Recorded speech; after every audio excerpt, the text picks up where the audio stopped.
honesty, and you say honesty, honesty, and you say honesty,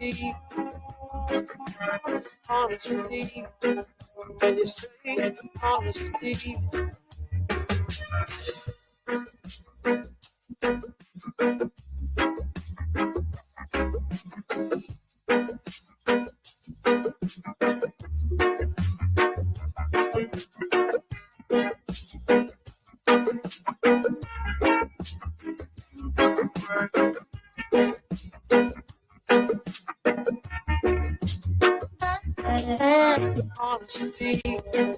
and you say honesty.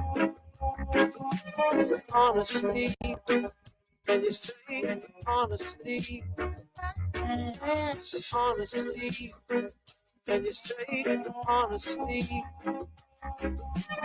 honesty, and you say honesty.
Good afternoon, good afternoon, good afternoon, good afternoon, and welcome to Reason with Rattigan on Reggae Global Radio and YouTube.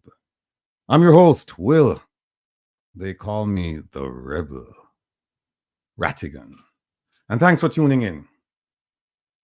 Many thanks to last week's guests, former Diaspora Advisory Board members, Erwin Clear and Patrick Beckford, author, publisher, Maria Edwards, reggae artist, producer, Wayne Lonesome, investigative journalist, Zara Burton, and of course, my impressive panelists, attorney Isaac Buchanan, and intelligence analyst, security advisor, Herb Nelson Jr. Foundation matters. We'll talk about that later. Like, share, and subscribe. Do it now, do it later, but do it today. Do it during the program. Please like, share, and subscribe. Let me say, bless up some of the people in the chat room. Yeah. Whoa, full force. Yeah, man. J.M. Master, songwriter, Catherine Daly, Marine, Carney, Des Thomas. I am Doreen, Elaine Walker. OT, big up yourself, Sonia Foster. Lay Beckford, Miss Rita, Tyrone, Dawn, Evie, Natalia Freeman, Sonia Unstoppable, love the name, Jean, Debbie Jervis, BCA Smith, Brittany, Louisa, Joycelyn, Jamaican TV, Cedric, Andrea, Cynthia, Sharon Clark, Ingrid, Precious, Janet, Dawn,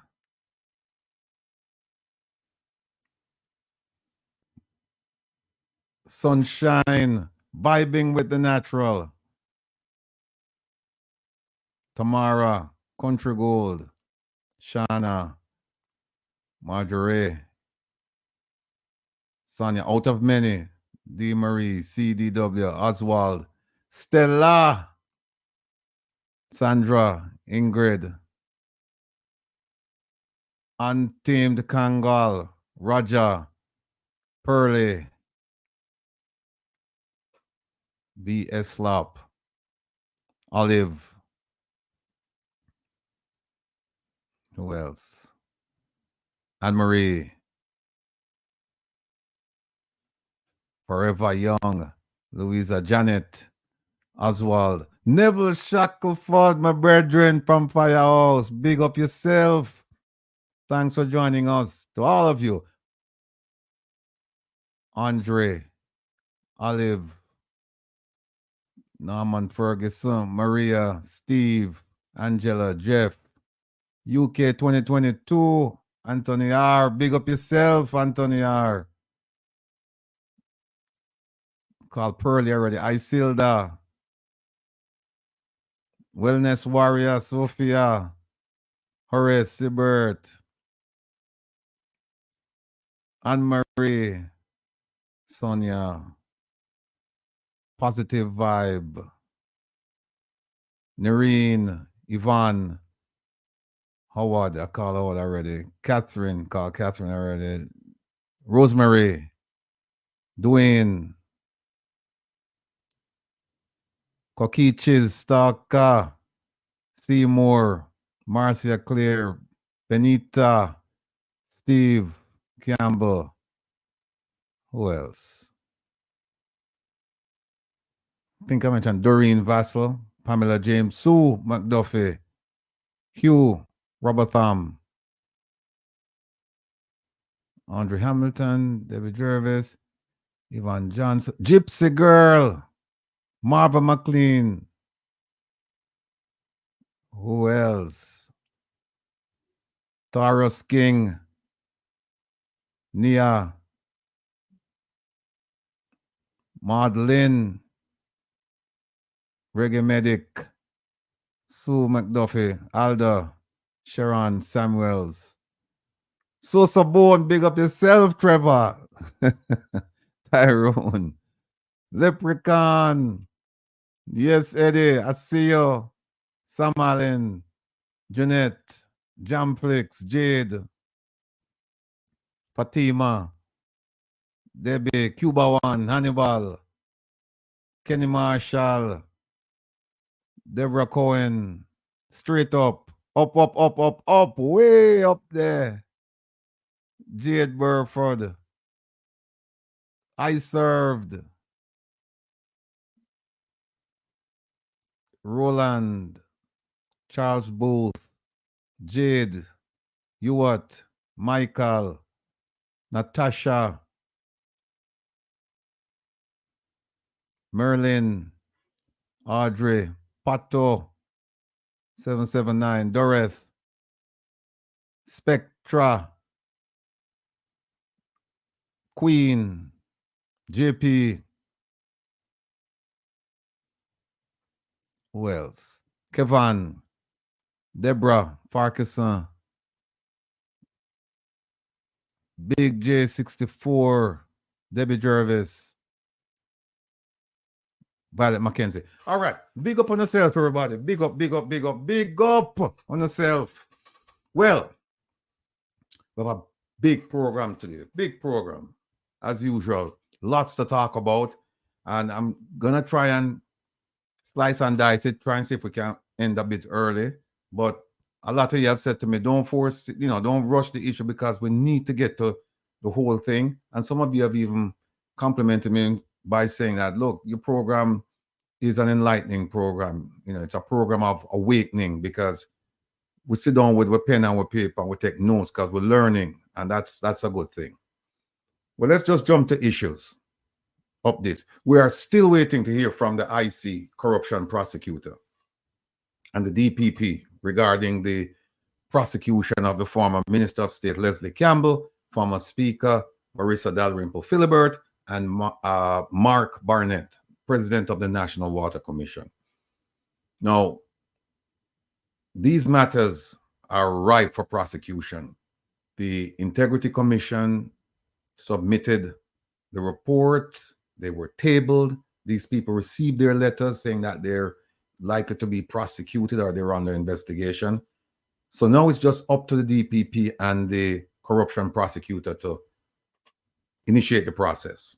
We have to show vigilance and stand up for justice. Otherwise, there's a distinct possibility that we may never hear about the resolution of these public interest cases. These are not cases like a, personal injury case, where it's just, the person who caused the accident and the person who was injured. This is in the interest of the public. So we need to stay on top of this. We need to be vigilant. We cannot make these things 9-day wonder. So join me in keeping these issues alive. Now, tonight, relax with the Rebel. Please, please, please tune in tonight to Reggae Global Radio at midnight until, normally it's midnight until 2.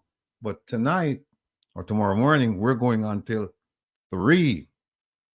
So come and relax with the Rebel. Last week, we featured the early stages of reggae and featured selections from the Treasure Isle Vault.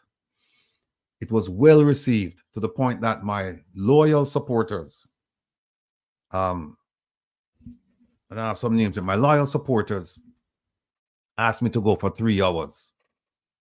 It was too much last week. But tonight, I am physically prepared, musically prepared, mentally prepared, and emotionally prepared to go for the full 3 hours. And let me just big up some of the, these people are die hard. No matter what it is. I'm not a DJ. I just play what I love, and apparently they love it too.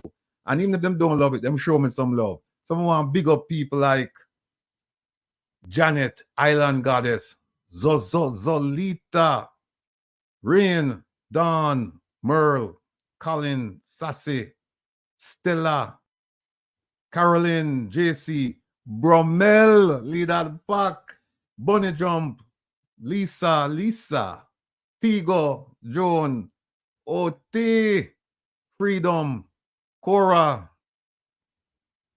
Michelle, Didi, Joanna Marie, and Ed Master, Ed Robinson himself. Big up all of you for the support and the love and the attention. And folks, if you haven't joined us yet, you need to, because it's the most lively, most interactive. Oh, big up my brethren, editor, jump in on the program with the most interactive, most fun party from midnight onwards. I think last week we had over 9,000 people tuning in. Tonight, this is a special announcement. Tonight, I don't remember if we mentioned Ja Herbs. As I don't think we mentioned it, but Ja Herbs, Ja Herbs tune in pan almost every week. Big up yourself, Ja Herbs. But tonight we will be joined by the man you constantly ask about in the chat, Isaac Buchanan. And as an additional treat for you, we are going to play his latest release tonight. I've listened to it, and I can tell you, it's a sure shot. So he will be with us tonight. Last week, he intended to be with us, but circumstances beyond his control prevented him. But tonight, wild horses will not keep him away. He will be there. So join us and be a part of what we call the Enough Niceness experience in the wee hours of the morning. Shout out time. Bless up, blessings, and everything to Mama Eileen, Papa Trevor, Ma P. Promise to come by and see you. Hopefully next week, Ma P. Desmond, Paul, Ma Jean, Mrs. Nelson, and of course, my brethren from out of Florida, Mr. Baxter. Big up yourself, sir. Big up the Reggae Global family, the Meadowbrook crew, the Firehouse crew, and the Rallington crew. Yes, my general, still so. Also, big up to my peeps watching the program with your family, friends, and neighbors at home, in the bars, markets, and other public venues. We know it's not what we're seeing are just devices, not the number of people. And it is no secret that the program is growing and going from strength to strength with each passing week. Much appreciated to all of you. Finally, big up Police Federation Chairman Rowan James. I've been informed that the JCF High Command is continuing to its attempt to undermine him. However, my brother, and I know you're listening, Continue to be firm in your resolve to fight in the best interest of the rank and file members you have sworn to represent. People, I want to know that Chairman James is not fighting for himself. The man is humble beyond belief. And if there's somebody who could do the job and stand up to the High Commission and get the job done, he would gladly step aside. He has a great GenSec, by the way, Miss Arlene McLean. Big up yourself, GenSec. So, my brother, stay strong. And you know the support is always here for you because you're doing the right thing. And you're doing the right thing for about 96% of the people in the JCF. And for that, you deserve to be commended. Future presentations. We have more interesting guests, including mental health professionals, educators, politicians, retired law enforcement officials. We're also going to conduct review and analysis of the GG's throne speeches, the sectorial and debate presentations, the political manifestos. By the way, we're going to be looking at the political manifestos 2016, 2020. We're going to look at them today. And we can't, I mean, there's so much to talk about with the manifestos that we can't go through all of it. We're just going to pick as we go along. Conference and election speeches. Yes, we're going to go back to the conference speech of last year, and we're just going to take excerpts from it because there's so much to work with. Lies, misrepresentations, and broken promises, etc. We're going to touch on some of those. Educator Dr. Karen Dunkley will be with us next week, Saturday. We're going to have something of an education summit. So tune into that. We're going to talk about the state of the education system in Jamaica and how we can make it better. Mental health professionals, Mitzi Sky and Dr. Sherelle Bellamy will return in a few weeks. Tomorrow, check out Waterhouse Vibes at 3 p.m. on YouTube. Last week's program was well received, and tomorrow's program promises to be equally compelling. Catherine Cunningham, big up yourself. Mirinda, Janet Jones, Corinne. And of course, you must tune in tomorrow night to Wayne Lonesome's Town Hall meeting at 7 p.m. on YouTube. No tabloid, no hearsay, no foolishness, just plain facts and thorough analysis. Can't miss it. Tune in for that. Now, today's presentation, let me just put out the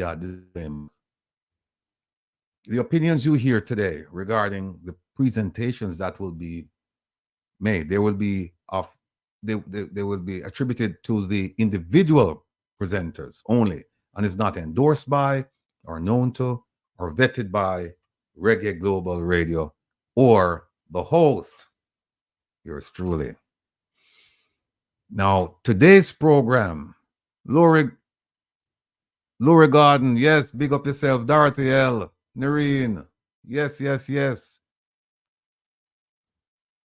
Yeah, well, Lonesome, I do a thing to this. What I'm gonna join him tomorrow. That's for Taurus King. Yeah. Daniel Taylor, big up yourself. Today's program, as usual, is going to be gripping. Now, you family members have told me about the importance of the program and your appreciation of the information and education that we provide. Some of you mentioned that you don't watch and listen without pen and pad because you're taking notes. Outstanding. I am indeed inspired and humbled and will try even harder to bring these quality programs to you. However, just to be sure, I also learn from your questions and explanations in the chat. But not only in the chat, your texts and your telephone calls. Together, we will cause the change we desire. So blessings again, blessings. Herbert, yes, I see you from out of Florida. Big up yourself. Hugh, big up already, but big up again. Today, we're going to be joined by Babatunde, community activist. Dr. Coretta Brown, interim president of the UIC. Now remember, UIC folks, you're on the program, and constantly you talk to me about the UIC and say, Mr. Rattigan, you need to come join the UIC. We're tired of the PNP, we're tired of the JLP. And I've listened to you and I've reached out. We had the president at one point on our program, but this was months ago, long time ago. But I hearkened to your message, and so we're bringing, or we've invited, and she's accepted our invitation, Dr. Coretta Brown, who's the interim president of the UIC, and she will be here with us at 4 o'clock today, about a half hour or so. We will also have Robert Finzi Smith, popular on the social media space. He's a security analyst, security advisor, and he's also a political and a social commentator. And of course, we have our esteemed panelists, Isaac Buchanan and Herb Nelson. They will be here as well. Now, today, we're going to discuss, if you look at the promo, you won't see it, but we're going to discuss it today. Big news. We're going to discuss the significant appeal of the Kamina Johnson-Smith case that was filed this past Wednesday without any fanfare. It was filed. We're going to talk about the criminal case to be made against Dr. Grace McLean, the former acting permanent secretary in the Ministry of Education. We're also going to be talking about the viability of the UIC as a third party in Jamaican politics. And here's a subject that a lot of you wanted us and still want us to talk about. The Speaker's conundrum regarding the tabling of the Integrity Commission's reports submitted to the Parliament. Big subject. We'll also have information regarding family members overseas who want to send shipment and barrels to Jamaica during the festive season. We'll have some information regarding, how to, what to, when to, where to. We'll have some information regarding that. Next week, we plan to have someone from the Customs Department, and they're going to give us, a full view of everything. But today, we have someone who will touch on the subject matter. We're also going to analyze Ninja Man's letter to the Prime Minister. Oh, Megawatt, same one. Personally serve a peanut. Them get served already. We're also going to discuss whether given the crime rate, the homicide rate, whether the death penalty should be resumed. That's going to be an interesting topic. You see how many topics we have already? And that's why, we really don't waste time here. We go for sometimes for 6, 7, 8 hours, but it's jam-packed with issues that are important to all of you. We don't come here and talk about people's sexual escapades or personal matter. No, we talk about matters that are significant and important to the public. And when I say public, I'm talking about Jamaicans at home and abroad. And then we're also going to do part 2 of the Prime Minister's lies, misrepresentations, and unfulfilled promises. And you're going to hear from him himself, words from his mouth or from the manifesto. So, folks, we have a lot of ground to cover. I'm not even sure we're going to be able to finish everything today, but there's plenty, so we can take some of it over to Lonesome's program tomorrow, and then some of it we can even reserve until next week, Saturday. But let me start by saying that the mandate of and someone asked me this question recently, good friend from out of Atlanta. So I must make sure I put out this announcement. And by the way, they have a big party tonight. I was invited, but after respond to my duty and my service to you, the people. There's a big party at Morgan's Harbor tonight. And I was invited. I'm sure it's going to be a smash because of the artists that they'll have performing live. But my regrets and my apologies to the folks planning it. I received a personal invitation, but unfortunately won't be able to make it. But I'll hear about it. And in my absence, have big fun. But anyway, getting to the mandate of the One Jamaica Legal Defense Foundation. Essentially, it is to hold government accountable. And when I say government, not just this government, but subsequent governments, whoever is sworn in as a government, we're going to hold them accountable. And we'll be looking at things like transparency, rule of law, good governance, things of that nature. It's all about the people. So just keep in mind that our care, One Jamaica Legal Defense Foundation, our care and our cause are for the people of Jamaica. So let me get on my soapbox now and say a few words about some things that have come to my attention. Your political philosophy and your support of a party, any party, political party, are of no concern to me. And that's why I invite members of the three main political parties to come and share their perspectives on what? Service delivery to the people of Jamaica. Meaning that what are you doing to provide service delivery? And if you were in government, what would you be doing to provide service delivery? That's my primary concern.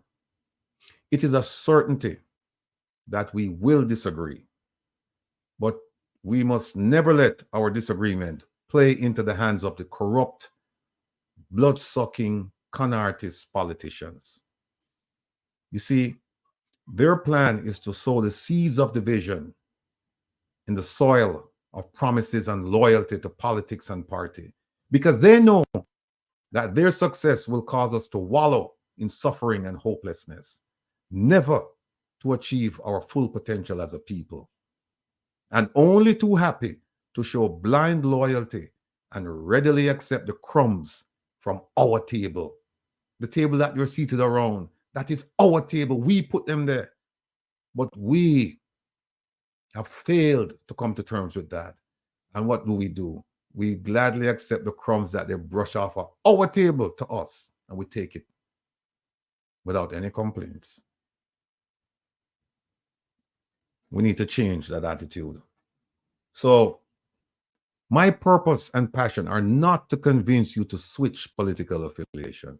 Instead, it is to rid you from being a legacy voter and cause you to think critically and honestly in the quest to become an informed voter, not a legacy voter. You see, political maturity comes about when you remain loyal, or when you can remain loyal to your color, your party, and philosophy, but unafraid to cast a vote against your MP who did not fulfill his or her responsibility to enhance your life and lifestyle and those around you. If the circumstances in your community have not changed for the better with regards to housing, crime and safety, schools, healthcare, real and permanent jobs with a livable wage, building of roads, and the building of roads with proper drainage, electricity, water, quality of life, etc., etc., etc. If those circumstances haven't changed, and if your MP is enjoying the creature comforts of life on his or her fat salary while you eke out a living in squalor, then you must become an informed voter. Tom drunk, but Tom no fool.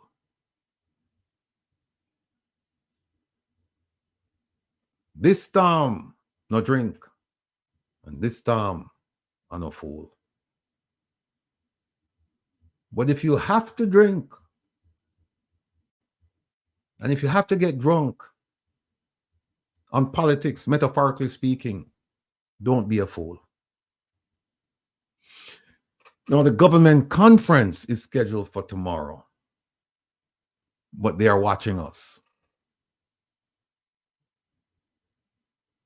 They're watching us because they know they're being watched like never before. Thank God for technology, because we can go back and review conferences, documents, and interviews. It is going to be quite interesting to see how much they will change their tune tomorrow because of the scrutiny upon them. You see them running around saying,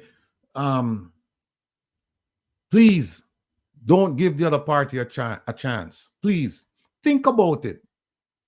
We're all Toms out there, whether you're drunk or you don't drink. We're all Toms. Don't be a fool. Think about this. If you're doing what you're supposed to do, would you be begging for people not to change? No. People love success. And if you're successful, there's no way you have to beg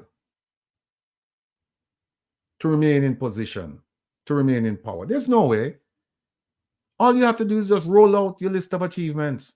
In fact, in a lot of cases, you don't even have to do it because people know. If you have to remind people what you're doing, then you're probably not doing such a good job. But by the way, the government freebies and goodies are being handed out now. And they will continue until the day of political destiny. And that day is election day. So you're going to hear about contracts here, contracts there, bus fare being reduced, this, that. But pay attention. Don't be distracted. The bus fare, it's temporary.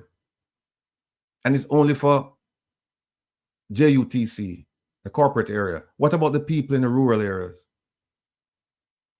And it's only for a fixed period. It's not permanent. So you see what's going on. But people in Jamaica, I talk to now, the ones who have to take the bus and will get the reduced rate. And I'm also talking to the ones who live outside the corporate area, and they won't get a reduction. Keep these things in mind. The government freebies and goodies are being handed out now, and they will continue until the day of political destiny, the day of political judgment, and that's election day. Just remember this. Just remember this, my people, my family, ladies and gentlemen. Just remember this. Young people, the freebies and goodies, they come once every 4 to 5 years. But you live your life every single day. Every 4 to 5 years, they come with the goodies.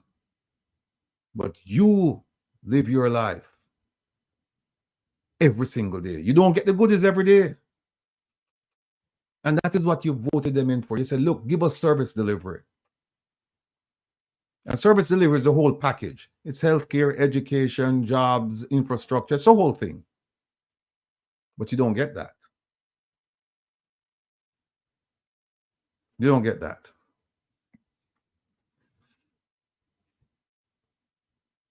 What we're going to do now is, let me see. I'll play a little video for you. Play a little video before we'll come back to the Prime Minister. And here's the video I want to play for you. Listen to this carefully.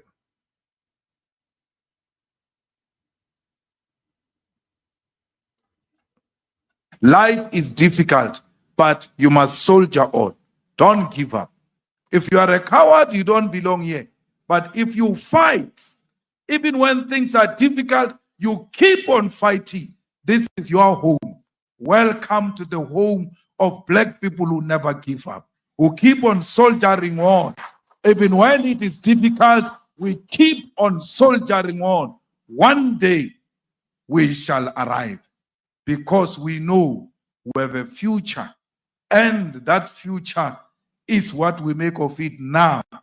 No one is going to destroy us because we have an appointment with that future.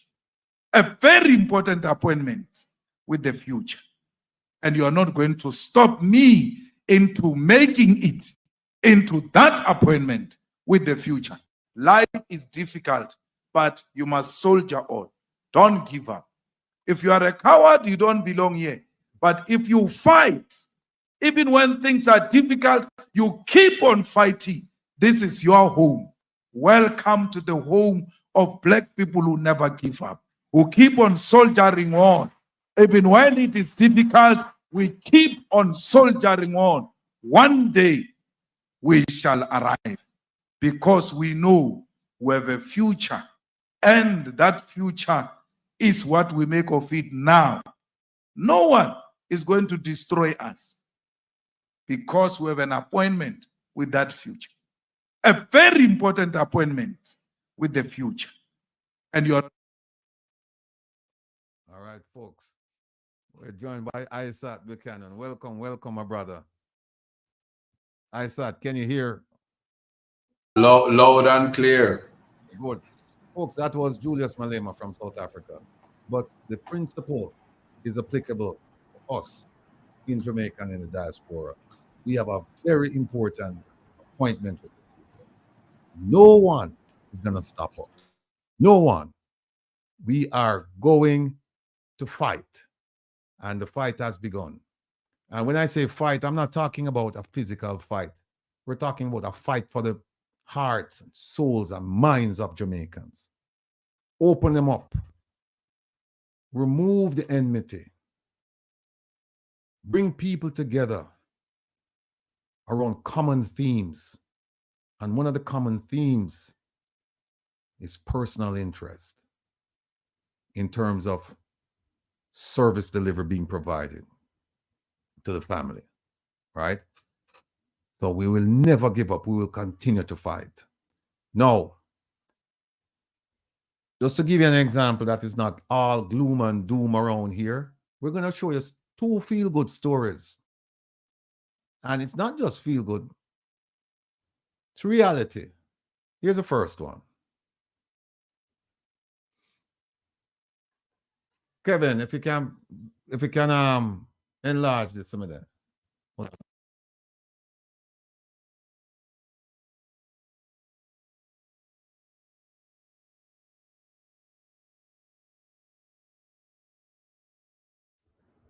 Okay. Now these folks, let me bring this up and show you. Reduce it, please. Kevin, if you can reduce that. Okay. All right, thanks. Now, these gentlemen here, young men, right? They won the prestigious 2023 Junior Chamber International World Debate Championship held in Zurich a few days ago. These are all Jamaicans. Odell Marsh, Markland Bedwood, Miguel Edmondson, Renee Clark, and Victor Omarson. It says that they showcased their unparalleled debating skills, leaving a lasting impression on judges and spectators alike. Their ability to deliver compelling arguments, employ logic and reasoning, and eloquently articulate their viewpoints set them apart from the competition. Big up on yourself. Now, keep in mind that we don't have a lot of good teachers. When I say a lot of good teachers, meaning not the teachers that are there, meaning that the teachers are leaving in droves. We have fewer and fewer teachers, qualified teachers. And yet, these men, these young men, they excelled. And they are now a credit to Jamaica. Despite the fact that teachers are leaving, and we don't have enough qualified teachers. Big up on yourself, gentlemen. And Marsh, give a little speech. Him say, Marsh credited their resounding victory to thorough research, meticulous preparation, and an unwavering determination.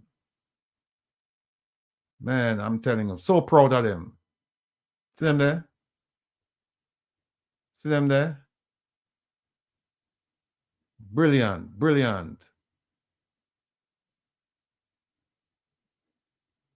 Brilliant. See right so? Jamaica is now the world and America's champion for 2023.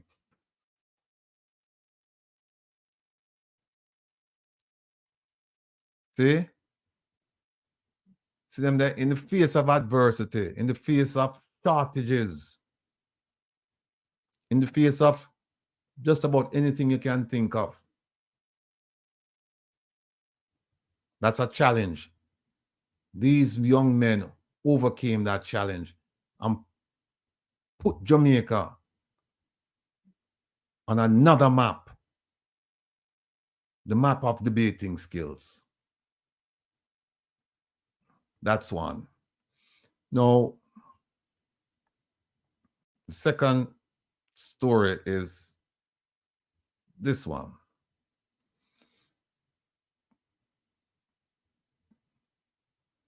Kevin, if you can, yeah. I don't know if them can see it. That's to reduce that, please. Now, this is a story about this gentleman here, Dr. Henry Lowe. He's been recognized globally for his work on addressing prostate cancer. And this is what recently happened. He got a patent from the US government for a prostate cancer cure. And he made a statement here. He says his passion for prostate cancer research is not only because it has impacted negatively on the health of family members and friends, but also because it is one of the major cancers which cause death and harm to the majority of Black males throughout the world, particularly here in Jamaica. And he's been at this for years. For years. I won't go into the technical aspect of it, but he's published 12 peer-reviewed research papers. And his discoveries and publications make him the world's authority on this subject. Think about that. A Jamaican, the world's authority on developing a cure for prostate cancer. There he is. Dr. Lowe, we salute you, sir. And I trust and hope that the Almighty will continue to bless you with health and strength and wherewithal to continue with your good works. Blessings. All right. Now, let's see what we have else here. I'm getting good at this, folks. At 4 o'clock, we're supposed to have on the interim UIC president. But in the meantime,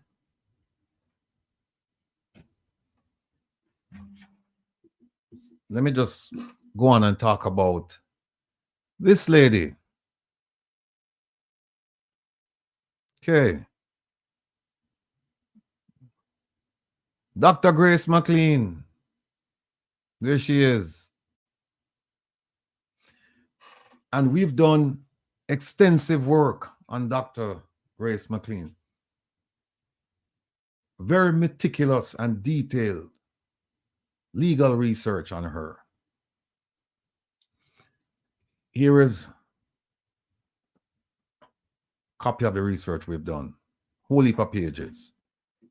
But I'm going to try and summarize it for you so you understand what's going on here. Now,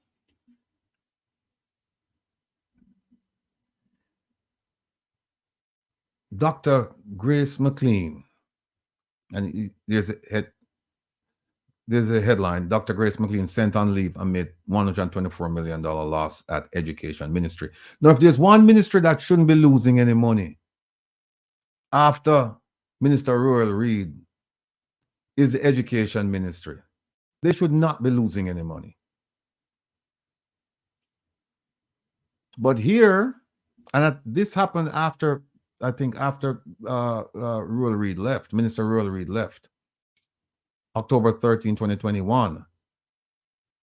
Now, it's been said that 124, or it's alleged that 124 million Jamaican dollars was given to an outfit called the Joint Committee for Tertiary Education. And that organization is a special advisory committee with the Ministry of Education having portfolio responsibility for it. Why do we love to have advisory and consultants for a small country with so many brilliant minds? Why is it that we just keep, why is it that we can't use the people that we've elected or the people who work in the public sector? Why is it that we have to go out and do all of this nonsense? But anyway, we did it. And this minister is responsible, allegedly, for transferring 11 million to this Joint Committee for Tertiary Education between April and June 2020. Now, here's a curious point. This Joint Committee for Tertiary Education, I just mentioned to you that it was a special advisory committee with the ministry having oversight, portfolio responsibility for it. Now, at some point, they privatized it. They privatized it. So it was no longer like under the portfolio of the ministry, and it was getting monies. And this lady, allegedly, she was responsible for $11 million going to that group. So here's what happened. The Auditor General conducted an assessment, followed by findings. And he said, hey, the $124 million cannot be accounted for. Quote, cannot be accounted for, and has been deemed as a loss of government funds, meaning the money just fly away, gone.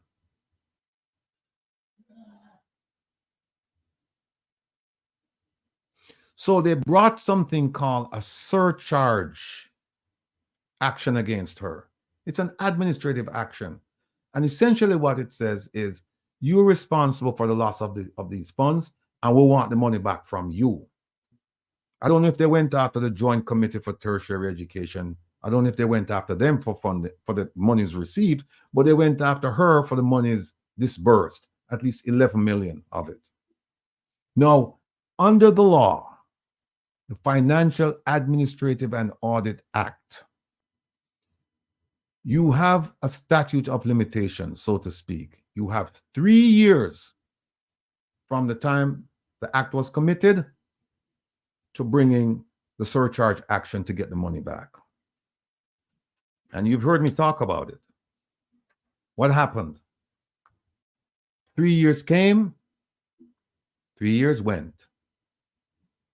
No surcharge action. So this lady, Dr. Grace McLean, her lawyer rightly and promptly went to the court and said, you have to dismiss this action because the 3-year period expired. No action was brought against her. And that's exactly what the judge did. It says here in the law, it says,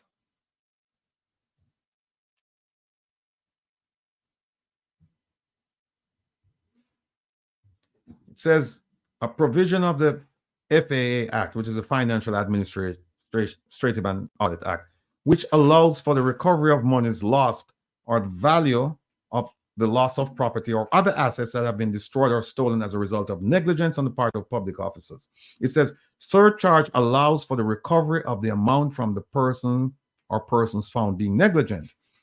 Then in another section, it says no such surcharge shall be made after the expiration of a period of 3 years from the date of such failure to collect, improper payment, payment not due vouch, deficiency, loss, or destruction, as the case may be. So 3 years came and went. And that was it. So Dr. McLean said, through her attorney, they said, we're exploring other options. And I took that to mean that they're exploring getting her, because she was interdicted. They sent her home, just as they did with Chairman Rohan James. So they sent her home. So I think she wants her job back, maybe back pay as well. And then I read somewhere where they talked about defamation, saying that they had defamed her by putting this information out, saying that she was responsible for $11 million going to this organization. Now, from the time that this took place, the Ministry of Finance got involved. So it was the Ministry of Finance, the Auditor General, and the Ministry of Education. Now, when it came to light that the 3-year period expired, here's what happened. The Minister of Finance, Dr. Clark, he started blaming the Ministry of Education. And they were saying that the financial secretary, who was supposed to convene a meeting, as well as the person who replaced Dr. Grace McLean, that they were in touch with them. They were trying to get information to go forward with the surcharge action, but they had no cooperation.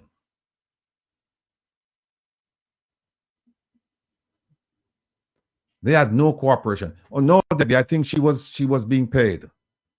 She was being paid, maybe not 100%, but she was being paid. So they said that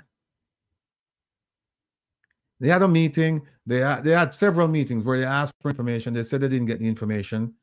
And then they just basically sat back and the 3 years went by and that was it. But the one thing that the finance minister did say, he said it should be, he did indicate that the FID, Financial Investigations Division, and MOCA, that they could investigate the matter.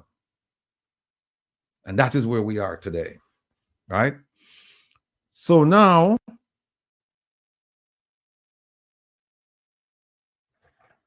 the Dr. Grace McLean is claiming ignorance. She's saying, oh, I didn't know. Well, it's your job to know. Your job to know. And we're not going to buy that.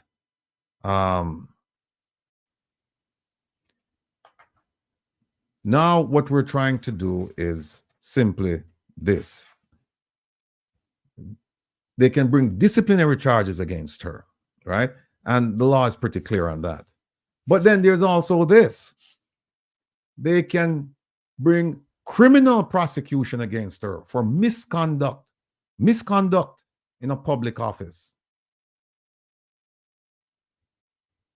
And it says here that misconduct in a public office, said it has been described as a breach of official trust, an offense which, quote, embraces a wide variety of misconduct, including acts done with a dishonest, oppressive, or corrupt motive, end of quote.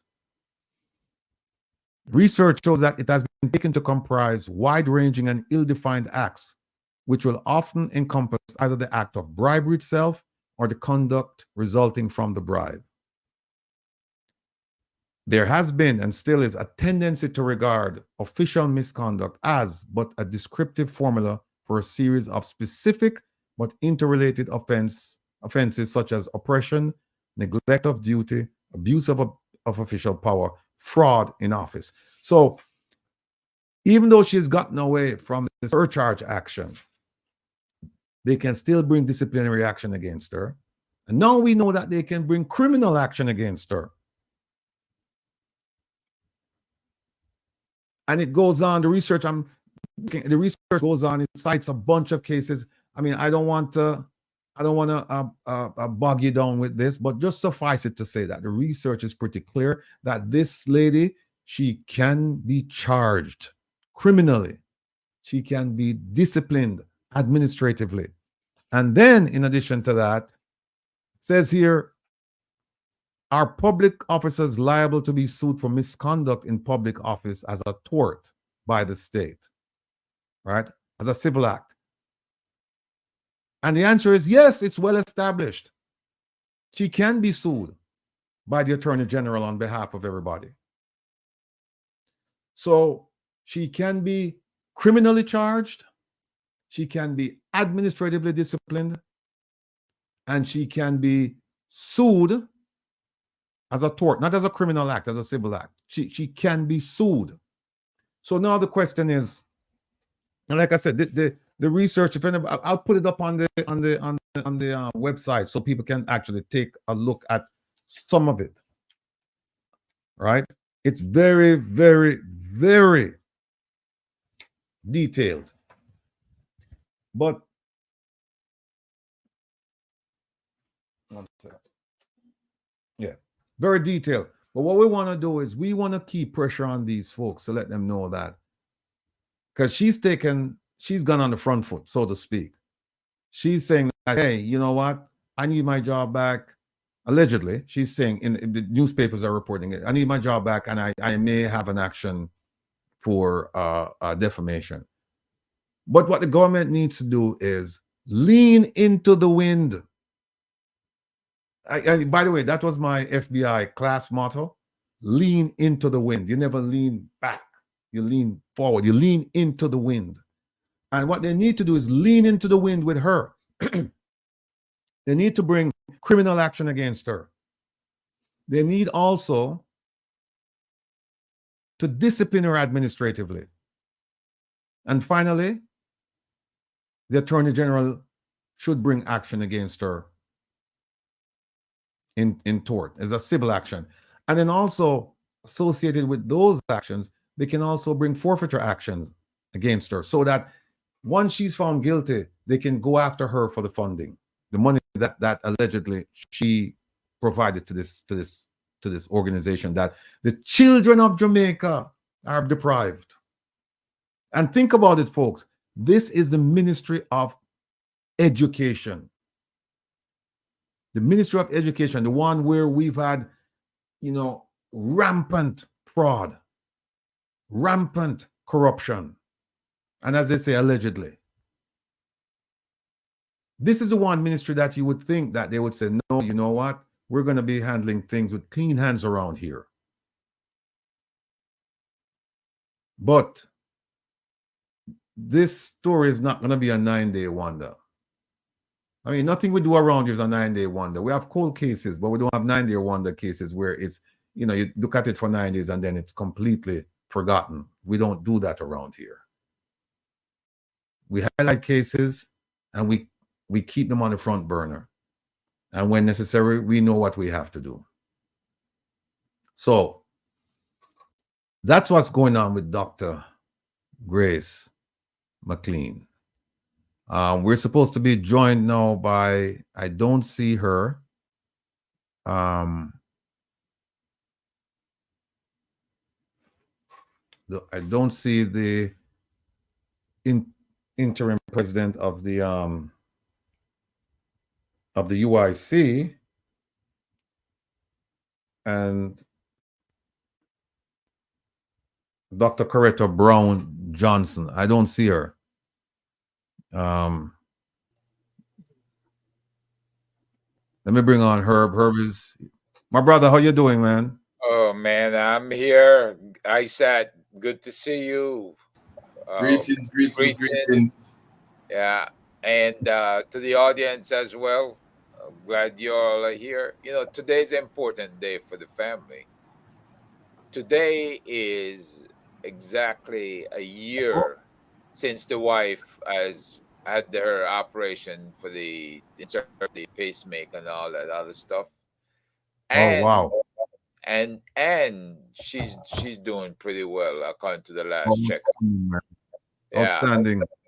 and Outstanding. today is also my mom's celebration of our 94th birthday, which Yeah, big up, man. they they call it a surprise thing at 7 o'clock, but my wife doesn't get off dialysis till 7, so I'm gonna be coming in late, as usual. I'm gonna get a lot of bad mouthing over that. So Well, hopefully I look. can get my two daughters to go ahead so they can dampen all of that stuff. But Well, look, if you have to go, my brother, look, we're fine. We're fine. We have enough people. We can hold on to 40. It'll be difficult to do it without you, but we'll yeah. manage because Oh well, that's you have the young Jedi to your left. He's willing to. No, but Well, Herb, bring it. I'm just sitting there wondering if your mom watching you give away the surprise. Yeah, So no, she don't watch this. you Jordan. don't know. You don't know. Well, that's true. That's true. Just With not my brothers, I've John. got originally there was 3 girls and 8 boys for 11 of us. So my older brother passed. So Herb, Gene Williams to remind you that it's not the wife, it's my wife. So when you say okay, all right, we're getting technical here, and I yeah, understand I just saw the doctor a while ago. Dr. Coretta Brown Johnson. Just yeah, but Dr. Brown Johnson, if you're listening, please sign back in. We just saw you, and I was just about to go to you as Herb was making the announcement. And then she's gone. well, hopefully she's just she might be having some difficulty. She's in Jamaica, right? Yeah, but I just saw her. Yeah, and we She just popped missed her. up and back off. Yeah. But it's the devices that she's trying to come back in. Device is not connected. Um, let me see. Ah, there she is. All right, here we go. Dr. Brown Johnson, how are you? Good afternoon and welcome to Reason with Rattigan. Good afternoon. Thank you, thank you, thank you. Good to be here. So sorry I had to pop out. My phone rang. Good So that's what afternoon. happened. No worries. We understand. We understand that these things happen and they happen frequently. So, we just have to be patient with that. But we're very, very happy to have you here. And let me just start out by saying that in our chat room, almost on a weekly basis, we have supporters, we have visitors, and others who make mention of the UIC, and especially me. This Rattigan, forget about the PNP, forget about the JLP. None of them don't want you come to the UIC, and that spurs usually a conversation in the chat room. So we decided that look, let's have someone from leadership of the UIC come on and explain and make the argument as to why the UIC is an alternative to both parties. So what I'd like to do, because I haven't, and forgive me for saying this, but I haven't heard much about you until recently, and that's probably because I wasn't focused on the leadership. I was just focused on the organization itself, where it was going. So forgive me for that. That we have That's you okay. here. You know that we have you here. Could you just go ahead and just give us a synopsis of who Dr. Brown Johnson is, so that the people, you can familiarize yourself, they can familiarize themselves with you. All right. Well, Dr. Brown Johnson is a clinical psychologist, a behavioral scientist, a Jamaican female in her 40s. I won't give away my age, who really has been behind the scenes a lot, because I work with people. I grew up in Jamaica. I went away to study, did my PhD in clinical psychology. I have been behind the scenes as consultant to both the Bruce Golding administration in the past and the PJ Patterson administration. So usually what would happen is, for me, I would lend my skills where it's needed. So prior to that, I was a part of the youth advisory, the Prime Ministerial Advisory Council. At that time, I would have been about maybe 20. Delana Franklin would have been my mentor at that time. May he rest in peace. So he was a very good mentor at the time, where we were a part of a cohort of young people who would have been advising Prime Minister Patterson at the time. Varied issues to do with young people advice. He brought these group of what he thought were very vibrant and dynamic young people together to advise him. So that's kind of where I would have had some experience behind the scenes on the political scene.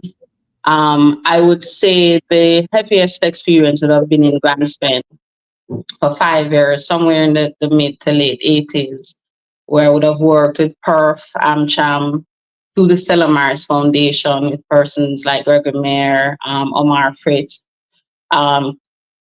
Kerry and Kerry Jo Lynn, we were a part of a team of working to transform that community through different projects and stuff that were funded by USAID. So in terms of that type of history, I also have a history in the arts as well. I have a first degree in dance, so I'm trained in the arts. And I would have been a part of Kathy Lee Visitor People. I was a founding member of ASHE, and I do still lecture at the Edna College. So that's a synopsis of who I am. At the crossroads of everything I do is people. No, I'm involved a lot in intervention, prevention, working with youth, working with all ages, but primarily youth now, to be preventative in terms of the behaviors that we see emerging in our society today. So I'm also a very strong mental health advocate based on what I do and what I see presented in my area of expertise. So that's a synopsis of who I am. I have 2 children. They're grown, both Jamaican. My husband would have passed away a couple of years ago. So yeah, that's pretty much correct. And now I'm serving as interim president as the in the UIC. I'm also a justice of the peace. So it was a community member. I would advocate for different things, different reasons, different issues within the community of West Rural St. Andrew. And so it was a community member who actually came to me and said, I really think you should represent us. And she was a part of the UIC at the time. And I was like, oh, no, I'm not so sure. I don't have the time. And I too was apathetic about the political scene, not necessarily wanting to be involved heavily beyond providing expertise and support when I'm called to do so in consulting. So I eventually got involved, and here we are today.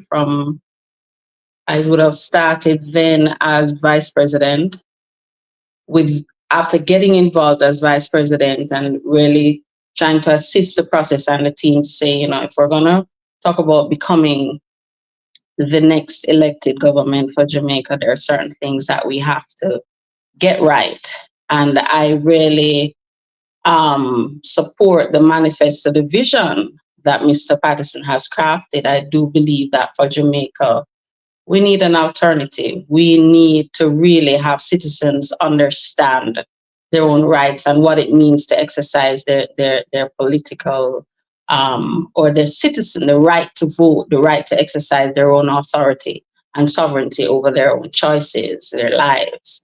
And so I started as VP, eventually became chairman. I'm also the PR director, and now I'm serving as interim president. And of course, that was a journey. I didn't just pop up, start and end up here. It was a journey of getting here. So now it's about assisting the process, the party, the members, the team, the NEC to cement the processes to move forward. So I think I've talked enough, Mr. Rattigan. You just give me the floor. So we're supposed to reason, We don't talk now. We'll do it around here. We'll interrupt people, we make people talk. Okay, I appreciate that. Yes. Yeah. Mm-hmm. Interrupt. Sorry, say that again. I didn't hear that. No, I said no, you I can just learn. You cannot learn if you keep interrupting. You know. So, Okay, agreed. Understood. Understood. You know, when but you her, start to talk, the room just get quiet. You wonder, you kind of go, okay, how we operate around this corner here. Her, no her. problem. I yeah, think I you was just just going to quickly welcome the good doctor and interject briefly. I'm from Barbican, Grand Span area, one Right. 119 Barbican Road, the Nelson compound, and we've been there for decades now. And of course, the Delroy Chuck, I believe, is the representative for the area. And Yes. and if you are in that area, then you must do you work with Reverend Mured and et al? Yes, Yes, I would have had interface with Reverend Muirhead at the Upper Room Church, right, because he does a lot of work within the community and workshops. And really, when you, if I recall, we would have what you call the CDC for the community, and yeah, Reverend Muirhead would have been on that CDC as correct. well. Okay, yeah, Mr. Rattigan, I'll turn back over to you. I just wanted to make sure she knows she has a fellow Grantspan Barbican person sitting here. Awesome, awesome. Good to link up with you again, sir. It was so long ago, Well, you see, but I really don't have a old fundamental friend. work. I don't have an old friends to show like Mr. Rattigan behind what he has behind him there. Because the Chinese changed, they give us a nice wall, when they Yes, renovated right across from what is it, Allardyce Drive. Yeah. So yes, yes, yes. And the police station would have fallen. The police station and the health center would have fallen under that as well, right? right, absolutely. Yeah, they did the whole Right. Barbican widening. So and Yes, yes. I've not been back from 2018 till now. So I haven't seen it yet. But they sent me pictures. Okay. Yeah. Mr. Rattigan, you hearing the uptown conversation? I would just point over to you and say you're a part of it too. So you And you should why you outing me like this? But I felt right at home. I was like, but hold on, Ratty. Anyway, let me stop. Well, what is Explain the upcode? It hey Doc, everybody dissected right there, the you see, cross section. that's right. Explain to them that that's not uptown and that's not really No, uptown. no. I So mean, yeah, no, it was not. And I can say in my early years, I remember how hard it was for the police to police that community, because what would happen is every lane, every zinc fence lane was a dead end. And yeah, so when you walk through that community, you got to understand how, the political yeah, headspace affected that community. And so what was good at that time, I was not necessarily involved in a political movement, but we were able to work in a nonpartisan way with all the stakeholders to really try. And my responsibility was I was responsible for all the youth groups. So I would host the different competitions and plan for the youth in the community. And every lane had a team and that type of thing. yeah. So, but it's a cross section, Mr. Buchanan. It's a cross section of people there. You You see, know that.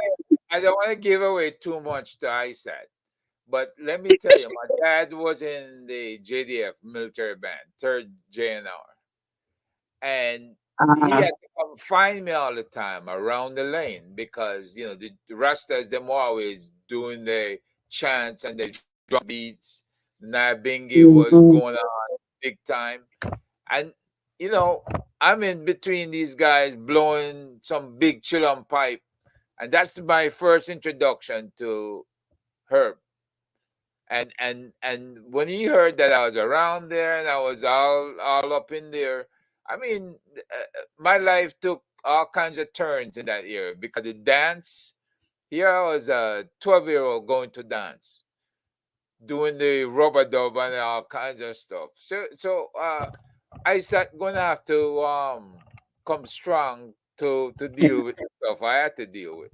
I know Mr. Rattigan been involved with all that stuff, so there's no big deal. But hey, that's life growing up. You hear Yeah. that, Isaac? Isat, do you wanna find out if you're also a neighbor or He's Jamaican. He's a neighbor. Yeah, you know the neighborhood in Grand geography was sounding quite near, so I was wondering if I'm saying how I don't recognize the faces, but it's foreign on there, so I'll wait till the barrel come. When I hear the barrels them popping, I will know Ratty. Let me bring on Baba Yeah. Tunde. He's been in the green room. In the so to waiting speak. room. And then all right, there he is. Welcome, brethren. Here is. Can you hear us? Can't hear you. All right. Anyway. Yeah, I'm dead. 314929. I'm dead. Can you hear me? Dr. Yeah. Brown Johnson? Yes, I can hear you now. Sorry, you were saying something before. Hi, Baba Tunde. Yeah, when I hear me, dead. You said let me hold on. I guess Baba Tunde is talking to somebody else. But let me ask you this. At some point you were advisor to the PNP led government. It was the Prime Minister you mentioned, Patterson and Delano and a couple others. How did you go from being affiliated with the PNP led government to deciding that, you know what, the UIC is more appealing?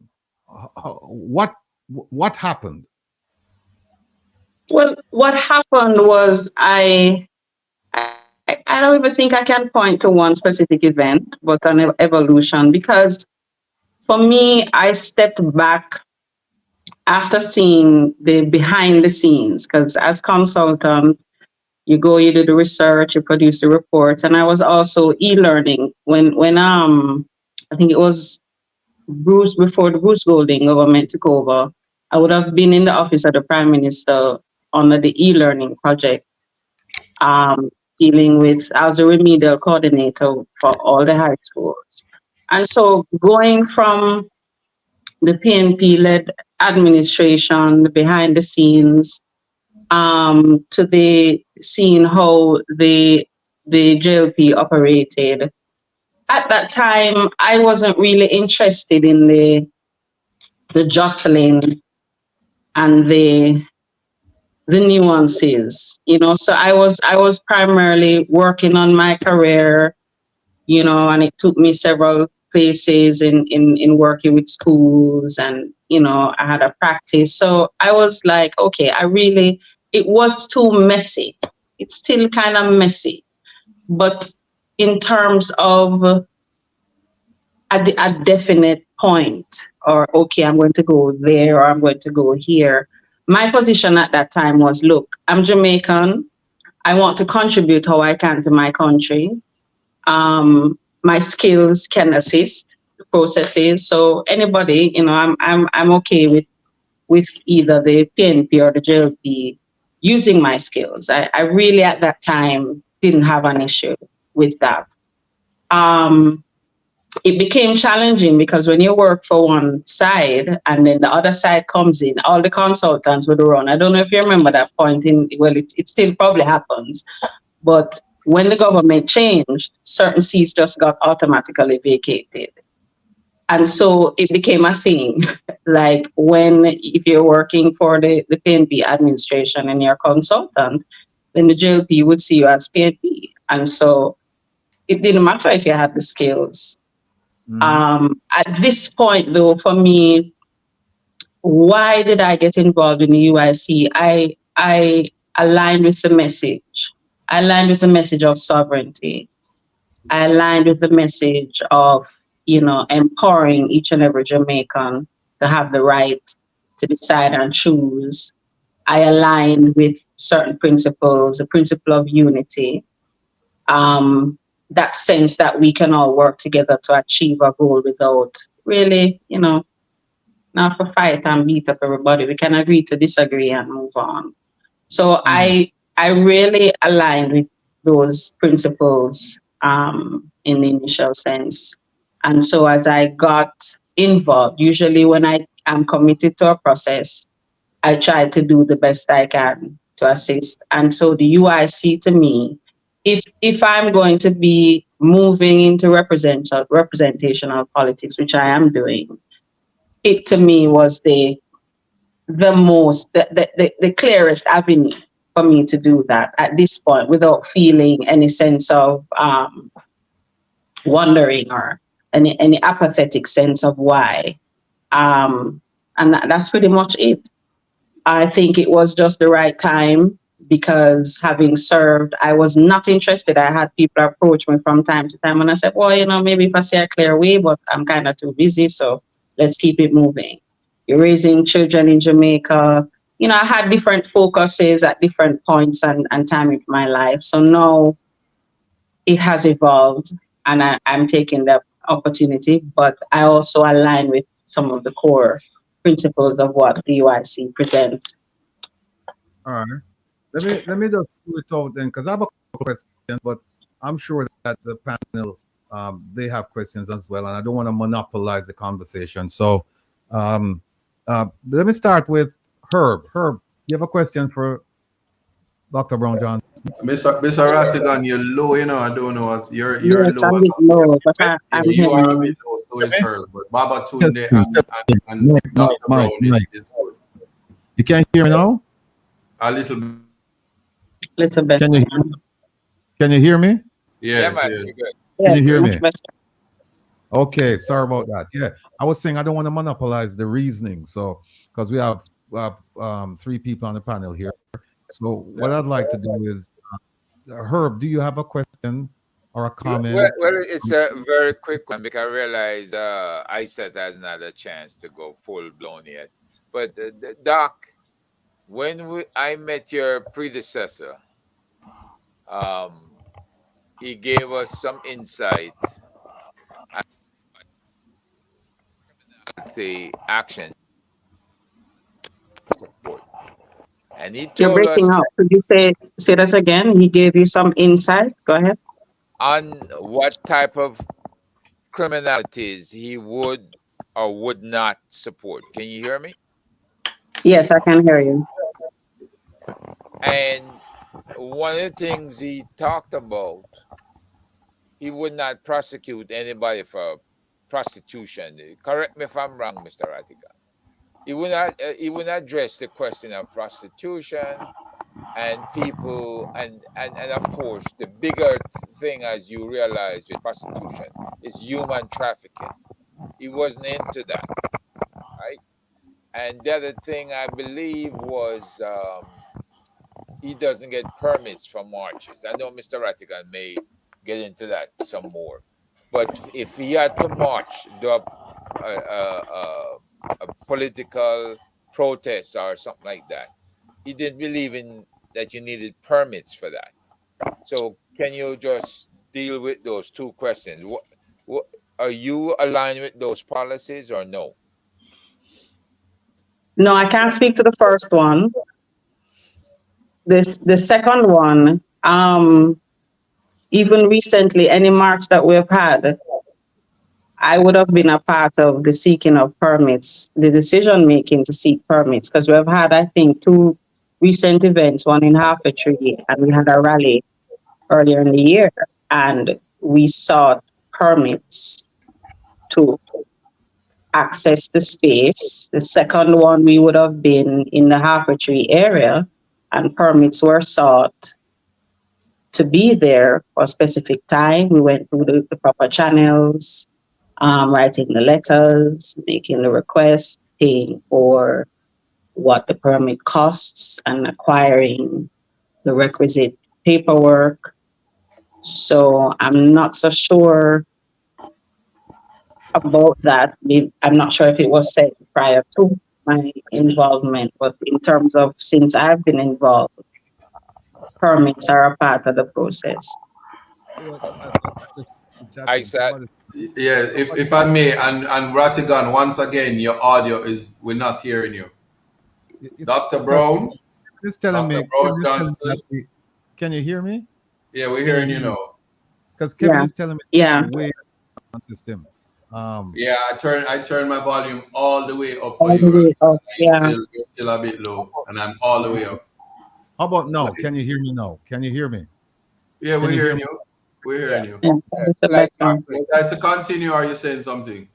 No, hold on one second, I said. Before you go, let me Okay. just follow up on Herb's point. No, Doctor, you said that you support when you made the opening remarks. You said you support the manifesto, right? Yes. Right. No. Okay. No, I've gone through the manifesto, and it has three things that are concerning to me, and we discussed them at some point with your predecessor, and Herb mentioned Mhm. one of them. There are three things in there, and the basis, the genesis of the three things came about as a result of sovereignty and the right of the citizen to make choices. Number one, Right. the manifesto says that the government should not be involved in drugs. Number two, drugs, meaning that if people want to do drugs, the government shouldn't have the right to arrest people or interfere with people doing drugs. Number two, it mentioned gambling. It said, gambling is a personal decision, like drug taking, and so the government should not be involved in that as well. And number three, it says sex for sale, prostitution. The government should not be involved in that. Now, given the fact that you said that you support the manifesto, and these things are included in the manifesto, should Where we take specifically? Because I'm looking at the manifesto now. Can you specifically say where? Because I'm looking at the manifesto, and just pull it up? I'm trying And to think. There are 31 principles in it.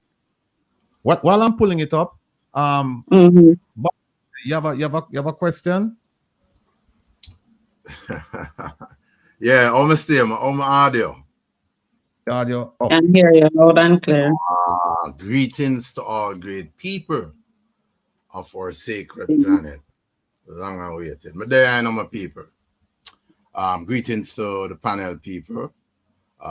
Sir Herb, Sir Isat, Sir Rattigan, and Miss or Dr. Brown Johnson, I should say.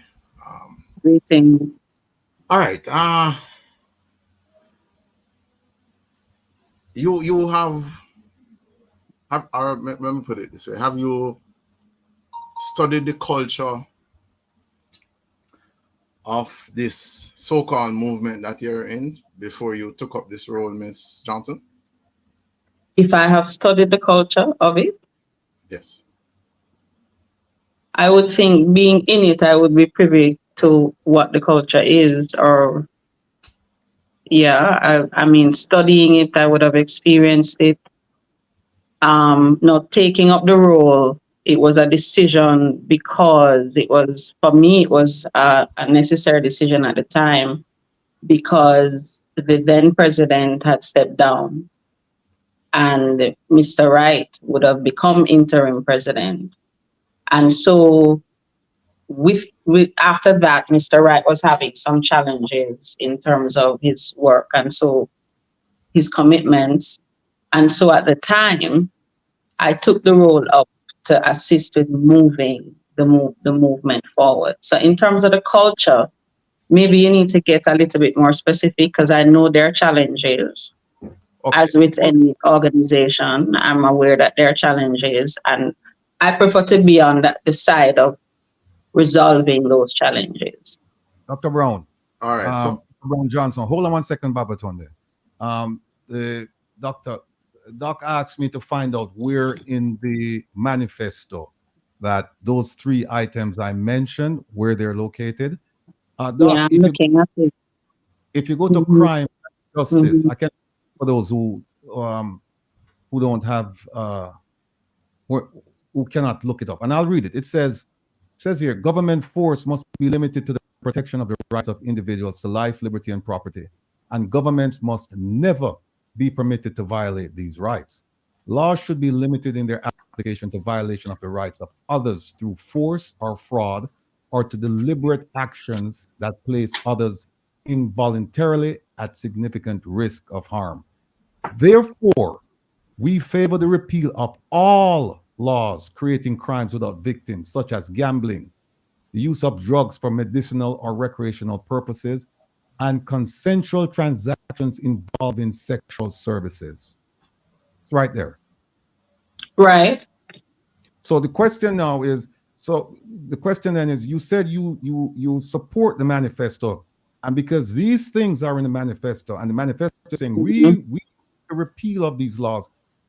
Now, apparently, because you said, well, show it to me because I didn't see it. Now that you've seen it, do you still support? Not that I didn't see it. I wanted the specific place where you were pulling that context from, because I'm aware that there are 31 principles.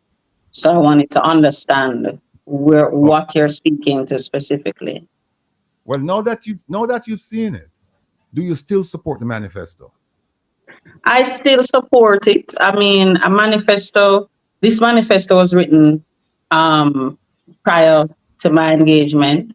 This manifesto will eventually become the Constitution, but manifestos can be changed, because at the end of the day, for me, this manifesto sits at the governance level of the party. This is what helps us as a point of reference to move the movement forward. So if it is then that something needs to be adapted or changed, if there's an issue, that in itself is something that can be put to the governance structure of the party to look at more deeply. Now, for me, I take no real issue with what is said here at this time. To repeal all laws, we're going through a process now where we're looking at removing the monarchy from our present constitution to become a republic. So that's a process that also will speak to a referendum of the people. So in terms of what it is saying now, to repeal all laws creating crimes without victims, that's a general statement. And when you're talking about repealing of law, that in itself is a process. So let us say you're going to do that. When you become the government and you get involved with the legal system and you understand what is entirely possible and what's not, this may very well have to be adjusted in terms of what the real needs are. But it's a governing instrument. And certainly, based on even the construct of how the party operates, you can debate, you can disagree, and then come out on the end as to what is the best interest in moving forward. All right. You said, Doc, you support the manifesto as is. So let me ask you a specific question. Do you support prostitution? If I support prostitution, I wouldn't say I don't support necessarily somebody selling themselves for money. But this is what it says. But in that sense, what if you have a scenario where that's the only choice that someone can leverage to survive? Fire. Mm-hmm. What if you have a woman who her back is fully against the wall, and that is the only thing she can leverage to survive? I don't necessarily support what she's doing. So you would support it in those circumstances? In that circumstance, I could understand why she's doing it. But then I would look at how to try and help her to look at alternatives where that she could value herself in a different way and maybe have a different process of engagement of earning. No, that's plausible. The question I'm asking is not whether you understand why she's doing it. The question is, based on what it's saying here, is but what you're asking me to do, you're asking me to do is say whether or not I support prostitution. No, I don't support a woman prostituting herself. I'm a woman. Mm-hmm. But that's what and not even from the standpoint of just that. I do not believe that that is really a good, ethical, viable way to earn. There are other ways to earn. But then you might argue that it's the oldest, one of the oldest professions around. So if it is, let us say, all right, you have a group of prostitutes come to you and say they need legislation to operate legally. What then? If a group of prostitutes Because this is the thing. When you are dealing, yeah, what if, I'm just saying, what if an entire, let's say 20,000 prostitutes demonstrate and they say they want legal rights or some rights to operate ethically. What would I do? According to what our laws would allow. Yes, what would you do then? Well, they're Jamaicans, they're people, they're asking for consideration. What would you do? Respond. Respond as By leader. saying, no, we do not support prostitution. No. If you ask me a question, let me answer it. I would refer them to ISAT. That's what I would do. However, as the legal, right? Right. But having said that, I mean, I'm reading this thing, right? And you stop short of going where this thing, where the manifesto is actually going, because you said, you read the part that says, we favor the repeal of all laws creating crimes without victims, and you stop. But you further, it says such as, meaning that this is just an example, because there are many more based on that language, such as gambling, the use of drugs. And I mean, we could go on and say, do you support somebody taking cocaine recreationally? And that's what this says. It says we want to repeal those laws, and we want to repeal the laws. We want to repeal the law. You're cutting in and out a little bit, so I'm trying to. Okay. You're talking about repealing the law that speaks to the use of recreational drugs. I'm a little. Can you say that piece again? No, I was saying, would you support somebody smoking crack at home, or smoking crack in a public place? Because it says we want to repeal the laws for people using drugs recreationally. It doesn't say where. So would you be opposed to that, to somebody smoking crack on a bus, for example? Well, I wouldn't support somebody smoking crack in public, or because again, it says favor to repeal all laws creating crimes without victims. I think that's the preface there. Right, but here's the thing, and I don't want to belabor the point, because I have Babaton there in the wings and I have ISAT. When you say crimes without victims, there are victims. There are victims. Yeah. There are victims. Yeah. So when we're going to create this and there are crimes without victims, no, there are victims. But I don't want to point. Babaton, I'm sorry to interrupt you, sir. You were making a point to the doctor. Yes. All right. So, Dr. Culture. He spoke to culture. All right. So you, in your summarization to the question I asked, said the guy who I refer to as a sewage or excrement had resigned, aka leadership, former leader of the UIC, aka the CIA. I can't really be party to that kind of language, Mr. Babatunde. You and I have had conversations independently and in the outset of this process. And even if we disagree, I can't be party to the language. All right. If you don't like the man, fine. But the idea. All right. Hold on now. When you make a point, just allow I to respond accordingly, just as I do to the eye. Right. No, but I'm asking that try to. Dr. Johnson, can you stop now? No, I won't stop, because I won't be party to you. Yeah, but I need to clarify. Describing another person as excrement, even if you disagree or you don't like the person. All right, but I'm trying to clarify. No. Hold on, Babatonde. Anybody can hear me? Babatonde, listen. Yes, sir. What we're going to do is simply, I can hear you. If you don't want to refer to him by name, then you can just say the former president. And all right. For the sake of the flow of the reasoning and respect to host and so on, we'll go with that. But I would like to say to your response, Dr. Johnson, thank you. When I speak a particular way, I speak so because of the proof.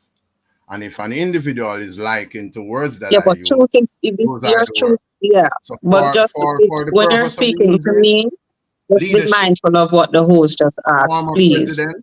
former president. So here's the Thank question you. now. In your comment, you said he had resigned, which means past tense. Is he still the president of the movement that you are now interim president of? No, he's not the chairman. In an earlier statement, he said he resigned from politics to go on and enjoy retirement. You find these things fraudulent to be making comments to the public and then not holding it in actual reality? Well, the challenge is that being there on the scene, seeing what is happening, I can understand the transitions to where the movement is now. Again, not saying that there aren't challenges, but it went through a process where the decision making, the NEC, which is the governing body, including myself, made the best decisions according to what was needed. At the time when he stepped down, the expectation, we were in full transition to act upon that decision. So there were things happening relative to a handover process. All of that was happening until when the interim president then, he had certain challenges. And so not being able to even do that handover process, it created a challenge.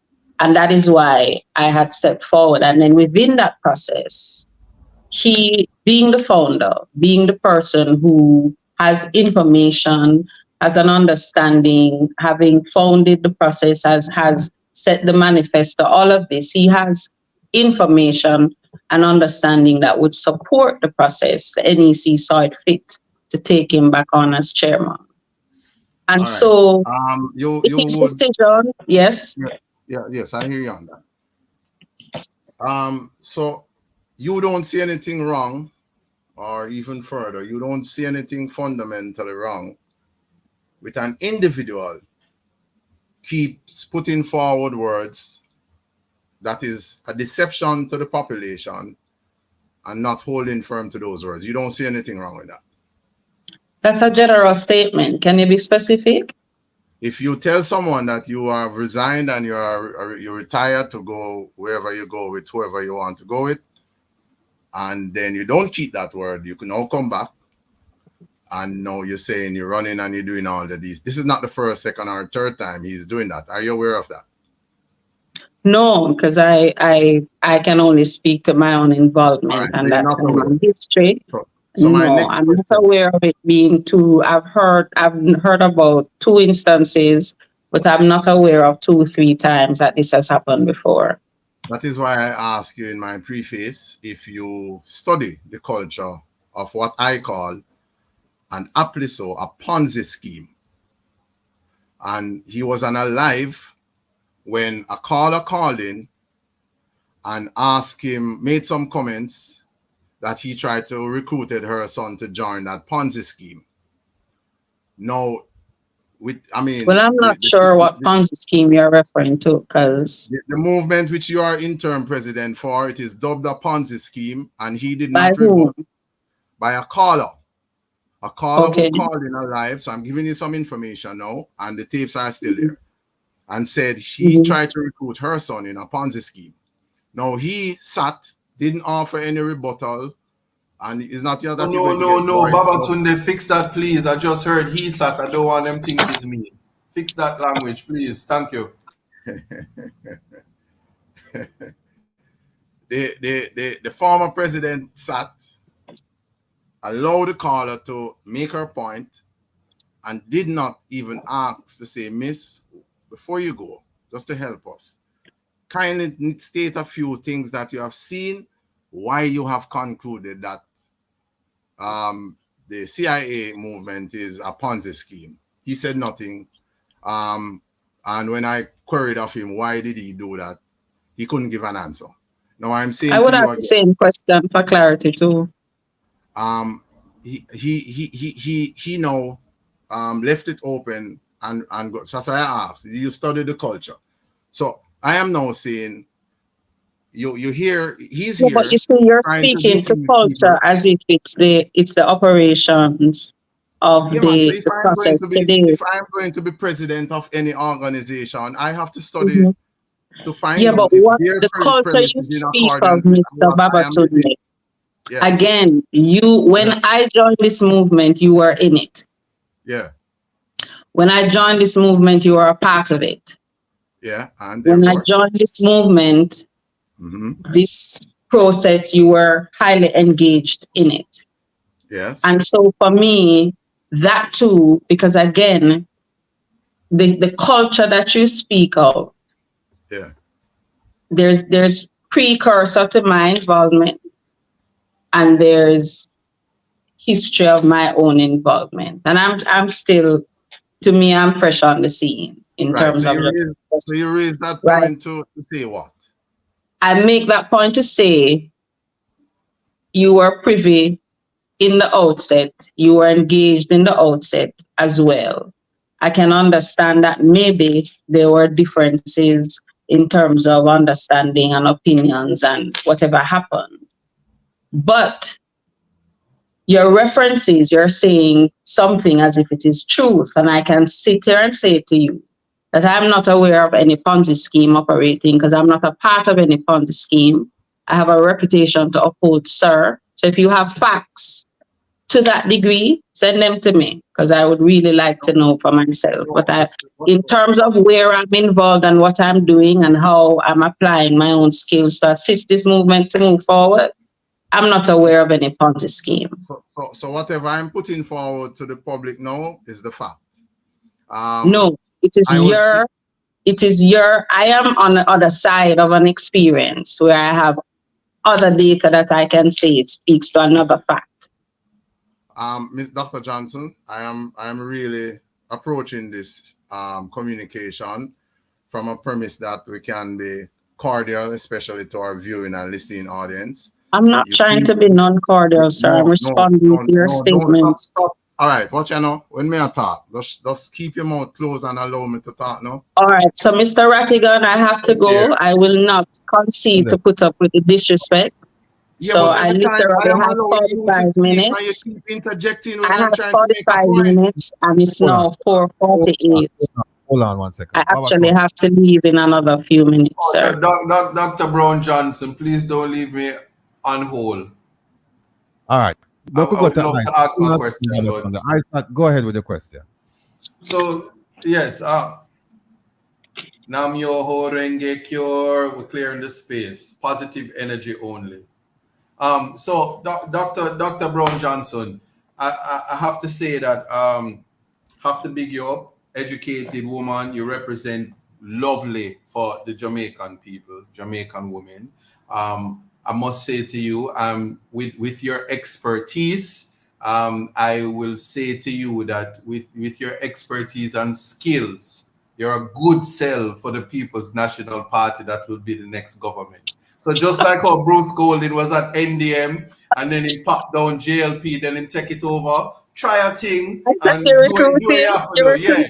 As Baba I won't take the huh? I won't take the yeah, but yeah, you can just gracefully walk away from UIC and put your energies where it is necessary. You won't, I promise you, you won't regret it. Yeah. Here's what I'm saying: the tough questions and the comments have been unkind to you, but we're not gonna allow that because guess what? You are striving and you are progressive. So I just want to make that clear. Now, in terms of I don't want to dance away from it, but a mandate which speaks about the legality of prostitution is a mandate that speaks to inclusion. It's open to interpretation and equality of the law, as you made a response, there are also male prostitutes. And Right. I can tell you this, in the local space, if people have their way, my sojourn or my next career will probably be at back road if people have their way. That's how Oh this is dear. in Jamaica. So Oh one dear. hope, No, and I'm Isaac, don't say advocating. it. Don't say I'm in that. no way Don't say that, man. advocating for it, but I want to say that it's salacious, it's exciting. Mm-hmm. But if we follow first world countries, Amsterdam have a red light district. It's Right. present. I know there are places in America that has it as well. Anything that there's something called mala prohibita, which is crimes by prohibition. I'm only raising it because when we regulate, it is easier to pretty much collect fines, which is tax income. So if we have a space where prostitution can be regulated, we can better monitor STDs, regulate HIV, which is still a killer regarding the advancement in medication. But Right. I just bring that up to say that it's not so. As a woman, I do know that there is a moral thing, and the seat that you are in now as Madam President of the party, it shouldn't be taken lightly. You weren't there by chance. And so I'm just saying to you, as you make your political entry into a very toxic market, that you need not dance away from those things. And it may be a call to revisit, but inclusion is always necessary. So once again, no disrespect to the UIC. I just think that your energies could best serve the Jamaican people with the People's National Parties. Blessings. All right, Isaac. Okay. Thank you for that. I do. Thank you for that. Because it clarified something else too in my mind. But and I think nothing is written in stone. I think this is why you have processes where you go and look at what really serving the process. The audio went. Your audio is gone. State government is okay. Doc, can you hear us? Yes, I can hear you now. I heard Isaac said it. Okay. Oh, sorry. My phone rang, so I had to just cut it off. Sorry. Okay. I have a question for you. As a psychologist, what do you make of someone who they tell you a story and then they do something that's the opposite, then they tell you another story and they do something that's opposite, and then they tell you a story and they do consistently telling you stories but not complying or not acting in adherence with the story that they're telling you? As a professional, what would be your diagnosis of a person like that? Why are you asking me to diagnose people on here, Mr. Rattigan? We need to do an assessment. You have to screen. No, what I'm asking you, all right, give me just a general assessment. Somebody they just keep telling you stories. They just keep telling you stories. I mean, naturally, I do would appreciate that from that standpoint, there would be concerns, because if somebody is behaving like that in front of you, you naturally have, a bell would go off. But then for me, as the person who is dealing with, treatment and intervention, I would be pulling back the layers to try and understand the why, because it doesn't mean that perspective is always the only one, True. But at the very least, though, you would have some concerns. Yes, I would. I would have concerns with that. No, this is the type of behavior that's been attributed to Mr. Joseph Patterson by many, where he says one thing and he does something else. In the main, because you haven't done a proper assessment of him or anything like that, is there a reason for you to be concerned?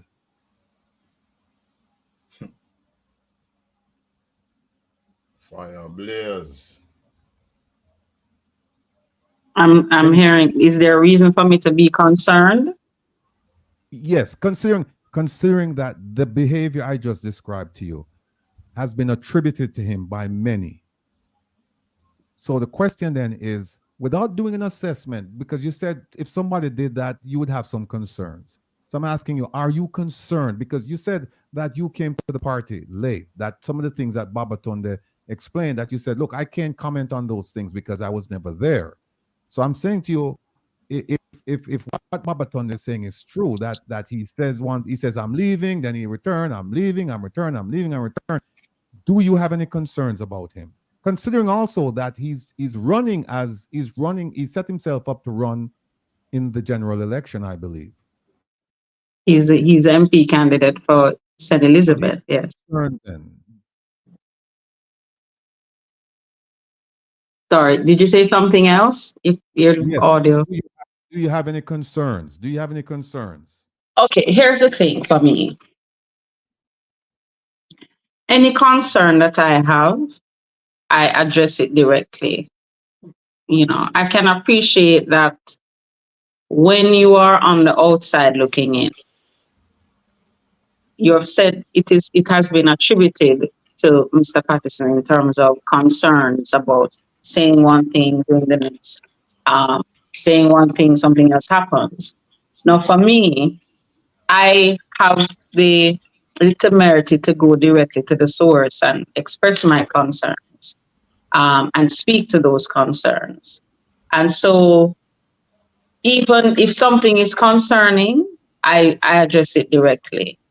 Because at the end of the day, we should all, if we're on the same boat, if we have the same goals, if our actions and our decisions about doing what we do relative to this party and otherwise are about the Jamaican people and those in the diaspora, we should read. And if we're talking about unity, sometimes we need to understand why that happens. And so for me, even if I do have concerns, I'm going directly to him about it. And I'm going to have a conversation and I'm going to say, listen, I observe this is a challenge. Can I understand what's happening there? And usually for me, I get the clarity.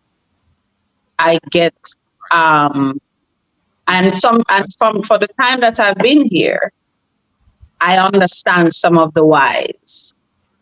You know, I do understand some of the whys. Before I know time is at a premium and you have to leave, but we want to do one more go around with you. Let me I have a question here that I think I know you're saying that some of the things you have to ask him because you want to hear for yourself. When he was here, we asked him if he planned to field, how many candidates did he plan to field in the next general election? His response was, I'm not telling you. And we said, well, wait a minute, hold on 1 second. What do you mean you're not telling us? I mean, how many candidates do you have? He said, I'm not telling you. And in fact, it went as far that Wayne Lonesome said to him, listen, how can we vote for people that we don't even know? If you tell us, then he said, maybe I can even promote some of these people. And he left the conversation without telling us how many candidates he was going to field. Do you take that position that you're not going to tell us how many candidates you're going to field for the election? Mr. Rattigan, no, I don't think. I'm not sure what was happening at that time, but I really don't see a challenge with saying how many candidates we're going to field.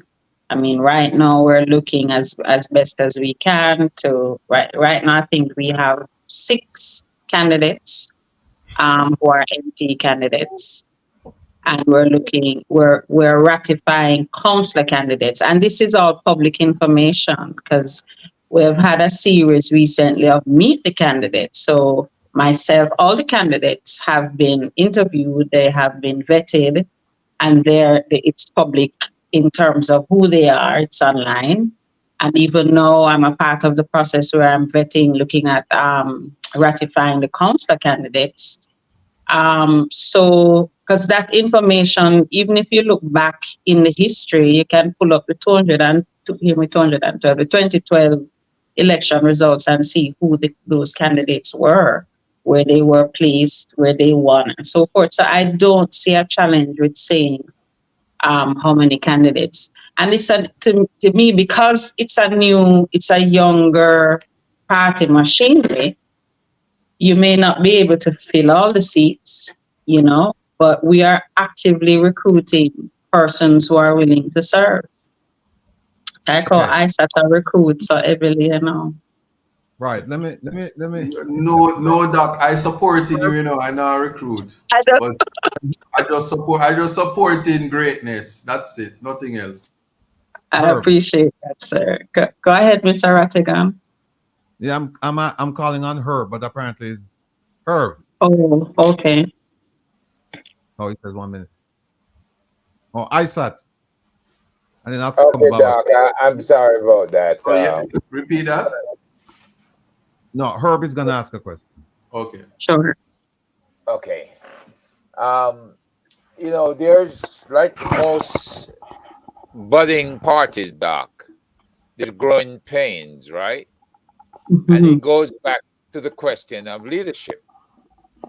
If your leadership is top down, in other words, you have a line diagram with different leaders beneath you, then you have to give clear and precise instructions so that they, in turn, enunciate the same thing to the party members. But if it's not clear, if it's not sound, and if it even pollutes the law a little bit, then who is the spokesperson that will speak to the manifesto most of the time? Is there a PR person? Is there somebody that is speaking up, so to speak, to clearly define the goals, aspirations, etc., etc.? Keep leadership transparent, like we ask of the other two parties, and make people accountable. Is that a part of the manifesto, transparency and accountability? Well, it is a part of the manifesto, and in terms of the operations, yes. You see, sometimes I'm listening and I know there have been challenges, but I have not been I've not had the experience of this lack of transparency and accountability. Maybe things are not put out to the public, because we know too that UIC is not as well known as the other parties. I also wear the hat of PR director, which I hope to defer to somebody else pretty soon. So what is happening now is that we are working at having a formidable team that will assist with what you're speaking to, Mr. Herb. I hear Herb. I don't want to call your name wrong now. Is that it? Herb, just say Herb. Yeah, that's it. All right. So what you're speaking to, it's really the development of a machinery that you definitely can have somebody speaking to that and articulate it into the public space, And so that's something I'm actively working on with the other NEC members to put in place as a solid foundation to assist with that. Accountability and transparency, definitely there. I agree with the principle of accountability and transparency. Not something that we plan to shirk on. Everybody is held accountable and hauled up, from my desk. That's what I do. Or if it's not happening, we talk about it and try to figure out how to make it happen. So when you sent the I made a request from Miss Williams. Miss Williams would have spoken to you, Mr. Rattigan, for me to just have a sense of what you wanted to talk about. One of the questions was to make the party attractive. And I just want to list just 2 or 3 things here to shore up the internal structures, Mr. Her accountability and the transparency, and helping people to understand what the UIC is really about. Relaunching the manifesto. Now, in relaunching that manifesto, we definitely, if this is what is the working tool, this is what we'll be looking at relaunching into the public space. So people have an understanding and clarify if there are clarifications needed, certainly. Heavy membership campaign, we need people to come on board. We need people to support the cause, support the process, because at the end of the day, votes count. So those are just three of the things that, for me, because really this is what the second month of the interim presidency, and we have a national congress in March, and so there again we'll have our members vote. So that's pretty much what I'm working on now, to really structure the internal spaces and help to field candidates in the upcoming local and government elections. So have you published your slate of local candidates yet? I know there's no national elections announced, but do you have a slate announced for the local elections? Not officially announced, no, but I have a listing here and we know what to do when it is nomination time. So what I'm working on now is to have everybody just organize their bios so that we can actually do that properly. Okay, all right. Before you go, Doc, every time I hear the word PR, it feels and sounds like brainwash. I just hope that you don't I hope you don't lose your genuineness, because Jamaican Oh no! people. Why would I do what, Mr. Rattigan? I just I have a sickness where I always have to speak the truth. So I just want to run out, because I must tell you this, and I'm not being a mix up now. There are people who genuinely feel like Baba Tunde. It must not be. Yes, This I am case. aware. I am Right. fully aware. So in terms of I'm this, fully aware. I'm just going to leave you with one anecdote. There's a great politician. You see, when him put out manifesto, him says stuff like, in the next 100 days. So you see, if the UIC want get some traction, cut it in half. Get 50 cents from America for say it's 50 cents in the first 50 days. What we are going to do, we're going to make bus fare $10. Something like that. But seriously, in terms of the PR aspect of it, there's nothing greater than the truth. The country is in a very bad state. Your predecessor, if that's the word I'm to use, I don't really know him, but I can tell you this. The flame went dead because empty promises we have an empty promises government now, respectfully. If we're going to change that, we just have to be real. And I'm saying we because there are people in spaces that want to be in an attractive space.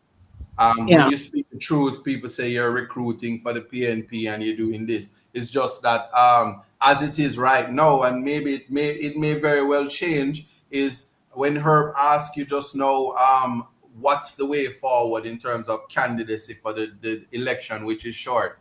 There is nothing wrong with saying that at this time we may not be in a position to participate, because the real prospect of anything, it's fine. But we want to see faces, we want to see beautiful people, and we want to see people that love Jamaica. We want to see more people like you, and I'm not pandering to you. My spirit take understood. and that's why I almost fight Mr. Baba Tunde a while ago, but me just sit down in my seat. I understand where Baba Tunde coming from. But I'm saying take his position as a real position of the Jamaican people and how they feel about deception from politicians. That's Absolutely. the last I would Let me just, before we go, Dr. Brown Johnson, before we go, let me just, Baba Tunde, have a quick question and then I'll just do a wrap up. Baba Tunde, what's the question? All right. Give thanks, Sir Rattigan. For you, Miss Johnson. If the movement, all right, let's put it this way. You are 2 months into the job as interim president.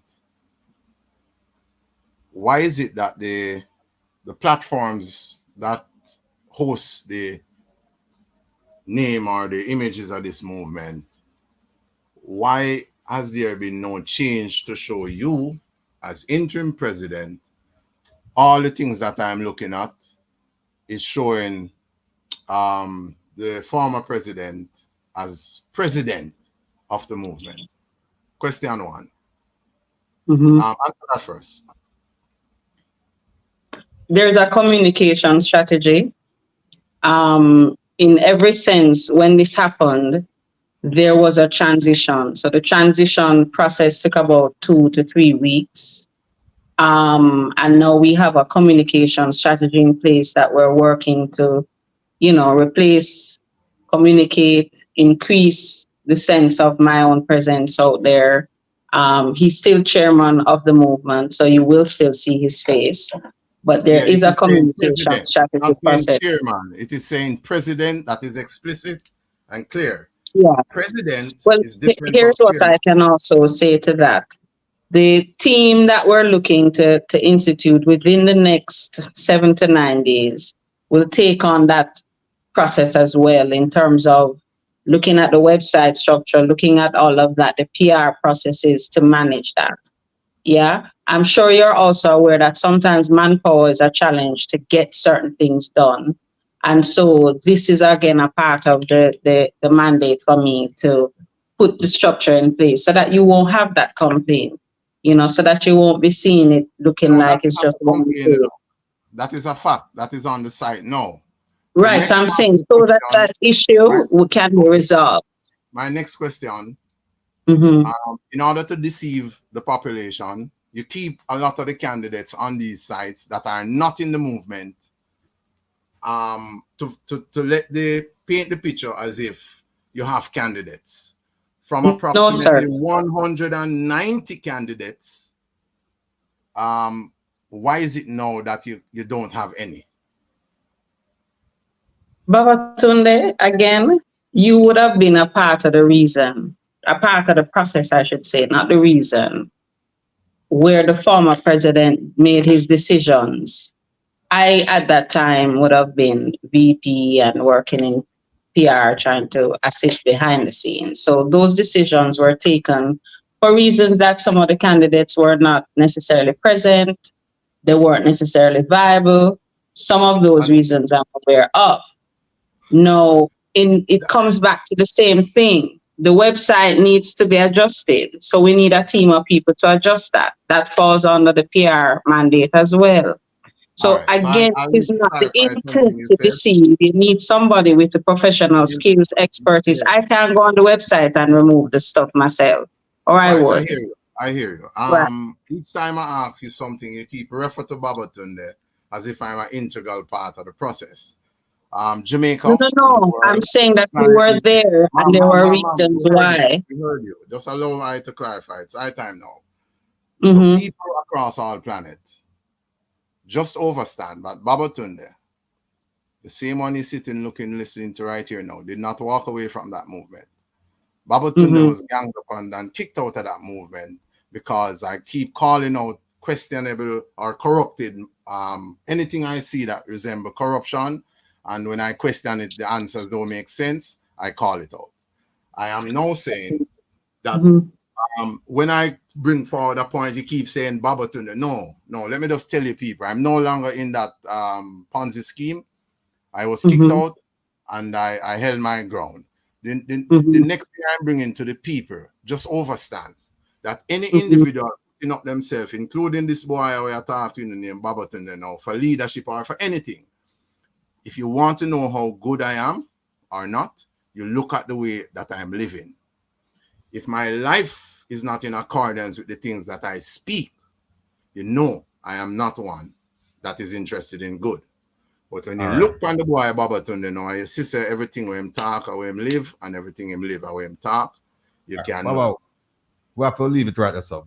Baba, we have to leave it right. So I just have a question. No, you start make commentary now. Let me just talk to Dr. Brown Johnson here. Doc, one of the questions I sent to Nieka to kind of prepare you for the interview, I asked about your comprehensive plan to deal with the issues affecting education, security, health, blah, blah, blah, blah, blah. No.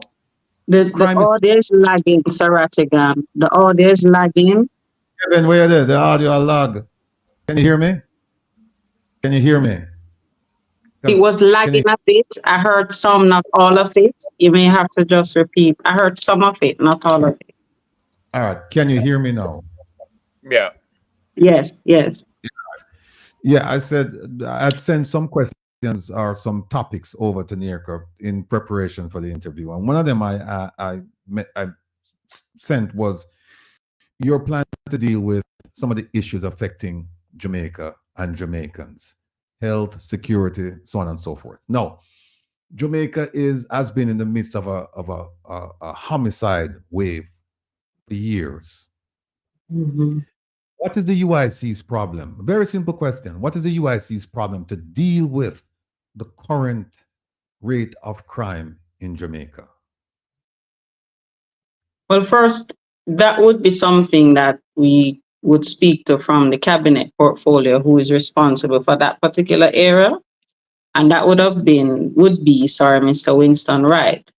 Now, what I can speak to for me in terms of crime, the evolution of crime doesn't just happen at the end game where you see the result of it. It starts from the child is growing up. It starts in our communities where we are not resolving issues and concerns properly. It starts with empowering our people in terms of having the confidence to engage our system effectively to help them to solve their concerns.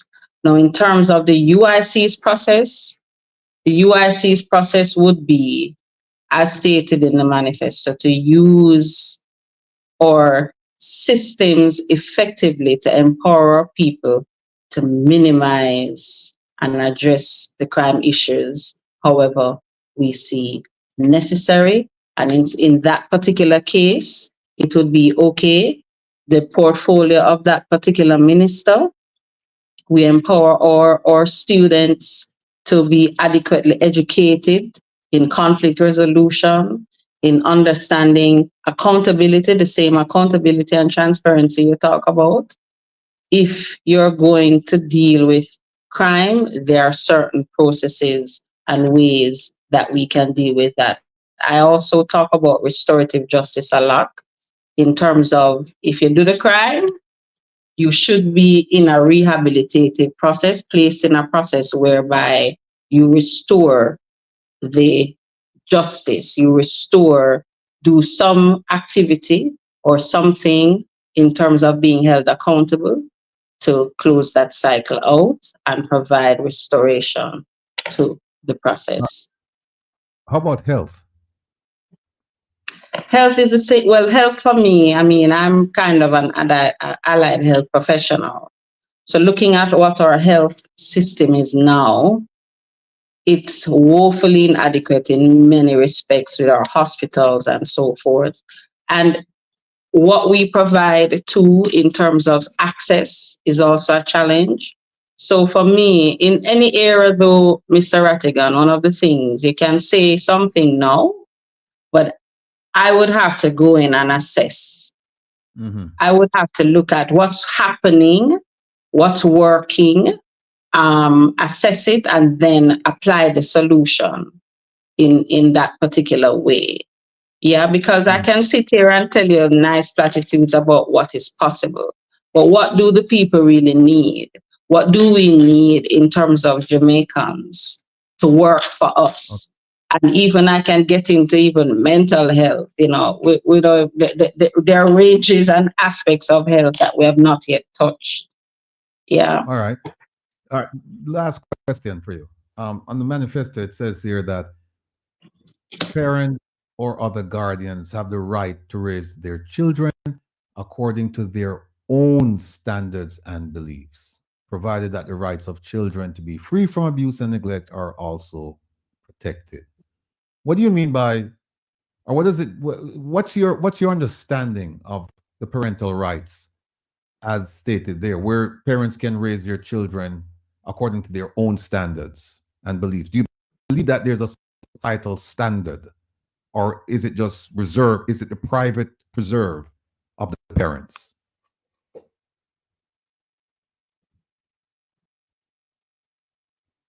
You chopped up a little bit, but I'm gonna answer a bit. You're asking about parents' rights to raise their children according to their own standards. I want to make sure I heard you correctly.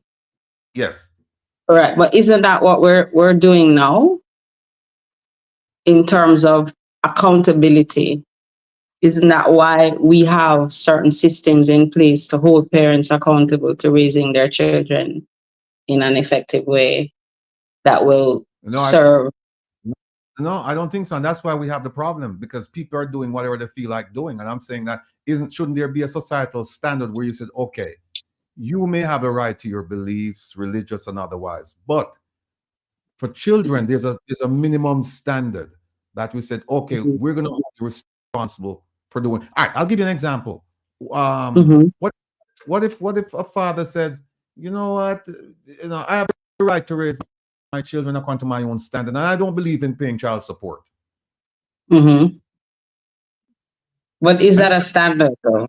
Isn't it? Because if we're going to look at what's the correct standard for raising a child to become an effective citizen, that wouldn't be a standard for me, because that child would need to be supported by their parents. And that's why I'm asking the question, what do you mean then? Because I think that there's a societal standard, and that's why they have child support agencies and all that. And they're saying, well, children are supposed to be raised in a certain fashion, because they understand that not all parents will raise their children in a particular way. No, Yeah, but parents have ultimate accountability. They brought that child into the world, and so I'm sorry. and so from that standpoint, that parent can be held accountable by law. So if let us say the standards are not adequate, all right, or the standards are not effective, then that's a conversation, or that's some process to engage that parent in raising the standard that is required to affect that child's life. Can I say something here, please? Sure. The manifesto is being read too general. As soon as I heard that part of the manifesto about parents being able to raise their kids, I bring the public's attention to the case of Z, Virgo, and her father, the young lady who had dreadlocks, who was put through the most embarrassing situation where a court said she's not a Rastafarian, so she has no rights. If you read the manifesto in that context, parents should have the rights to raise their kids, provided that they're not bringing them harm. The question as to when should the state interfere with how you are raising your child that's very interesting manifesto, because there are persons who are saying that, well, certainly the current government has come around years later and the court hasn't answered the Virgo matter, but can you send your child to school with dreadlocks? Well, not long ago. No, you can. No, you can if you cover it here. Right. No, but I'm saying at a time, yeah, it was no. yeah, Other things that people are doing within their home, that when they're sending to school, they're put in a very bad place. Can you imagine myself sending my child to school and say, listen, if something gonna fall on you, record it, because we need to make sure that the lawyer has the necessary evidence, and he finds himself expelled. Or you're going to a school and I say, a teacher have you in the school and want to sexually molest you, turn your phone on, and he finds himself suspended for using the phone, or she finds herself. There has to be a way where parents are able to protect their kids, and whether or not a politician or a party is able to do that. I'm just putting that out there to say that interpretation. And also, doctor, I'm not defending you, because they're gonna say I defend you. No, I know, but then what it does is clarify for me that it's an instrument. And it's an instrument of governance. It's a tool, that. No, the point I was saying is that at this point, and let me use the Babatunde stance right now to say at this point, as the interim president, I think that you should familiarize yourself, ought to, let me not should is strong words, but familiarize yourself with the manifesto. And I'm just intervening because I think it's very unfair to you, as you have put up yourself to be crucified by Rattigan and Herb. And this show, no, I think let me just tell you, this no, show, but you see, any politician that come on this show should receive an yeah, award by us at the end of the year, because yeah, but you see, the thing is, there are always nuances. I do know the manifesto, but I also understand that you can put me on the spot here and ask a question that you expect a particular response. But for me, I look at it as an instrument of governance, that if it is, before you even change it, it requires a certain type of engagement. And so there are things I may not necessarily agree with 100%, but I can speak to it. I can say, okay, this is the nuance, this is what I understand, and so forth. And I think that there's nothing wrong with that. No, man, But I know. I'm just yeah, saying to be fair to you, because I want to make sure that when we issue the awards to those who put themselves up to be political to be representatives, that crucified. you get the female award of the year. Because right now, Ampina is beating you, and I Yeah, just want to tell you, you need to rack up the understood. point But I mean, in back the 2 award. months in, yeah, 2 months in, I'm still learning. I'm not afraid of looking back at something. And I do agree, sometimes it's you say it's general, but you can flip and apply something based on how you read and understand as well. And so what is the core value? What is the core point? Where we're trying to go? Yeah. And I still reserve the right to say that if it's not working for the Jamaican people, if it's something that maybe Mr. Rattigan feels, say, there's a process of addressing that. Yeah, that's my position on it, and it doesn't mean that we will all agree. All right. Yeah, You have my vote, Dr. Brown Johnson. Look, Doc. I know you have to go. We sir. have to. Thank you, sir. What I'd like to do Sorry. is I'd like to.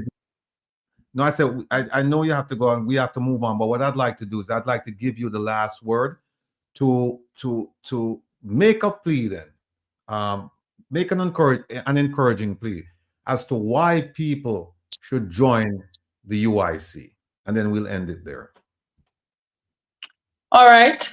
Thank you, Mr. Rattigan, and I really thank you for having me on your show with all the toughness of the questions and so forth. But I want to say to people, join the UIC, because to me, it's the party that represents the ability to be devoid of the toxic history of the political structures we have had. It's an opportunity to really empower yourself in the process of unity. You know, the party at the core represents unity. The core value is unity, empowering all our Jamaican citizens to have a sense of sovereignty, to have a sense of choice about your future and your future generations. Because that's also why I'm involved. You know, I think about what will my children inherit? How can I impact that process? And so from that standpoint, come and join us. Although Mr. ISAT recruiting for the PNP, we are fully here to say we have a space and we're willing to hold that space. We have a right to that space. And so join us on this journey as we feel we have the ability to change the trajectory of Jamaica's future. So join me, check out the thing, volunteer, become a member, get your voice heard. Let's move the process forward. All right. Dr. Brown Johnson, thank you so much for joining us. Babatunde, thank you as well. Hope to have you back soon, especially when we gear up for the political season. I think we're close to it. So we'd love to have both of you back. So take care, and we'll talk. Good to meet you, Doctor. All right. Hold on a second.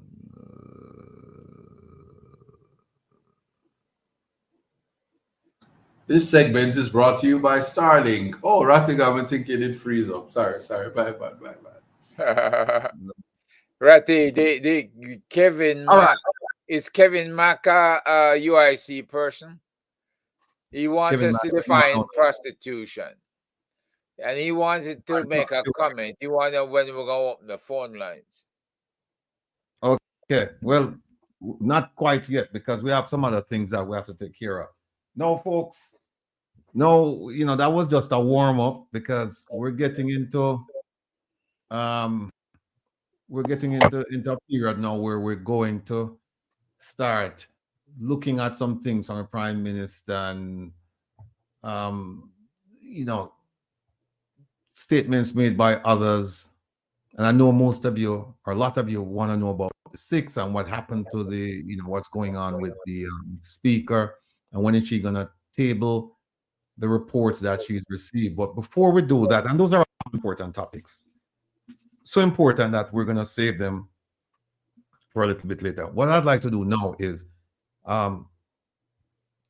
let's talk about the Minister of Foreign Affairs and Foreign Trade, Minister Kamina Johnson-Smith, otherwise known as Apina by the people of a tribe in Ghana.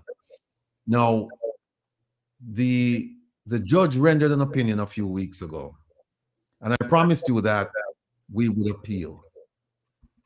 And I'm here to let you know that the appeal was filed this past Wednesday. And the lawyer of record for that appeal is none other than our brother, our friend, our analyst, our recording artist, our KFC of lover of all things KFC. KFC superstar. Yeah. Mr. Isaac Buchanan.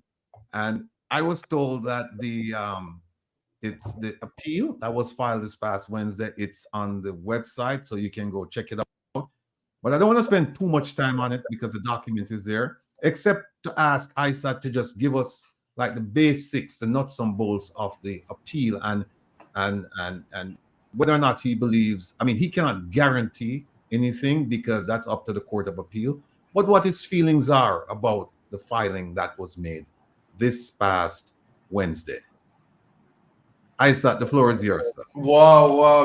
Very, very, very send. I don't ever recall being on the Rattigan show in the capacity as an attorney. They're gonna curse because they say I'm never serious, and Sharon lady say I must go on my bed because I joke out everything. But to say this, first of all, is an honor that I was selected to represent such a momentous occasion. The second thing I will say is that the matter having been filed is actually sub judice. But notwithstanding, I will say this: in reading the judgment, a heavy written judgment, a big judgment, there were no pronouncements made as to any to whether or not the allegations or the claim as filed is not true, or whether there's a serious issue to be tried. And these things are very important. And here is why. Procedurally, I'm not hearing you, but you're saying I should bring the... You're muted. All the place. Yes. Yeah. No, bring a camera. Bring a camera. Okay. You see my forehead big, and when you bring the camera down, it take up too much space. So I was, Oh yeah, right. Perfect. All right. But yeah, so I just wish to make clear that the matter was struck out by the learned judge, and so it is that procedure that certainly we are dealing with, and in doing so, I have learned a lot in terms of from the president of the Court of Appeal himself, right? And one of my biggest first case before the court, by myself, dealt with this same issue of striking out. And one of the things that I would have learned, because I get my knowledge not from senior attorneys but from the judges themselves, and I would take my licks. But to say this, in the pursuit of justice, procedure is a slave and not a master. I would have said to you guys last week that notwithstanding you are the diaspora, you are still us. You are citizens of this country. And on the issue of standing, that is something that has to be clarified by our Court of Appeal. And I'm sure at the end of it, we even at the Privy Council, we're necessary to prove that point. So I want to say that. The next thing is it's exciting times. Read it. It's on the website. And if you have questions for me, you can ask me from time to time. But the matter is sub judice.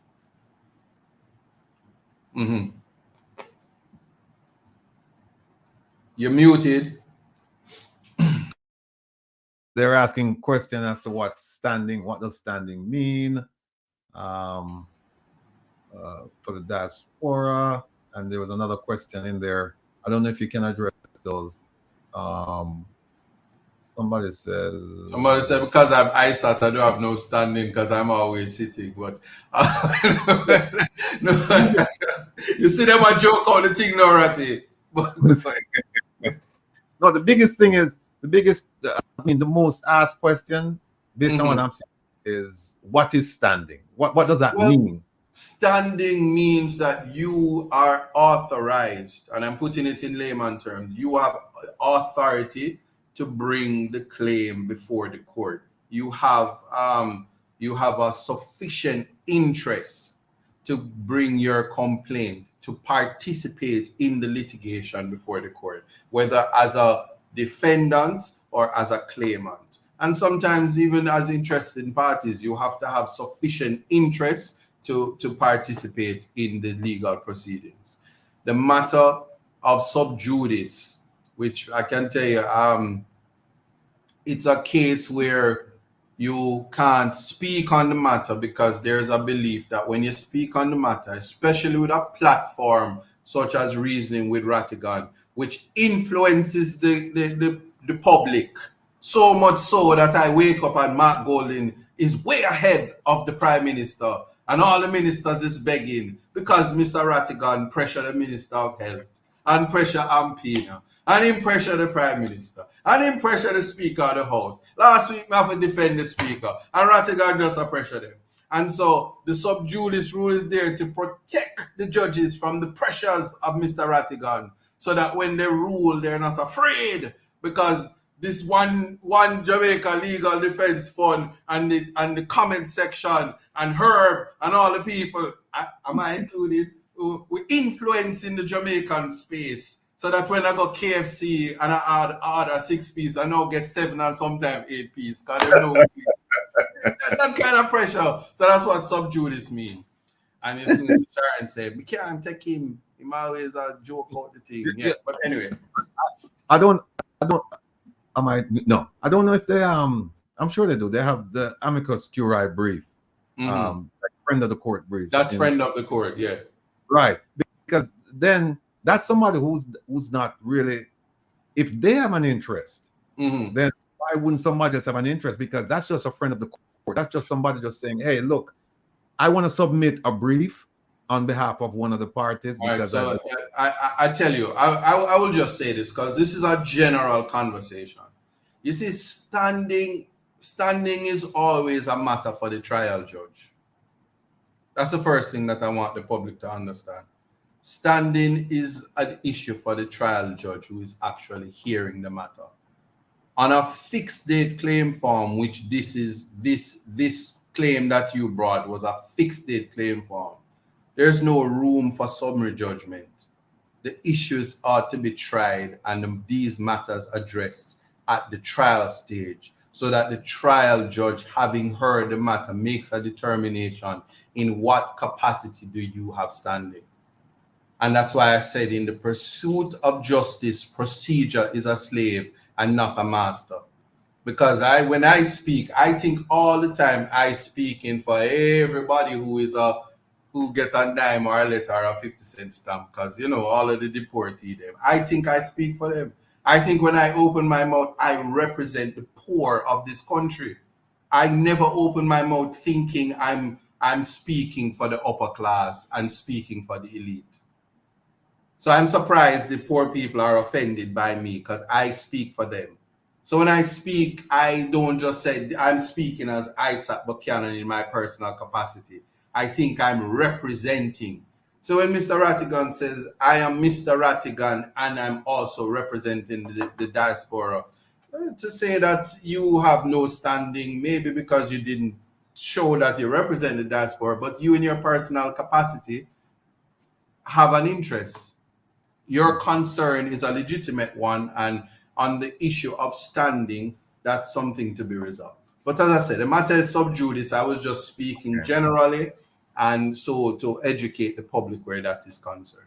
So it's a very important case that you brought, and we'll see what the court deals with as we march along. And persons, I invite you to go to the website, look at the drafting, look at the file by, you will see my name there, aka KFC Boss.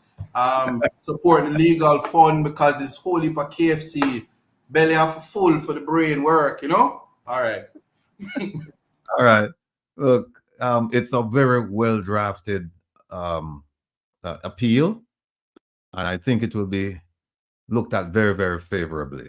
That's all I can say about that. But the other thing too is that I think that persons looking at this, some will be worried, because this flies in the face of everything, or a lot of things said by the judge. But then we'll see how the Court of Appeal, how they rule, and that's within their jurisdiction. So we'll see what happens. But I have this funny feeling that some people, once they've read it, because it doesn't look good for them. But as I said before, and I played it. Oh, let me, it's at this point. Let me just play this video back here. Let me play this video. This video is this politician is his name is Julius Malema. He leads a minority party in South Africa, but they're going from strength to strength. People love him, people hate him, people despise him. He's a lightning rod. I don't agree with everything he says, but what he's saying, I agree with. And here is Julius Malema.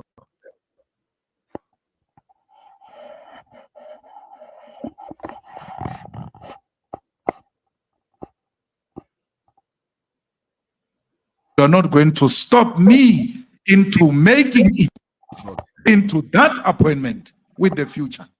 Life is difficult, but you must soldier on. Don't give up. If you are a coward, you don't belong here. But if you fight, even when things are difficult, you keep on fighting. This is your home. Welcome to the home of black people who never give up, who keep on soldiering on. Even when it is difficult, we keep on soldiering on. One day we shall arrive, because we know we have a future, and that future is what we make of it now. No one is going to destroy us, because we have an appointment with that future. A very important appointment with the future. And you are not going to stop me into making it into that appointment with the future. Life is difficult, but you must soldier on. Don't give up. If you are a coward, you don't belong here. But if you fight, even when things are difficult, you keep on fighting. This is your home.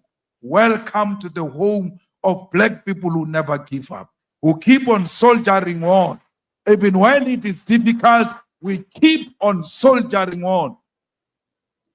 That's it. We keep on soldiering on, and nobody's gonna stop me. One day we shall arrive, because we. Okay.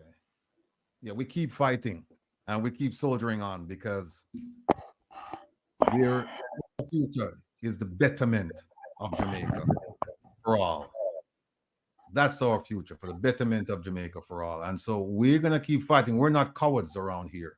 Like he said, if you're a coward, if you're a coward, you have no business being where I'm sitting, where I sat sitting, where Herb is sitting, where all of you in the chat room and listening audience. You have no business being there, because if you will not succeed. You will not succeed. You have to show resolve. You have to be resilient. You have to persevere. You have to believe. You have to have a passion. And that's what we have around here. And we're doing this not for ourselves. We're doing this for our people. People who don't have a voice and will never have a voice. Because a lot of them, they've been conditioned that way. That whatever we say, I saw it go.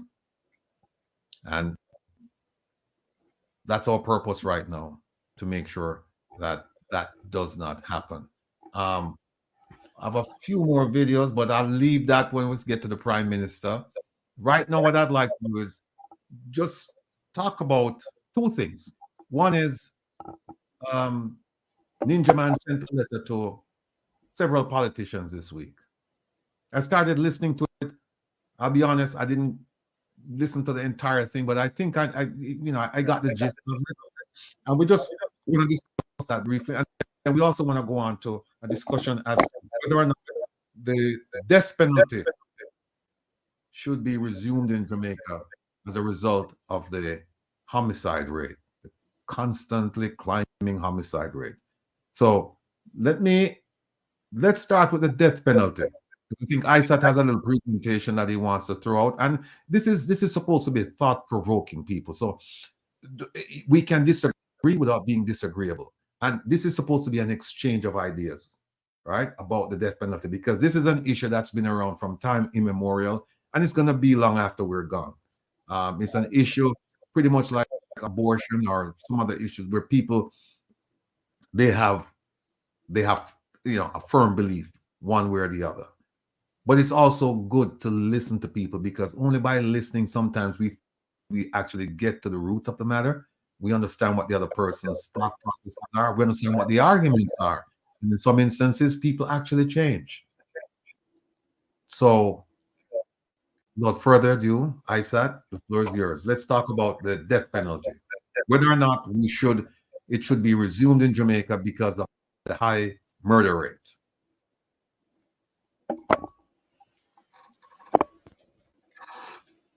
Thanks for that. So disclaimer, please do not cut up my video, take 5-minute snippets to make me look like I'm taking a particular approach. This is just for persons to appreciate the dynamics of the Jamaican space. So the death penalty is one of the most controversial topics that anybody, it's almost like when your parents raising you, they say, here are the things you avoid. Don't talk about religion, don't talk about sexuality, don't talk about the death penalty, don't talk about abortion, don't talk about politics. If you keep those things away from the dinner table, you will definitely enjoy KFC much better. But in the Jamaican space, criminologists will tell you, and certainly I was educated by a Dr. Janelle Matthews, who taught me criminal law at the university, and she's a big criminologist, and she would always start by speaking about what the law is, that's criminal law in its rigid element, and what criminologists believe it should be, how the law ought to be. And the starting place that we have to look at this particular topic is understanding that Jamaica is a high crime society.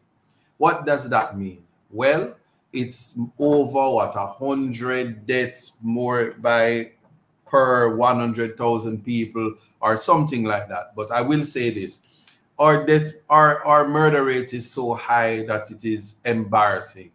It's notwithstanding, as I'm saying this, that the illegal states of emergencies are being called. What I will say where that is concerned is that what else is the Prime Minister to do?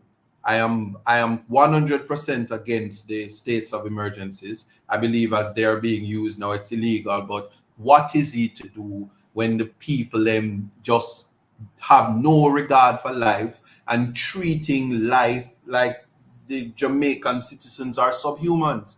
It's a big problem. So whether you are for the death penalty or against the death penalty, what message ought to be sent to the murderers, the persons who have no soul? And here's the thing.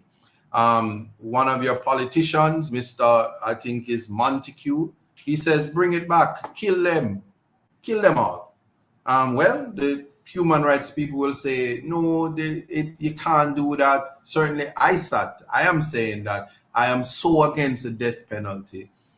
But what is the message we are sending when we simply sit back and just allow persons? The thought of our mother and our child, and I'm saying this in all seriousness, that persons could plot and follow through, killing a mother and an innocent baby, a beautiful, pretty little baby at that, says a lot about how we perceive our criminal justice system and whether it has enough teeth. No, there are some very powerful nations in the world. The United Nations is completely against the death penalty. Many first world countries sanction nations who carry out the death penalty. But notwithstanding, the United States don't have a problem sending you to the electric chair or injecting you and the other forms. They still carry out the death penalty in many states. And if there's not a clemency or anything, it goes through. In the Jamaican space, 1988 was the last time somebody was put to death.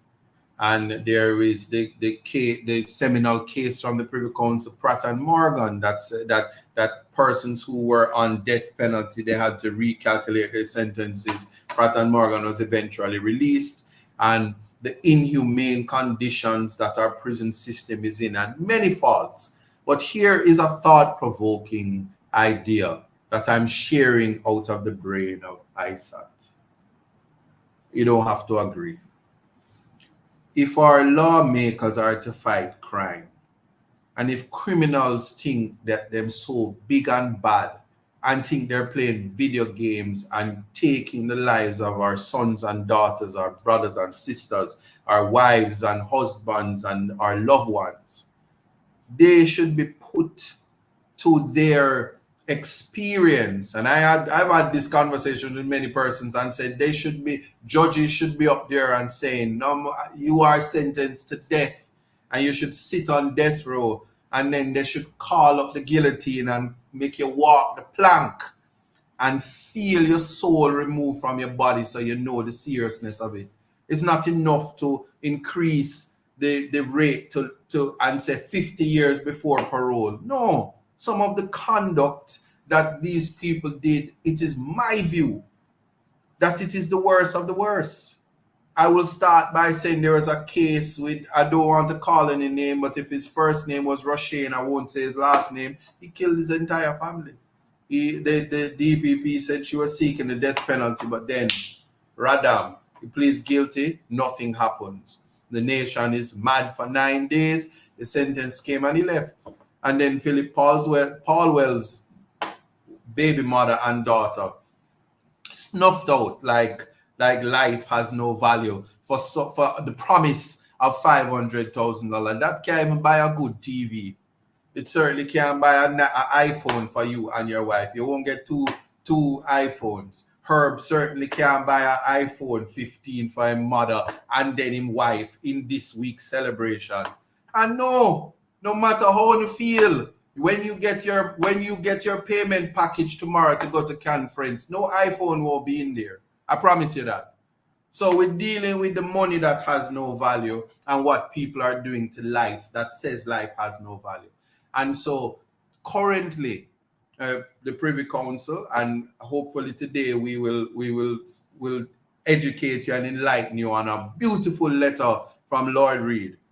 But the Privy Council's position and I think the case was Tremington and the Queen, says that death penalty should be reserved for the worst of the worst.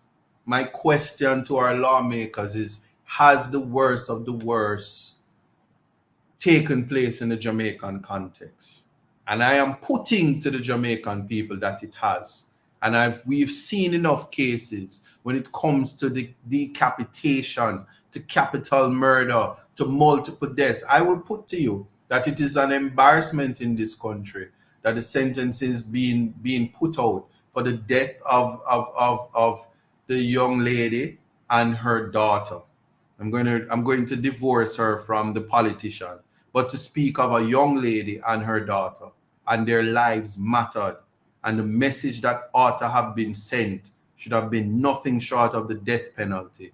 And I am not in agreement. I'm stating my position that I am against the death penalty, save and except for the circumstances of this case where persons are saying, I did it, we did it, and we did forget $500,000. You're out of order and you don't deserve to live. I'm not God, but that's my position. And our laws allow it. Our laws allow it. If we are a sovereign state, if we are a sovereign nation, if we are to believe that we truly have some semblance, resemblance, remnants of independence, then when those persons run afoul of the law, it's on our books, regardless of what Amnesty International says, regardless of what the United Nations says. Are we at a place and at a time where murder has become so nonsensical that we ought not to allow our judges to pass sentence and have the persons feel the pressures of the magnitude of what they did when they take the life of one of us? Because every time we lose a life, it is one of us.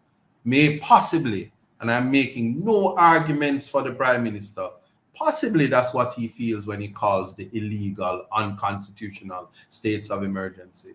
Possibly his advisor says it is demonstrably justifiable because crime is too much. I'm 100% against the calling of the state of emergency, and maybe the crime fighting tool that ought to be deployed so that the human rights lawyers like myself have to walk up to somebody's cell and say, we're doing our best to prove that you don't deserve the death penalty, because we shouldn't be doing it. But that should probably be the work of the defense lawyers when the state in its sovereignness has to deal with a crime. The crime of murder is what I'm talking about. Notwithstanding the ineffective, or lack of a better word, the defective justice system, the bad prison conditions, the this. But you can't, it may very well be that those who are committing murder knows that the prison conditions are bad, know that there's a disconnect with Google Gaga and bad investigations. Maybe it would be that they know there's a break in the chain and that there are good defense lawyers who will get you off of murder. But one has to say, are we at a place where the persons who commit these heinous crimes should sit and imagine their souls being removed from their body, and not by extrajudicial killings? Our law-abiding police officers in the JCF should never have to be put to live with those decisions when our justice system is able to do it. That is just my thought on it. We have the law. We don't need to pass new legislation. Judges need to take up the gavel, and when the worst of the worst come, the office of the DPP respectfully should reject plea deals for crimes like this. And we as a society should send a message that not in our beautiful Jamaica should any son or any daughter of any person in this country think you can take up yourself and kill somebody, and it's not in self-defense, and it's not a justified killing. Absolutely not. Perhaps it's time that we have the conversation that the death penalty is for you. So when I go on Twitter, the JCF in their best position which is the PR aspect of it. Can put up on Twitter, you're feeling bad, you're feeling brazen, we have a guillotine for you. Come on down. Possible. But those are my submissions. As a proponent who is against the death penalty, what is the position of the society? What are lawmakers to do? What is the judiciary to do? Yeah, that's my position. Thank you.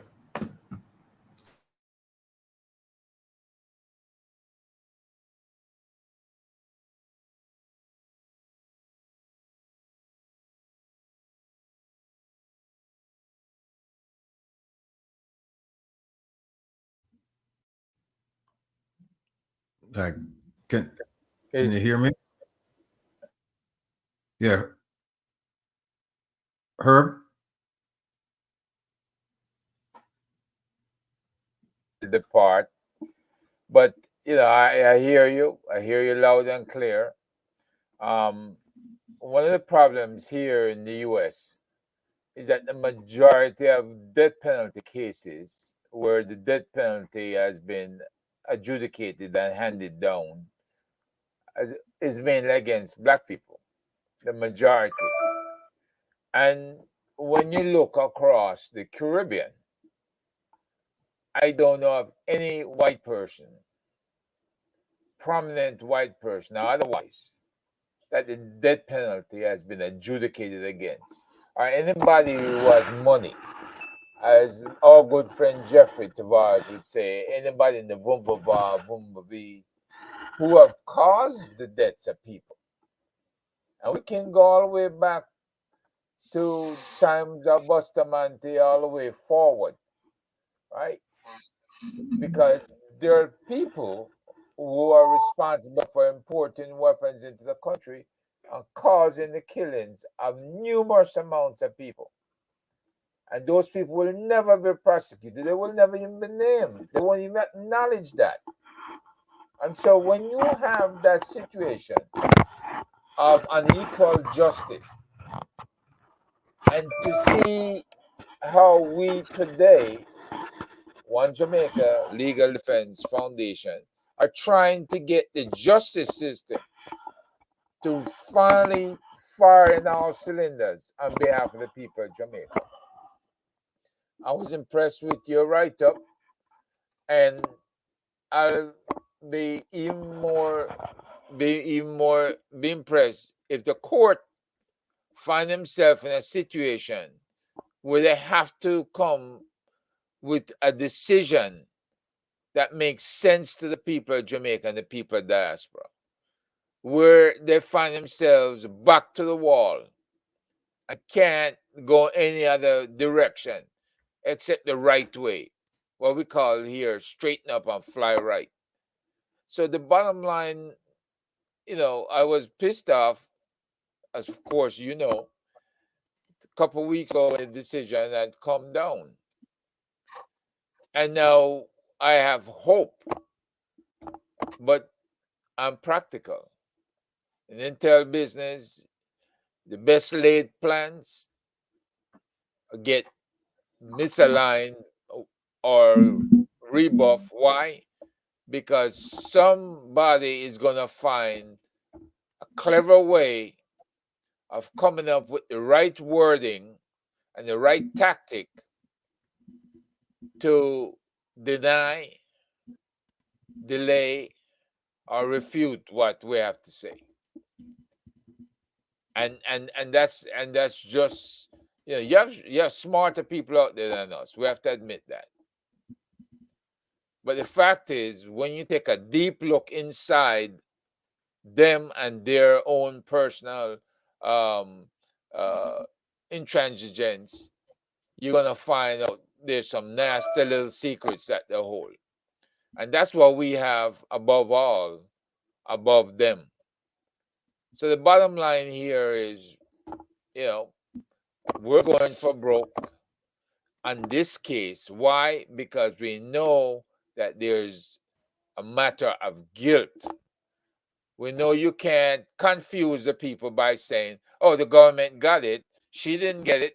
When she says she got it, So everybody is passing the buck, but the buck stops with the number one person who is our boss, who has failed in every category to make heads or tail or any sense of what they tried to do and failed to accomplish. A waste of funds that the government could have utilized in underserved communities to enhance the welfare of our people. A total waste. And here she is, still wasting the court's time, lying and trying to defend the indefensible. And the question of the death penalty, again, our folks in London don't have to tell us what we already know. That is inhumane and unjust in a lot of cases. The forerunners to prove that was George William Gordon and Sam Sharp and others who perished with them when people were fighting for justice. We see the same thing in Haiti, right? And there was a Jamaican who left around the time of Sam Sharp, went to Haiti and started their revolt, their rebellion. So we are rebellious people, that's true, right? But I don't think we're supposed to be branded as murderous people.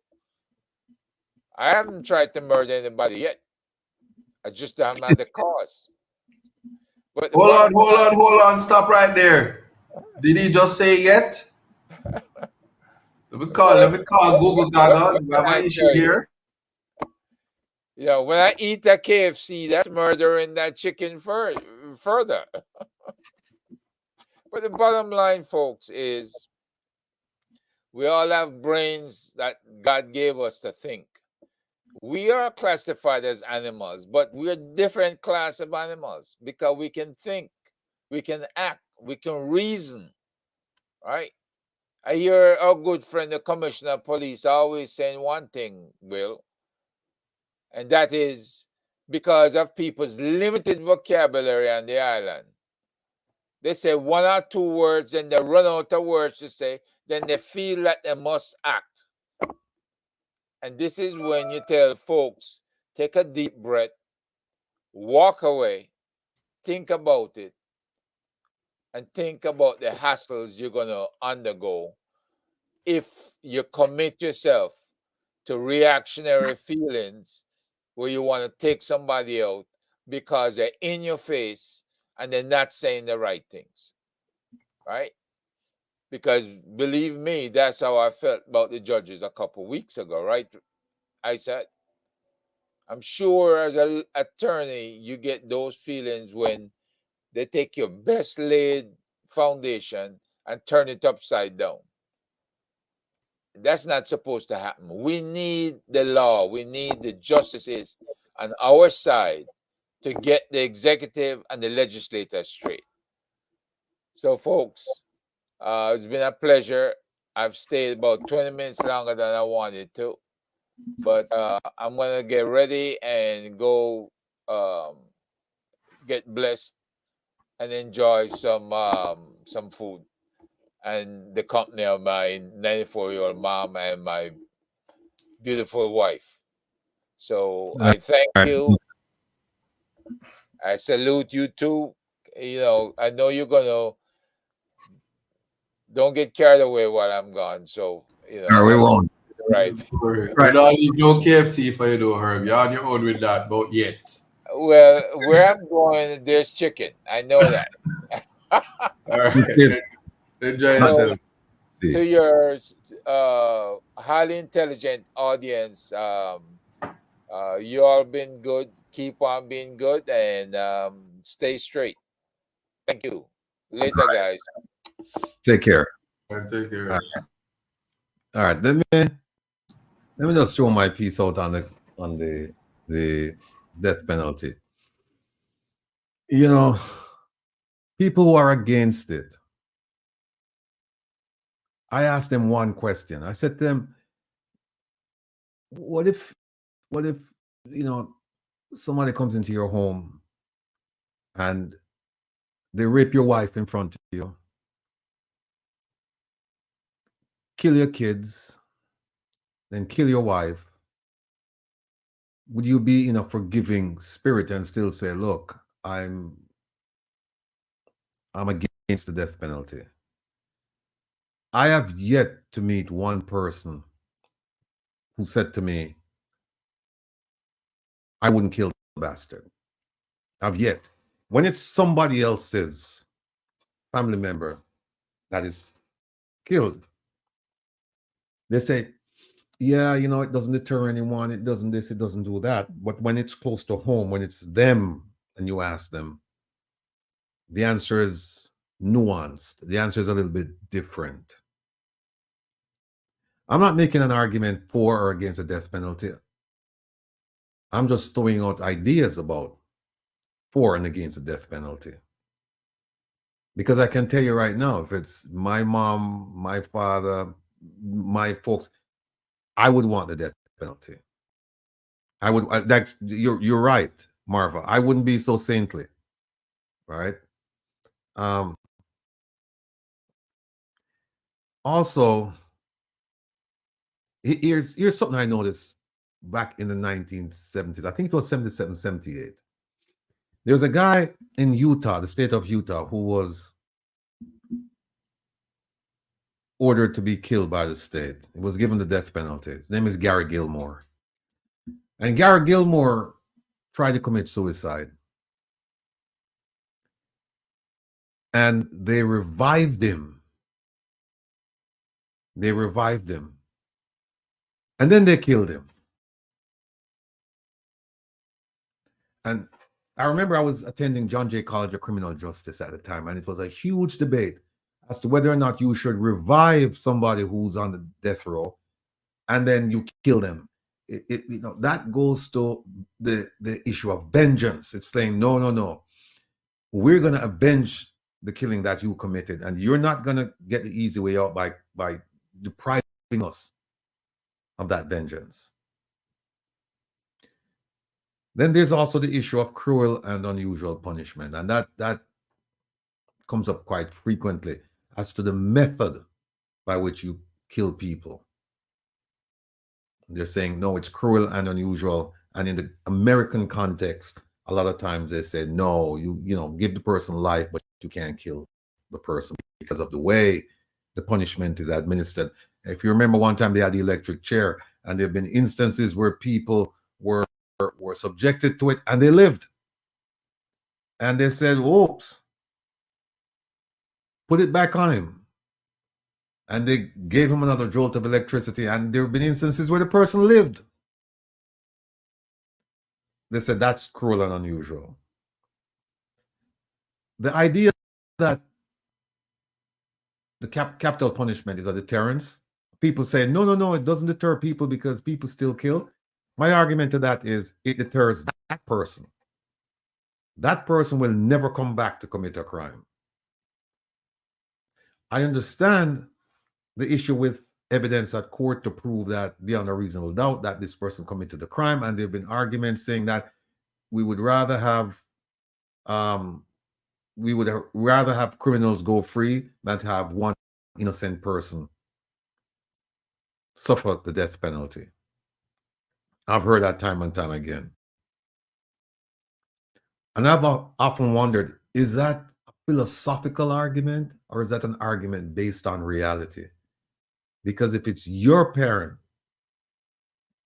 your wife, your husband, your children, you're directly affected by that incident, would you be so saintly? Would you be so forgiving to say, let the person go? The idea of proving, and I'm looking at the chat room, somebody's saying that death penalty is justified if it can be proven. What about innocent? Yes, it's true that we've put people all over the world. People have died innocently. Innocent people have died. But then the question that troubles me a lot is, so should we let all the criminals go, meaning give them life or 25 years or whatever, simply because we're afraid that the proof might be faulty or that a judge admitted certain things into evidence or did not allow certain things into evidence that allowed or that convinced him to issue a life sentence as opposed to the death penalty. Now, in Jamaica, it's been called for because of the crime rate. And it's not just the crime rate, it's just the way people are being killed. And they're saying, you know, we need to set an example. We need to start, you know, an eye for an eye. We need to start exacting vengeance. And that's what the death penalty is really about. It's about vengeance. It's that this guy or this person committed a crime, they took a life, and we think that they should forfeit their life. That at the end of the day, it comes down to vengeance. Now, in some parts of the world, you put someone on death penalty, on death row, and they're there for 20 years. And in the meantime, they're being fed, housed, taken care of by the taxpayer. And people see that as an injustice. Because some of these folks, they die before their date with death, meaning the death penalty. And some of these people, they have their cases overturned. And get a new trial, and then they say, okay, we're going to sentence you to 25 to life. Is that fair? And then in some places, the death penalty is swift and it's sure. Like, for example, the Middle East, some places in the Middle East, Saudi Arabia, for example, they don't fool around. And I've had conversations with them about this death penalty issue. And they said, look, we're not like you. We don't allow people to sit here at taxpayers' expense for 25 years and then have a new trial or they die. No. Because there it's clear it's about vengeance. They make no bones about it. And so when someone is charged for murder, the only way you can escape death is if your family, well, if the deceased family, if they decide to take what is called blood money, which is they'll take a payment from you to spare your life. It doesn't mean that you're not going to prison, because you still have to settle up with the state. So they'll give you the 25 years to life or whatever, but they won't kill you. But they go to the victim's family and they said, hey, what do you want us to do? And if the answer is, we want the person killed, then it's carried out. So they tell me we don't waste time, we don't do this, we don't do that. And so, you know, that's it.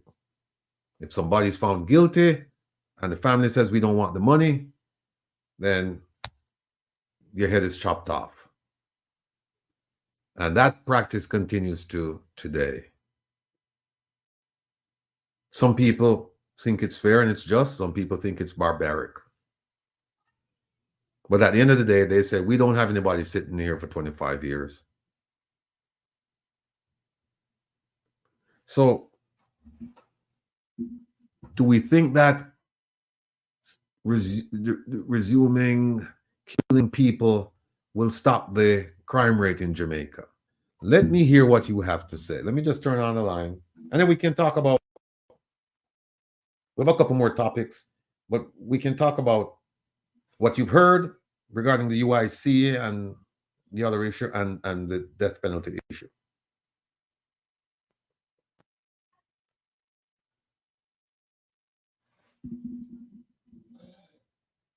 And then also, some people make the argument that in it's selective enforcement. Like, some people will get the death penalty, and some people will never get the death penalty. So it's not an issue with easy answers. But if you look at it from a personal perspective, most of you will agree that an eye for an eye. You kill somebody, my family, then you deserve to die. When you look at it from a distance, you say, well, you know, maybe that person should be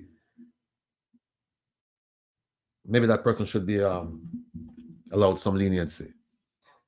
We'll spare the life. Yeah, I just wanted to add something, Sarati, before the caller comes on. The Privy Council I hope I'm saying this right, Tremington and the Queen, you know. He says that they said the death penalty should be reserved for the worst of the worst. So judges don't go on a frolic of their own, you know. There are certain times that even for anybody, whether you're a whether you're like me who is completely against the death penalty, that the crimes that shock a nation, that even the person who said no death penalty, you stop and pause and say, oh my God, what else could be the answer? I'm not here to say, I'm not authority for saying life must be taken. It is the experience that I want persons. If this was a poetry class, I would say everybody close your eyes and imagine the miscreant. Imagine the evil life, soulless, empty demon that decides that they're going to get up in the morning and snuff out the life in the worst, as the Privy Council call it, the worst of the worst scenario. And I'm positing to everybody that I think the young lady and her baby, the manner in which they died, that we know of the issue, that what could ever be the worst of the worst than that? And many other situations in Jamaica that we can identify, and I think our judges are equipped to do that. It is the experience that I am sold on, that a man should sit in the position having had no regard for life.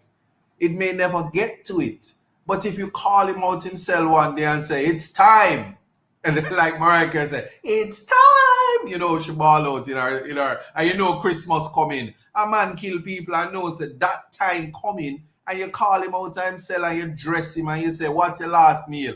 KFC, my boss, at 6 piece.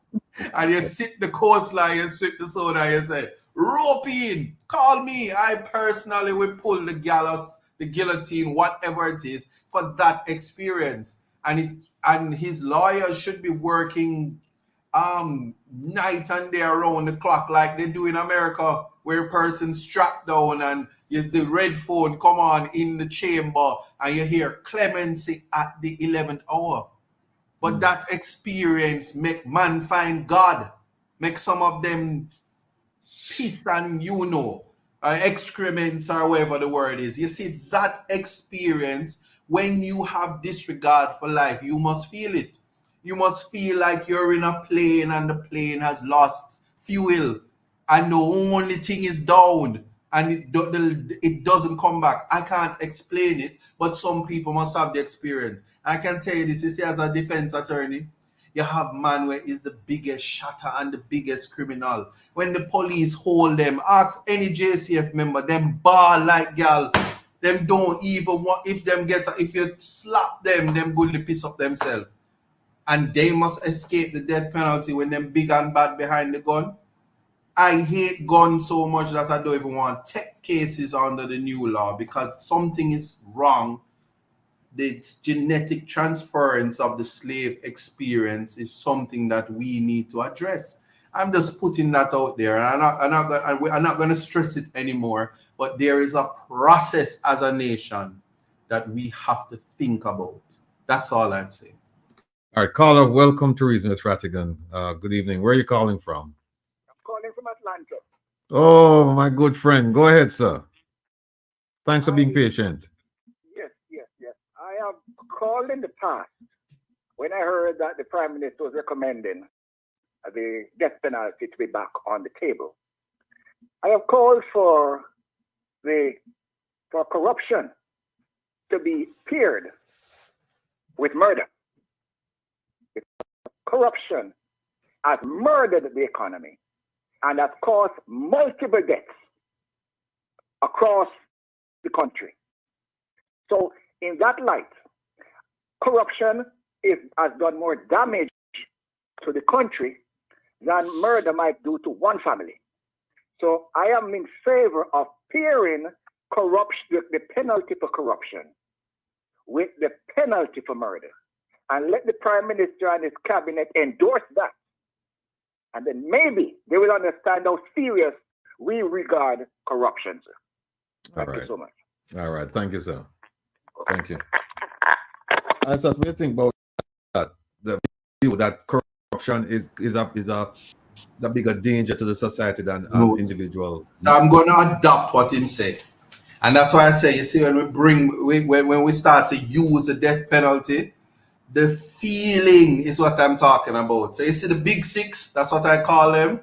Them supposed to be right now as we're talking, and the idea that corruption is paired with murder and capital murder at that. So that is corruption is the worst of the worst. I can see them just now on the toilet. Them wouldn't have the strength to take the reports and send it elsewhere with their names on it. I'm just saying.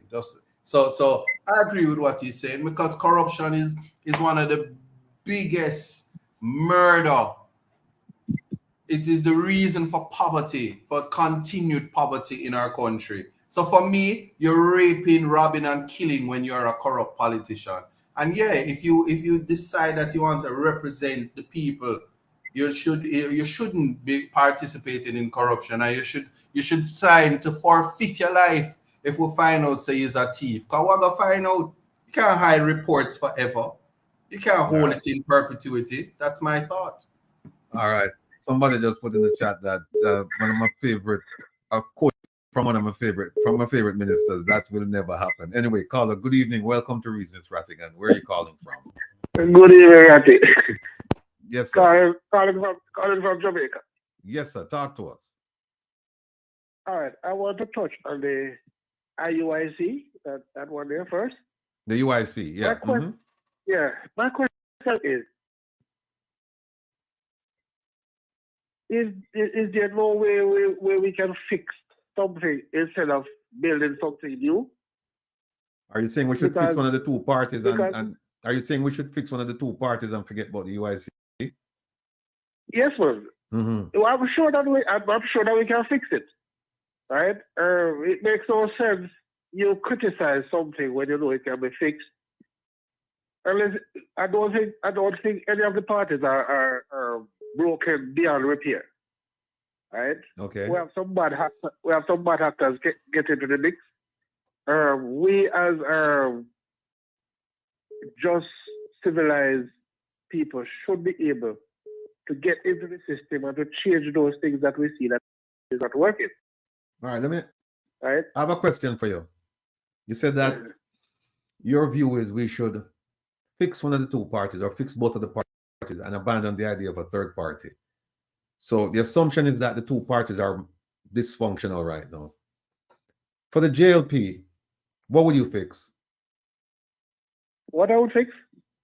Well, we know the bad actors in the thing. Can we get good, decent, law-abiding citizens to get into the mix, into the party? Can we, as a society, flush out those? We as a society talk up against those who are vote out those who we know to be corrupt, and make that be a signal to the next party that is coming in that you coming in, the next one of the step out of line, you know that you're out, right? So we no tolerance thing we work with now. Okay. We know what you're supposed to do.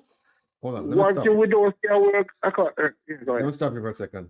You said that with the corruption, you vote them out. So your idea is wait for the election, vote them out. Would you also prosecute them? Yes, sir. Okay, all right. So you're saying then the way you fix the JLP is they have corrupt members. First thing is you vote them out, and then you prosecute them. Yes, sir. So same question for the PNP. How you fix the PNP?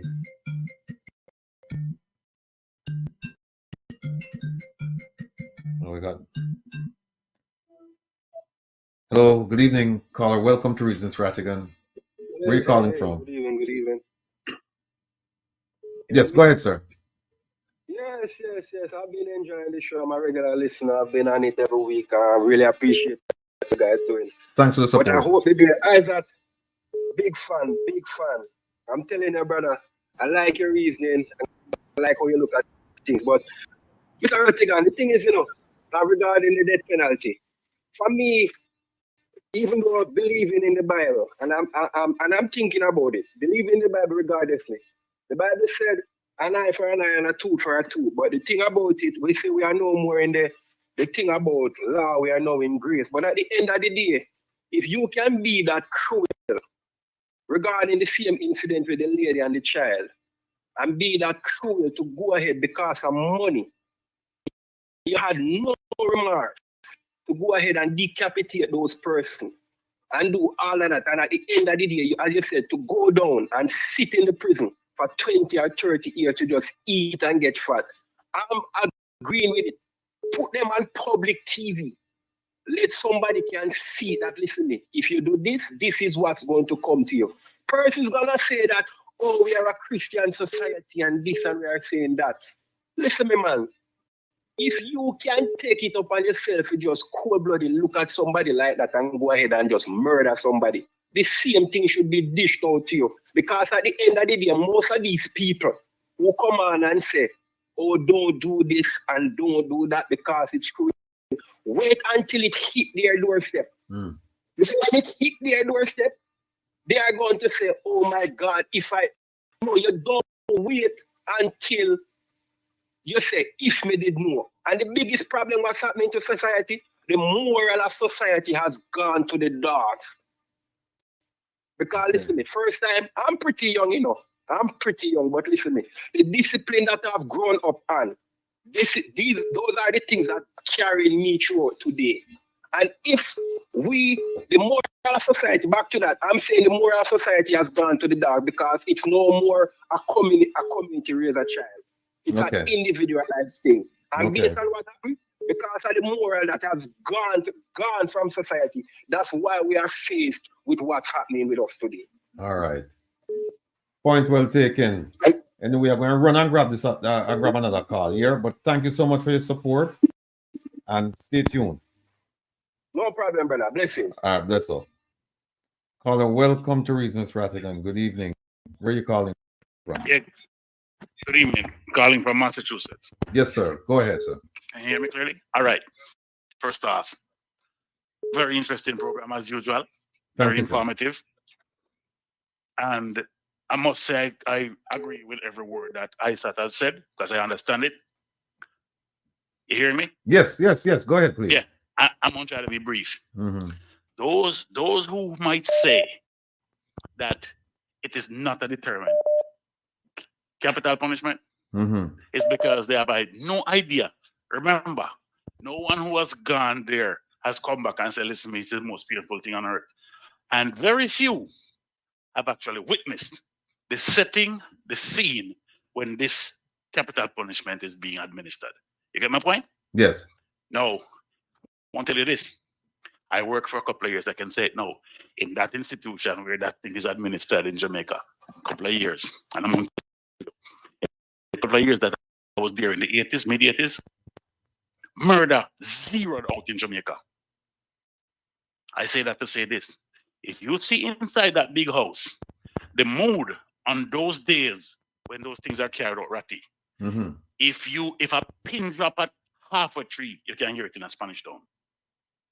You know what I'm saying to you? Okay. And if you see the mood on even the non-death row conscripts, you will understand the impact those summary executions have. So you're saying it should be resumed. Yes. Okay. On those cases, like the one that you see Isat was referring to as a little model there, on those cases where it's clearly proven that this murder was, in the words Isat describes it, as the worst of the worst. Yes. Those people would think things, because when they think that tomorrow morning, oh my God, so me and my posse, and we're going to dust out XYZ and XYZ, and they're going to go into this house and kill these old folks. And trust me, some people are going to pull up them jet brakes. You hear me, Rattigan? Yeah, I hear you. I'm hearing I'm serious. It is a deterrent. I have seen it. I marked it over a couple of years. And I marked it from what was happening on the outside, and I actually was there to see. I don't want to describe it on the but trust me, Okay. All right. it is something. Point It well is a taken, my deterrent brother. because I balance what I was witnessing, what Okay. I was seeing on the street, and the overall picture as also as things went down. All right. All right. All right. Have a good evening, Thanks, blessed brethren. take care. Thanks for the Yeah. support. Caller, good evening. Welcome to Reasons Rattigan. Good evening to you, Mr. Rattigan and Isa. Yes, sir. I just like to share my views on the death penalty. Yes. Contrary to what your views are about it, I totally support the death penalty. The only reservation I have is that one is to the evidence has to be so overwhelming that the person who is convicted for the death penalty, that is the person. Okay. If that is the case, I believe that that person should pay the ultimate penalty. And the issue about revenge that you have opined, when you look at revenge, you have to look at it across all punishments. Because if you commit a crime, you are going to be punished, and that in and of itself is revenge. Mm-hmm. From my perspective, Mm-hmm. right? If you're playing a cricket match, for argument's sake, and you have lost to your opponent, and the next time your opponent wins, that's about they got revenge. So my only reservation, because if it is known before you commit the act that, listen, if you kill somebody, the penalty for that offense is you're going to pay the ultimate price. I think that is reasonable. And, if that is clear and understood, you can't have somebody killing one person, two person, 4 one time, knowing that all it might is a life sentence. Right. As a gentleman said before, I personally believe it is a deterrent. The only reservation I have, quite frankly, is that the wrong person is not executed. All right. Once the evidence is overwhelming, and this is the person, I have no issue, because they would have known beforehand what the penalties are, and yet they committed a crime to exact that penalty on him. So yes, I believe that the death penalty should be revitalized. Okay. All right, brethren. All right, Thanks sir. for the opinion. Take care of yourself. Be well. Bye-bye. Yeah, man. Yes, caller. Go ahead. Good evening. Welcome to Reasons Rattigan. Where are you calling from? Or did I just... Hello? All right. Good night, Rattigan. Yes, sir. And good night. And good night to Isaac and everybody. Yeah, man, you not hearing me? Yeah, we're hearing you loud and clear. All right. Just two quick things, because Sure. I've been watching the program and with the UIC lady and all of that. Yes. My take is, I said this to everybody. I said it to everybody, even on my comments on on social media. The problem is not so much the two parties. The problem is with us, the people. Because if we aren't, listen, we keep saying that the politicians are this and the politicians are that, but if we are not holding them accountable, then it doesn't matter which party you put in.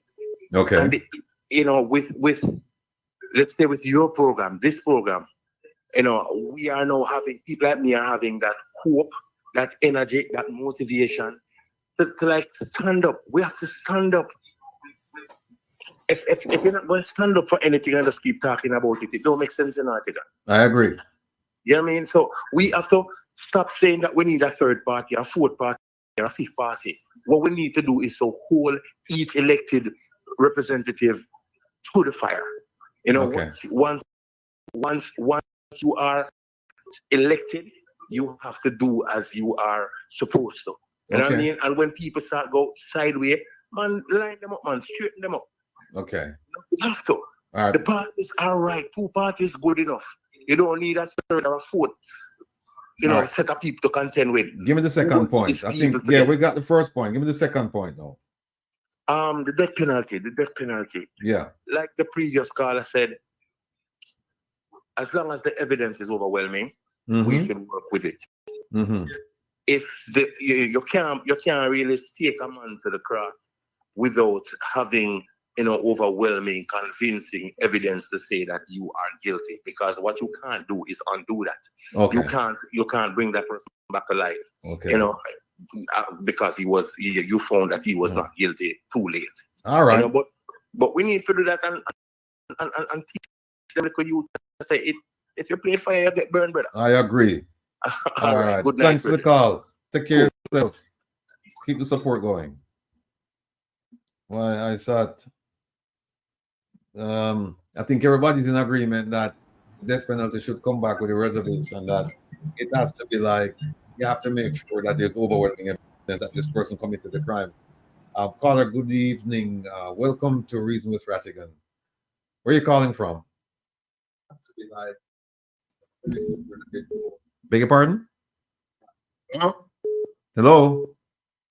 If I'm calling to comment on the death penalty. Yes, go ahead, please, sir. Yeah, I hear some callers say the evidence got to be overwhelming. It doesn't have to be overwhelming. If you go through the system and they find you guilty, let's get on with it. So how about you go through the system, and that's why they have a project called Innocence Project, started out in New York, where they found a lot of people who went through the system and they were found guilty, but they were actually innocent. Well, that's a good. But once you exhaust your appeal and it's upheld, it's just one of those things. It's not going to be 100% proof either way. So your perspective is, once you go through the system and you get the death penalty, then that's the end of that. We don't care about what the judge. You may have had a terrible judge. You may have had a bad lawyer who didn't bring certain things to light. We don't care about that. You should just. That's it. Once you get sentenced, that's it.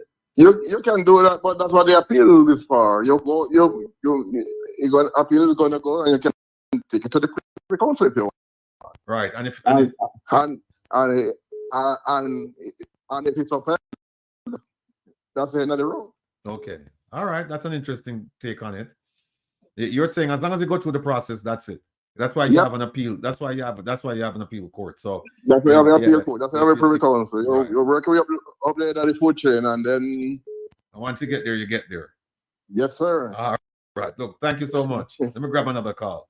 All right. Bye-bye. Take care. Bye-bye. Caller, welcome. Good evening. Good night. Good evening. Welcome to Reason with Rattigan. Go ahead, please. Greetings, Wilford. Can you hear me okay? Yes, loud and clear, sir. Okay, excellent. Greetings, Isaac. So before I talk about death penalty, I want to go back a little bit earlier. My name is Kevin Nariri. I was a member of the UIC's National Planning Committee at one point. So that's where I'm coming from. So on the topic of the manifesto, the spirit of the manifesto is individual rights. So in that, where you're talking about whether it endorses prostitution, what it is saying that a woman has the right, if she chooses, to have a monetary transaction for sex if she chooses. However, she cannot be forced to do so. But if you regard prostitution as sex for money in any form, then that's how you define it. If that's how you define it, that's how you define it. Mm-hmm. But what the manifesto is saying, that a person has the right to do that if they choose to. But if they are forced to, that is completely different. So in the same sense, the UIC was saying that when it came to the pandemonium, you should have that same right to choose whether or not you want something in your body or not. So the manifesto says that basically, Your right to be you includes my right to be free from you. So if you are engaging in an activity that causes no harm to me, you should be free to do so. That's the spirit of the manifesto. Okay, so hold on. The spirit of the manifesto said that if you want to smoke crack, so you can smoke crack or crank or whatever, and because that's an individual right, and nobody has the right to interfere with you. If you're doing that in your house and you're not harming anybody else in doing that, you should be free to do so. Yeah, but the thing is, the thing about it is that how do you legislate somebody sitting in their house smoking crack? I mean, what will the law say? Will the law say you're free to smoke crack, but you can only smoke it in your house? I'm sorry, say that one more time. What will the law say? Give me an idea what the law will look like as far as drug use in your house. Oh, geez, I don't know. I'm not really an attorney. I can probably guide you as to that what will look like. I couldn't really tell. I'm not really an attorney. Yeah. But it's happening in other places in the world. It's not unique. It's not a unique phenomenon. Yeah, but look, it's not a unique phenomenon. True. But some of those places that you're talking about, they don't have the high crime rate that Jamaica has. Well, that is true, but honestly, Jamaica is not really ready for that in its current social, economical, and educational environment. We're not quite ready for that. Not quite ready for what? We're not quite ready to have. Honestly, we're not quite ready to have laws that create a framework for that to happen. Oh no, Rattigan just left us. This segment is brought to you by Starlink. Caller, I don't know if you can hear me, but I just want to say this until Mr. Rattigan come back. The UIC need to get together in a room like when Jesus had the Last Supper, because that's how it's being treated right now, and understanding the manifesto. When they get put through the rings by Mr. Rattigan, and they must have an answer, a unified answer, so that people can buy into whatever I want to say when they're doing over there. I don't want to minimize it because there are people out there that believe in and I'm of the view that people should have the freedom to have choice. But the UIC has to come together. If you are coming to put some meat on the presentation by Dr. Brown, you fail miserably. Because I can tell you this, to borrow from the great Whitney, crack is whack. It can make you end up in prison, or it can make you end up sounding like saying "Bobby," and we don't want that. But see, he's back. I'll just stop. You guys cut out for a bit. So we never heard anything you was saying. I don't miss my crack is whack presentation, but continue. All right, Carla. The only thing I have to say to you is that if all of what you're saying makes sense and is so attractive, why is it that we're not seeing the Jamaican public coming to you in droves? In fact, we're seeing them run away from you. When I met Joseph on Facebook years ago, and I traveled to Jamaica. I'm part of traveling to Jamaica. I went to visit Joseph at his house. And I told Joseph that what the UIC is doing is gonna be a psychological challenge more than anything else. It still is, hasn't changed. Give an example? Yeah. Right here on your panel every week, you have a very brilliant attorney, lawyer, but he advocates for the PNP on a weekly basis. Now, the PNP is an 85-year-old political organization that if they were to do what they were supposed to do, you wouldn't need to have this program in here at all. And the people who say that give Mark Golding a chance, Mark Golding is not the PNP. Mark Golding is going to bring with him the structure of the 85-year-old organization. It doesn't Oh, work. Bobby, Anybody Bobby. a third party and they cannot give you a practical reason, like the caller before, can't give you a practical reason as to how you will get rid of the corrupt politicians. Some of these people are propagandists. They're calling on behalf of the party to make an argument that seems intelligent on the surface, but it is not. But caller, you are guilty. Caller, if I may, you're doing the same thing. All right, Kevin. Because you have to have people in place to be alternative. You have to have a machine where you have people in place. Kevin. All right, Kevin. Been there for years. Kevin, here's what we're going to do. We're going to terminate the call and then listen to what ISAT has to say. How about that? Kevin, aka Bobby. Let me just tell you something. So ISAT is going to give you issue as well. Yeah. All right, no problem. Hold on a second, Isaac. Please, welcome to Reason with Rattigan.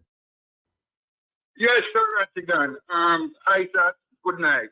Yeah. I'm going to have to agree with Isaac, when it comes to these people need to really get together and really figure out what they really want. Because this pandering with them is not working. When you read that manifesto, and especially the principles that you are now having objections to, you can tell that these people really didn't think this thing through.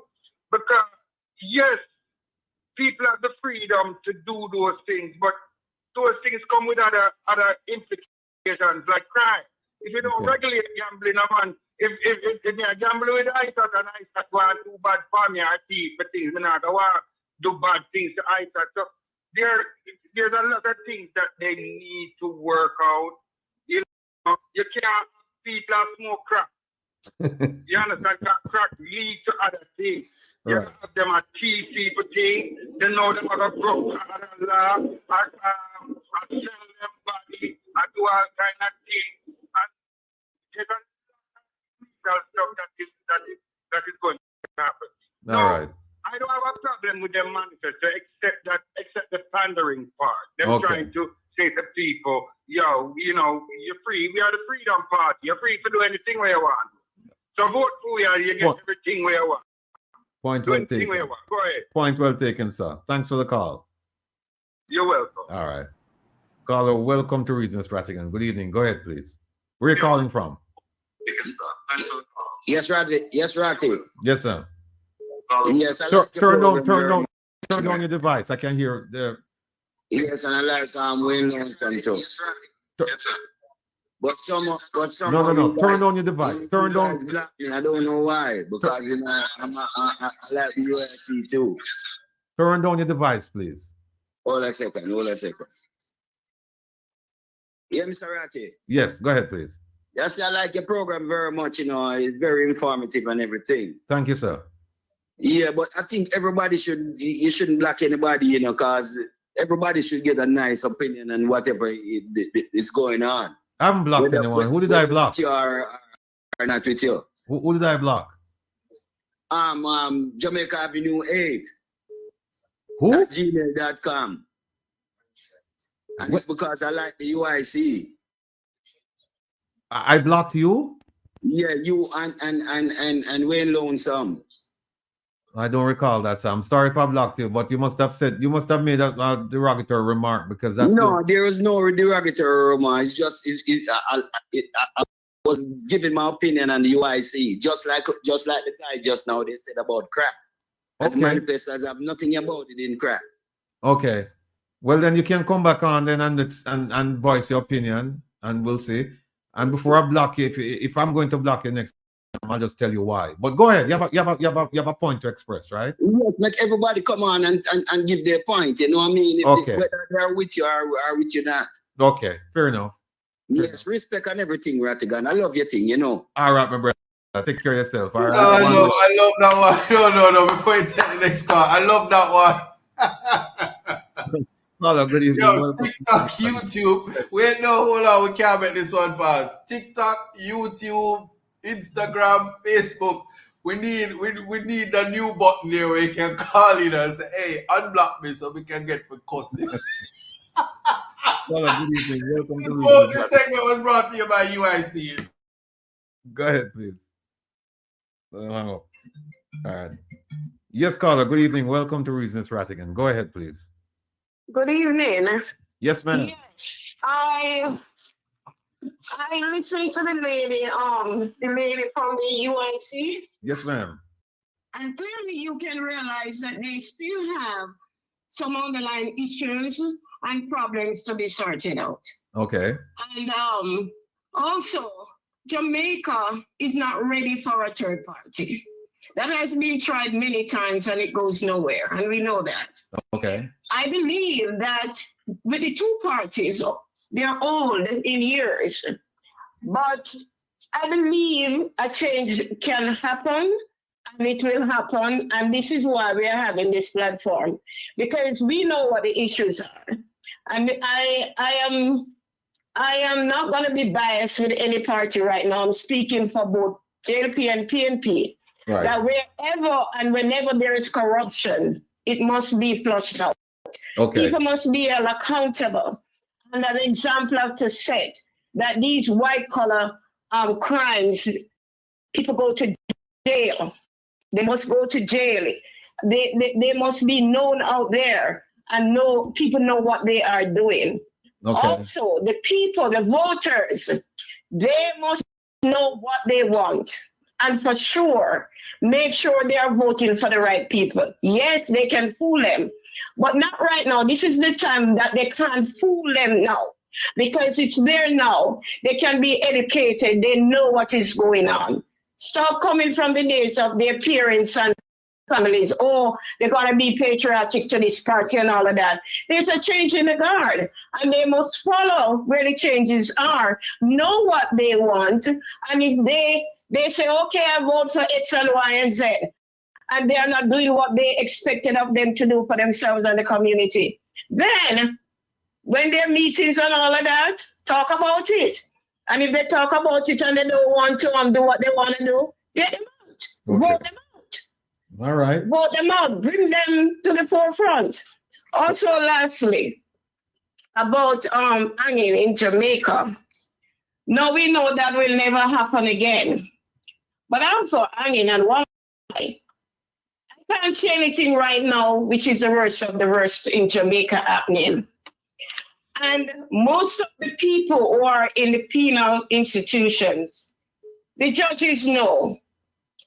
The DPP and all the judiciary, they know that these people have committed the act. They are there, and if they're gonna pay consequences for their action, to pay consequences for their action, to be getting all these expensive meals, big phone, all the latest in name brand, having party. Respectfully, lady, they pay for those phones. The government did not provide them with those phones. Consequences for your action. And also, most of them in there, they are second and third offenders. So they understand the system and they know too what the law is. And how lenient if they plead, that thing must go away, that bringing with this leniency. And when they plead, they get less time. They're back on the road and they commit the act again. Come on, man, something got to be done. Right. Something got to be done about this heinous crimes that are committed in the country. What about the victims? What about the victims? Until it reaches some of these people who are head of the judicial system, they will never understand. I've spoken about this already on this platform. All right. They will never understand the pain for life that these people who lost their loved ones for no reason too, most of it. All right. True. And that's my word. Thanks a lot. Take care now. Be well. Bye-bye. Caller, welcome to Reason with Rattigan. Good evening. Where are you calling from? Yeah, good evening, Myri. Calling from Jamaica. Yes, Myri. Talk to me. Yeah, I don't know if you are here because I drive still. May I hear you loud and clear? Okay, cool. This is just an appeal to Jamaican and old still, because whenever I watch the program since the evening, so I don't know what the discussion was all about. But my appeal is this: I am one of those who never voted never ever voted before. You understand? But by watching the show and thing, based on where the discussion go, it helped me if I can the show helped me if I convince myself so I can vote. Okay. You understand? Okay. When I try to appeal to Jamaica and I tell them, say, it not really help nobody if them sit down and say them not vote. Okay. Because, yeah, based upon what go on, we can't sit on the side and then we are going to say we now vote. Me, I am guilty of that because I always say that, you understand? Right. And if you know, I always say that. Yeah. I appeal to Jamaica right now to make them know about sit down and so now vote. Because right now, where Jamaica go right now is a dark, dark place to go. Well, and I'm glad you called. Allow the country to go in that direction. All right. I'm glad you called, Mary, because all right, my brother, because when you listen to the program, because we'll give the people more reason why them should vote. I don't care who you vote for, but you should exercise that right. All right. Look, thanks for the call. Be careful on the road, sir. Take care of yourself. All right, big up. Yes, caller. Good evening. Welcome to Reason with Rattigan. Good evening, Rattigan, and good evening, Isaac. You guys are awesome. Rattigan, I hear your name calling upon Wayne Lonesome with a young lady who said, I know Rattigan for the idea and me. Just want to thank you for all the hard work you're doing, sir. Thank you, thank you. And that blue jump behind you, man, you better keep it up. That tell me you're a real Jamaican. That show me I'm fighting for the people. And don't get disheartened. Don't let that lady Camilla, Camilla, Wayne Carlin Johnson, deter you from what you're doing for the poor people. We appreciate you. We want you to know that we're right behind you. And you're a born Jamaican. So how dare this stupid paid-off judge think he can come and tell you have no standing? How dare? And I said, I hope KC's paying you for all that advertisement you're doing. You know, all right. I hope they're paying you. All right. You've been doing a lot of advertising for KC. I said, I'm going to teach you how to cook. All right, but thanks so much. They're not ready. Their crap is all over the place. All right. They're not ready for the Jamaican people. All yes, right. we're individual and we should do it. But in a country, there has to be laws. And who said, yeah, you can do what you want to do, but we don't want people who taking crap to be out here. They're going to commit offense, and that's jail time, and that's our system being burdened by somebody because they have the way at all to do what they want to do. No, point well taken. And for the next topic, guys, just listen, man. We need corruption and death penalty. As I said, I believe in that crap. When you're doing corruption and embezzlement and all the people with the damn JLP party is doing today, those people have no morals. All right. You have the young college students who want to serve their country. And what's the example they got to move on with? All right. What's the example? Chopping, this man is chopping, that man have how much acres of land, and the farmers them can't get enough acres of land. Like, what the hell? You know, because he's in the party. No. All right. You know, give our people them more. All right, you're absolutely correct. You're absolutely correct. But let me run and grab another call. And thanks for the support. Thank you guys for your hard work. Thanks a lot. Take care now. Be well. Bye-bye. Right. All right, we'll take another. Oh.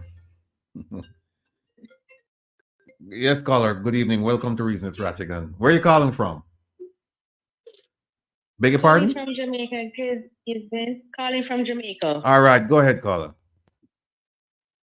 Yes, good evening. You are doing a marvelous job. Good night, Isaac. You have me cracking up today. Keep it. But going back to the lady earlier when she was talking, if this was a platform for her to sway us or sway me to vote for the UIC, it was a no vote for me because nothing she said for me gave me any clarity. What is it that they stand for? Or what is it that they're about? So for me, it was a no-no. Okay. As for the death penalty, I think it's a consideration because, I mean, people have become very cool and heartless. At first, I was thinking to myself, I said, okay, then, if you are a first offender, you can do some restoration activities and stuff, get the social workers involved and so forth, and probably you can come back and you understand you made that error. depending on the error, we call error, nonetheless. Okay. And then we can say, go back in a society, you start life over. But if you are a repeat offender, second time, come on, let's cut it and done. All right. Cut it and done. That's just my view on the matter. All right. But Thanks so keep much. up the good job, and we will enjoy your program, sir. Thanks a lot. Take care. Be well. Bye-bye. Caller, welcome to Reason with Rattigan. Good evening. Where are you calling from? Mr. Rattigan, Isaac, good evening, calling from Jamaica. Yes, sir. Good evening. Okay. Do you seriously believe that Jamaican politicians want to reduce crime? If I really believe that they want to reduce crime, I believe that they do, but they just don't know how to. I give an example. I beg your pardon? So he's giving you an example. So why so much former Iran? Why so much former police, Iran police and JDF operate security force? After the what? Security company in Jamaica. Okay. And crime is still high. If they were in control of the law and they couldn't reduce crime. Well, that's my point, that they don't know how to do it because they don't need another law. They have all the laws that they need to enforce to reduce crime. They have those laws on the books. It's just a matter now of strategy and tactic. How do you police the community to reduce crime? And it's a complex problem, and yet it's simple because it starts with leadership. If you don't have people who are willing to lead, what we have people occupying the seat, of leadership, but they're not exerting leadership because the plans are there. They don't need another crime plan. They don't need another law. They just need tactics and strategies. And they also need to wipe out corruption. We can't leave that out. And so I'm making a pitch for Chairman Rowan James to become the next Commissioner of Police because, and I challenge anyone, sit down with the man, sit down with him, and just listen to his ideas for policing in Jamaica. And you'll understand that this is a man, that position is a natural fit for Commissioner of Police. Natural fit. But I don't know if they're listening to me. They've never. I hear you, sir. I hear you. Yeah. So, but look, thanks for the call. Next question, I want to answer a final question. Sure, go ahead. Do you think the people have sent us to sue the former member of parliament, Colonel Charles, for the land that he took away from them?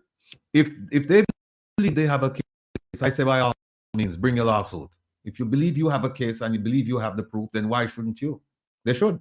I watched Mr. Winsome program, and they all documents prove that he betrayed the people that it was represent and took away the land behind their back.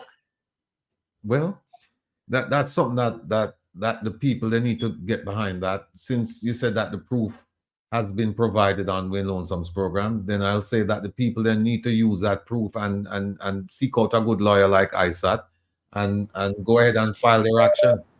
Yes, but caller, when they put in the money together, don't put the money in PayPal, because I hear that there are people who can get on the PayPal and take 80,000 US and these monies. All right, just put in that. Let me run and grab another call. Somebody's calling from England, I believe. Okay, so we'll talk. All right. Caller, welcome to Reason with Rattigan. Where are you calling from? Hello? Yeah, evening, Mr. Rattigan. Yes, sir. Good evening.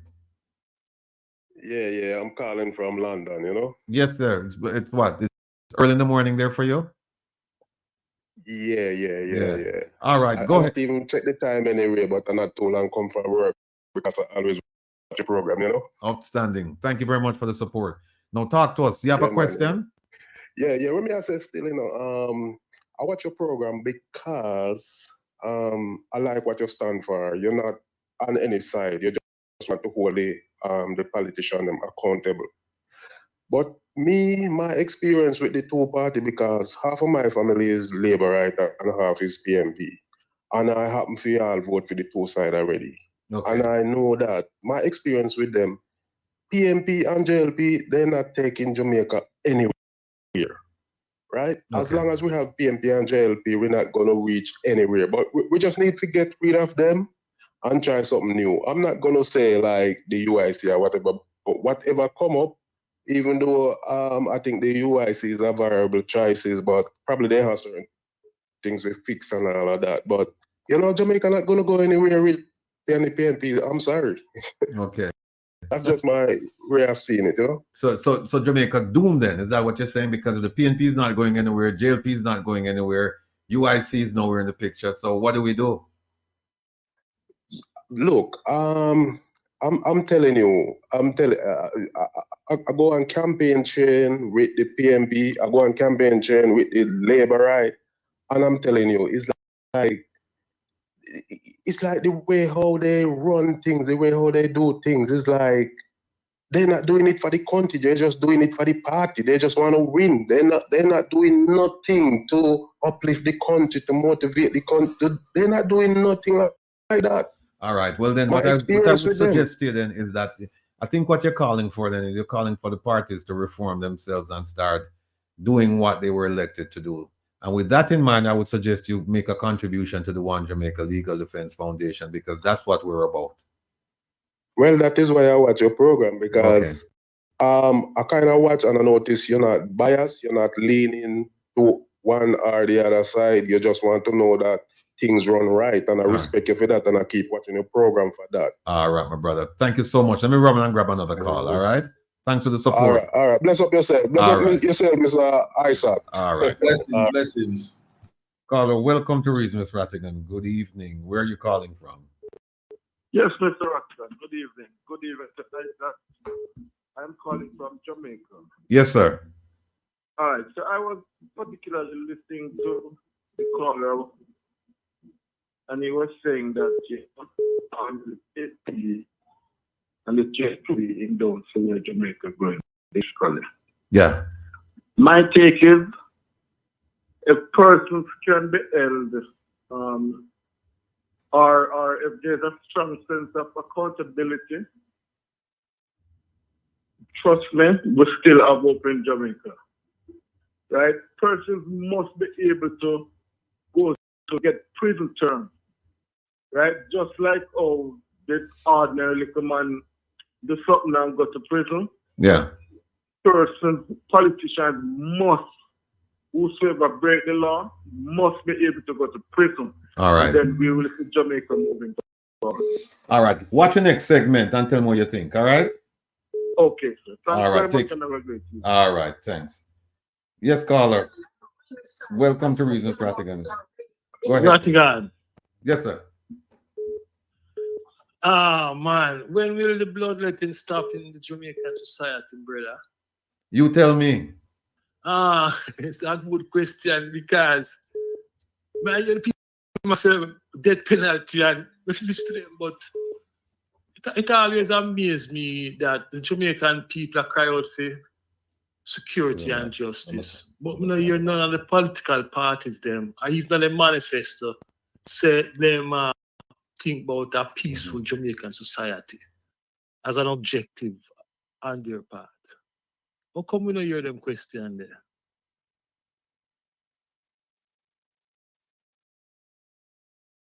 Ratty? Ratty, you're muted. Go ahead.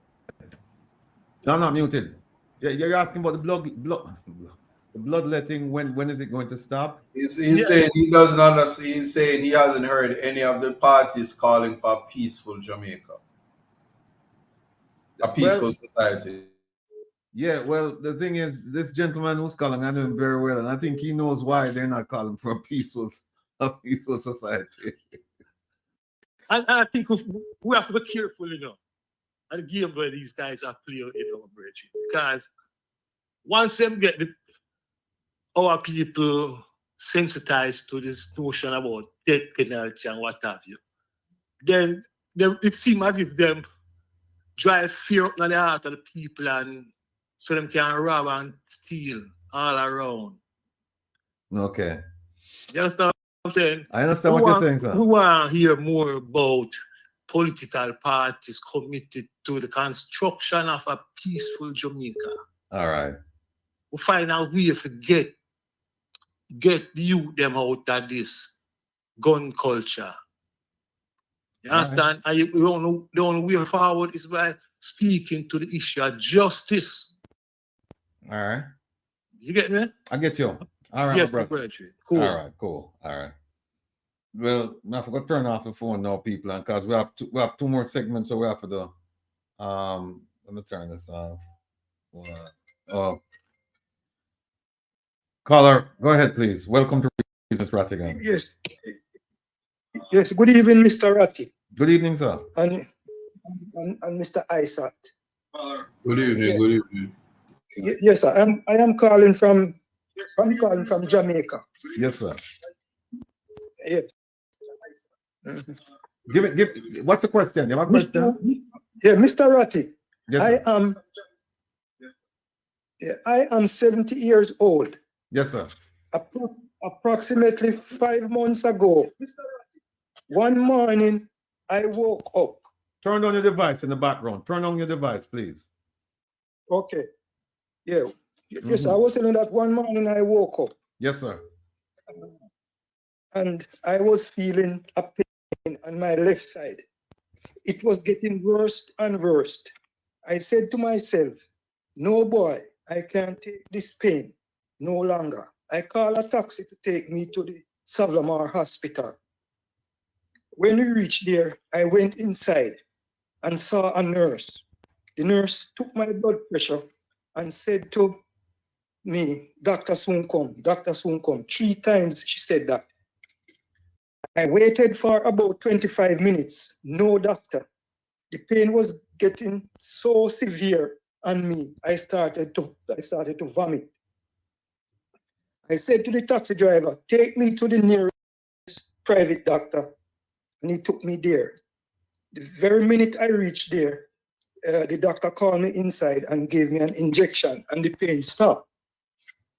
Tell me something, Mr. Ratti. If it was something to take my life, I wouldn't be here talking to you and Mr. Isaac at this particular moment. Yes. Is that the question? I would die in the Savlamar Hospital. Okay. All right. Hang up and let me answer you. All right. That is very profound. All right. Very profound. Caller, welcome to Reason Rattigan. Good evening. Thank you, sir. Thank you, Mr. Rattigan and the panel. Where are you calling from, man? I am from Florida. Okay, go ahead, please. I agree with Isaac and what he said at the beginning of his presentation.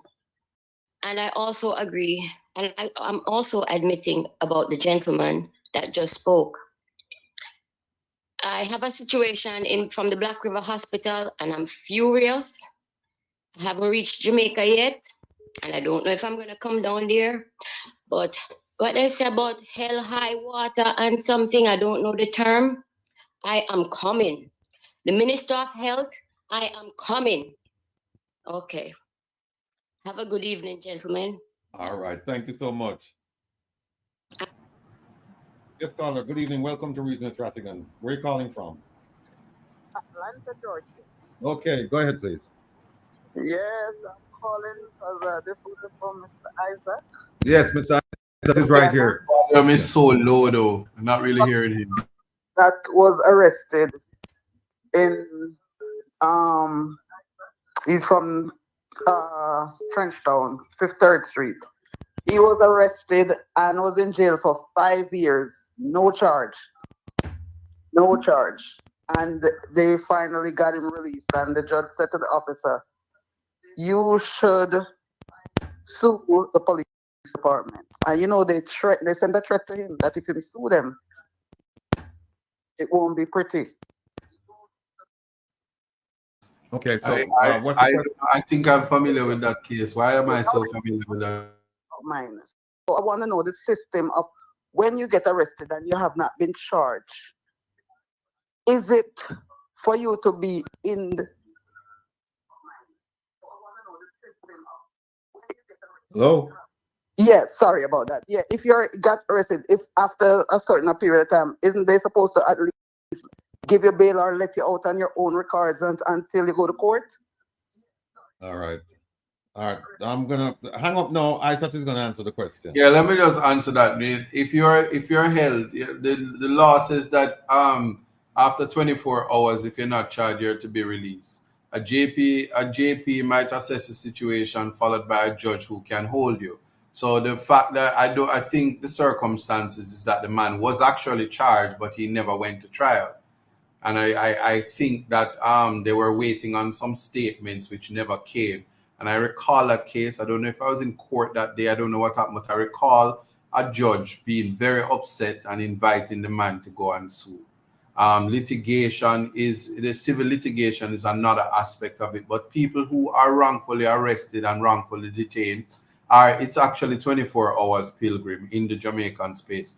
But people who are wrongly detained should be compensated. Same for when you're detained in the illegal state of emergency, you are to get a lawyer and you are to sue, and the government, i.e. you, the diaspora, and the rest of Jamaica, including myself, the taxpayers' money should pay you for the inhumane treatment and the horrible experience. This is the experience that we need to talk about.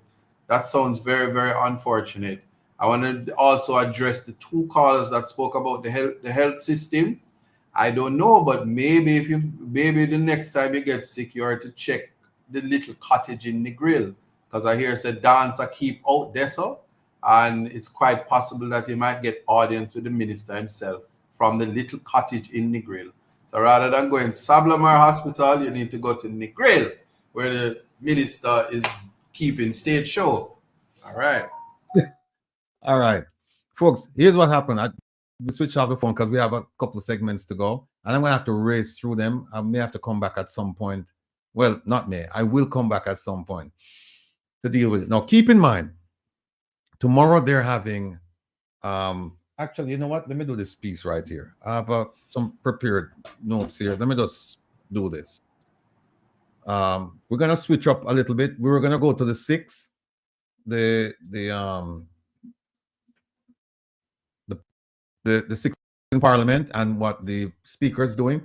Well, let me just jump to the Prime Minister, because I just got a call about somebody referred to the Prime Minister, the demolition man. So here's what we're gonna do. Let me read out something to you here. What do we expect from our Prime Minister? What did our Prime Minister promise us? He promised honesty, vision, integrity, transparency, leadership, good governance, rule of law, humility, presence, ideas, etc. Now, putting your political affiliation aside, if you truly care about Jamaica and you're honest with yourselves, you will measure his leadership by those promised and expected qualities. Let me just put something up here. Where is it? Well, I think this is it. Okay, here we go. Kevin, you left me. Kevin, I need to put this up. But anyway, Kevin, if you're there, just put up this thing for me. Now, since early 2016, we've had the same Prime Minister. And I mentioned this last week, and in my estimation, he's an abject failure. He's failed us miserably. His administration is no different. They're swimming in scandal as never before. He himself is shrouded in questionable activities regarding his financial affairs that are inexplicable. Thus far, our foreign policy is in shambles, and the respect we once commanded on the world stage has dissipated. Our infrastructure is deplorable. Our education system is producing less than stellar students as it once did. Our healthcare system is known for its monumental failures, And as the Prime Minister pointed out in 2022, there are complaints all over the place. And he said they're all justified. And yet we see our health minister on the beach having a great time dancing and singing from a little cottage in the grill. I won't play the video because it's been played so many times. Contractors and developers lament the corruption in the Ministry of Local Government. The Prime Minister has oversight of agencies strategically placed within his office that are responsible for giving his wife building permits. And she has violated some of those permits. Our people work in subhuman conditions on farms in Canada, and our government said that's not the case. We have the Constitution being amended to satisfy a few and frustrate the rule of law and good governance. We have instances of monies being misspent, misused, and misappropriated without any consequences. We have laws that were ill-considered in their passage and have no teeth. Here we go. Let me put this one up. There you go. Have no teeth. We have laws with loopholes so big that they're readily observable. And the beat goes on and on and on. Well, today our leader is going to talk for himself, listen and judge, compare and contrast, lies from falsehoods, lies and misrepresentations, and unfulfilled promises. Now, if you look at this poster here, it says topic leadership. All right. Let me just play a couple of videos about leadership, and maybe our Prime Minister would do well to listen to these thoughts, especially since they're going to be, they're having their convention tomorrow, and I'm being told that people are being paid to show up, and they're going to get T-shirts, refreshments, I believe. I don't think they're going to get KFC. KFC, you bring my chicken. Here's before you finish, Rattigan, make sure when you take the shirts, take the monies, and take the chicken, just send mine. I don't care what to do it after that. Save my KFC. Thanks. Please answer. All right, so here's one. Most of you have seen this video before, or well, I should say some of you have seen this video before. This is Vusi from South Africa. Here we go. One of Africa's biggest cancers is that. And by the way, when he says Africa, you can just substitute Jamaica for that. Africans, for whatever reason, seem insistent on electing leaders who've built nothing and then wonder why they build nothing. You built nothing. You've created nothing. But for your words and political oratory, your ability to hold a tune and sing a verse, your ability to fill a stadium with poor people on the promise of a food hamper and a T-shirt. And then we vote for you. And we wonder why you don't know how to build roads or houses or balance a budget or just make sure that crime and law and order is in place.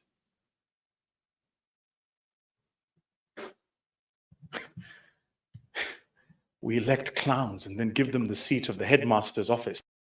One of Africa. There you go. We elect clowns and give them the seat of the headmaster's office. And when you do that, what you have, you don't have school, you have a circus. Here's another one.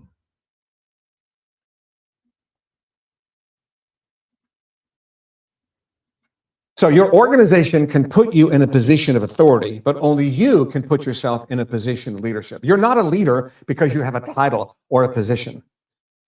You're a leader because you do the things that a leader is supposed to do. So leadership is not about command and demand. It's about building trust. It's about clarifying the vision and action plan, and then equipping and inspiring people to go execute that plan. There you go. I think we have one more.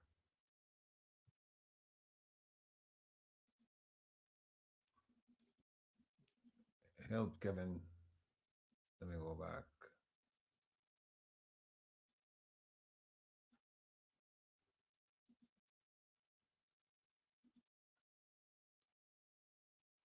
Kevin, bring up this one for me, please. Antoinette Cook, that is a promise.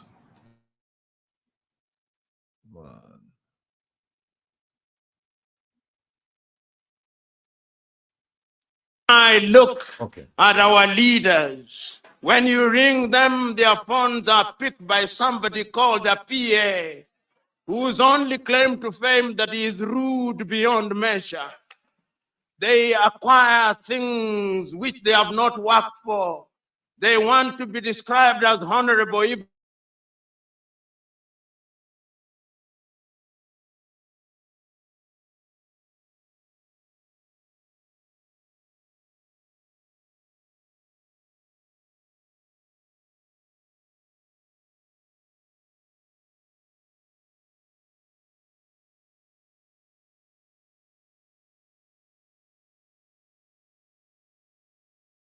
I look at our leaders. When you ring them, their phones are picked by somebody called a PA, whose only claim to fame that he is rude beyond measure.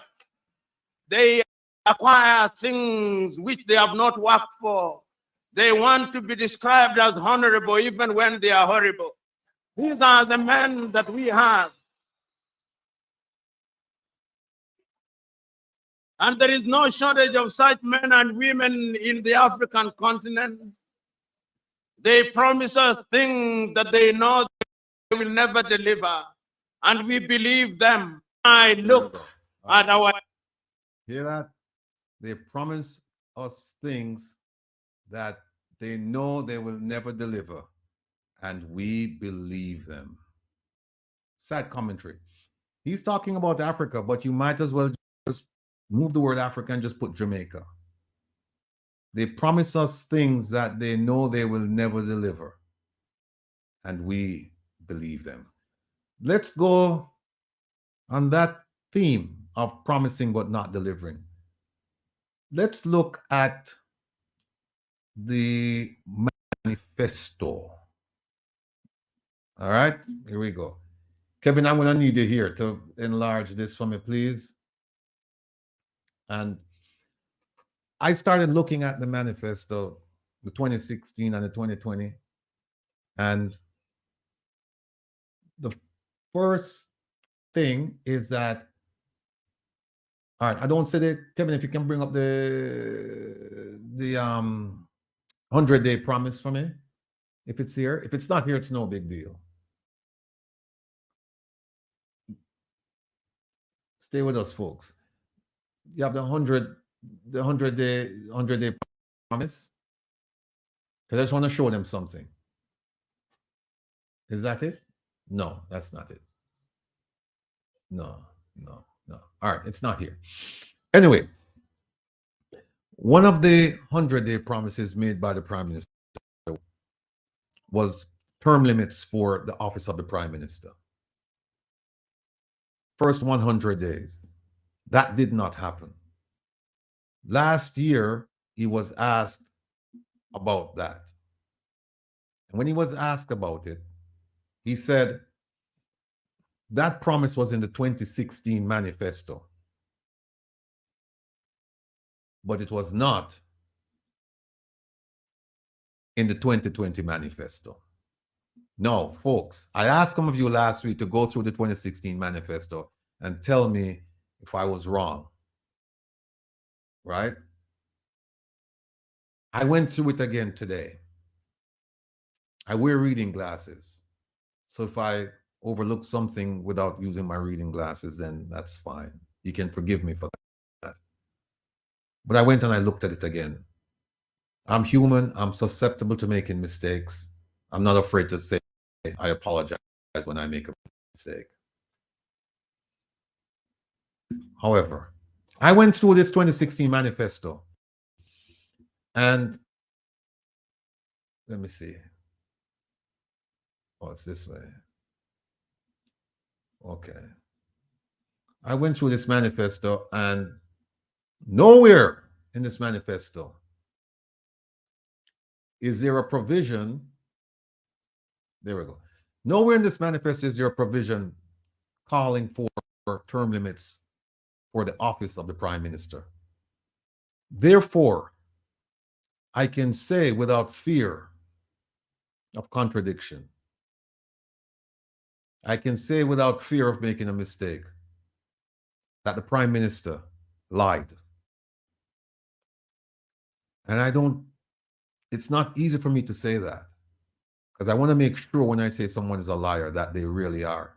But it's not in this manifesto. And he provided that answer last year when faced with that question. He said it was in the 2016 manifesto. It's not in the 2020 manifesto. And that's why he didn't honor it. Although that answer makes absolutely no sense. Because if he was going to do it based on the 2016 manifesto and his 100-day promise, it would have happened. It wouldn't have to wait 4 years for you to come and say, well, it was in that one, but it's not in this one. Because the question then is, you didn't do it in the first 100 days. Well, what happened over the next 4 years? Why did you change it? Why is it not in the manifesto? But it's not in the manifesto. But let's look at what's in the manifesto. And I'm telling you, folks, if I had to go through this with you, we would be here until next week. And this is just one, right? But we're just going to pick some things. I picked out some things. Let me grab my notes here. 2016 manifesto. All right.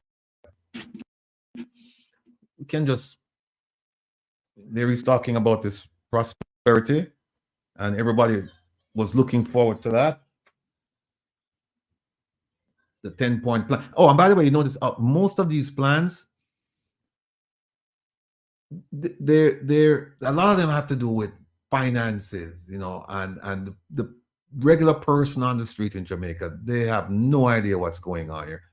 When you talk about when you talk to them about economic growth and job creation, they have no idea. When you say reform the tax system, when you talk about restore the benefits of the junior stock market, no idea. When you talk about we will list on the Jamaica Stock Exchange, no idea. Right?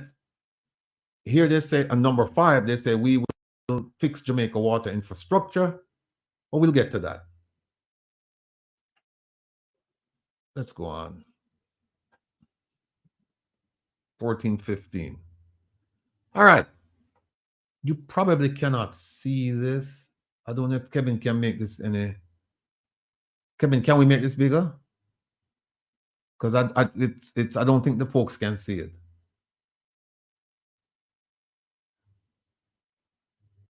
Well, I can read it to you until. Okay. All right. Hold on. We need this. We need this side, Kevin. I need to show the water thing right here. Let me see. No, that won't work. All right, I'll read it to you. It says to reduce, it's right here over this section. And by the way, folks, this is not a confidential document. You can pull this up on the internet yourself. It says to reduce the strain on water supply, each house must harvest its rainwater. This requires gutters, barrels, or tanks and proper filtration to be installed. Hands-on work that can be done with a little training. And then they talk about how they're going to train people, so on and so forth. That didn't work. That just didn't happen. Then they talk about solar energy. Now, this is 2016. They say in Jamaica, we are lucky to have long hours of sunlight, which can be converted to thermal energy. Government tax credits and incentives to help businesses to purchase the equipment means that more businesses can pay for the installation. Installation of solar panels and solar water heaters on homes, hotels, and businesses can create another 5,000 jobs. Within 1 to 3 years, the businesses with alternative energy sources will see their electricity bills reduced and will be less vulnerable to power outages. And they go on and on and on. That didn't happen.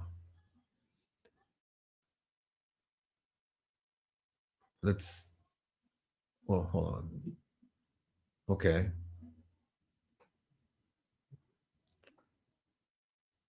Leaner government. Okay. Here's one right here. Leaner. Maybe I can pull up this one right there. This one right here. This one right here. Leaner government operations. The JLP is of the view that there needs to be a reduction in the number of ministries and a more appropriate allocation of responsibilities if we are to avoid overlapping and cumbersome bureaucracy. We will establish in the Constitution. We will establish in the Constitution. We will establish in the Constitution a core of ministries of government with a limit on the number of additional ministries that can be created. The first one didn't happen. They realized that they need reduced ministries. They've created more ministries. They've created more. And the one that jumps out is the Ministry of Constitutional Development or whatever it is. Yeah, that should have been under the Ministry of Justice, but they created a ministry. And then if you look underneath within the portfolio of the office of the Prime Minister, you'll see no less than 15 agencies there with all kinds of ministers, ministries of portfolio, minister of this, minister of that. That didn't happen.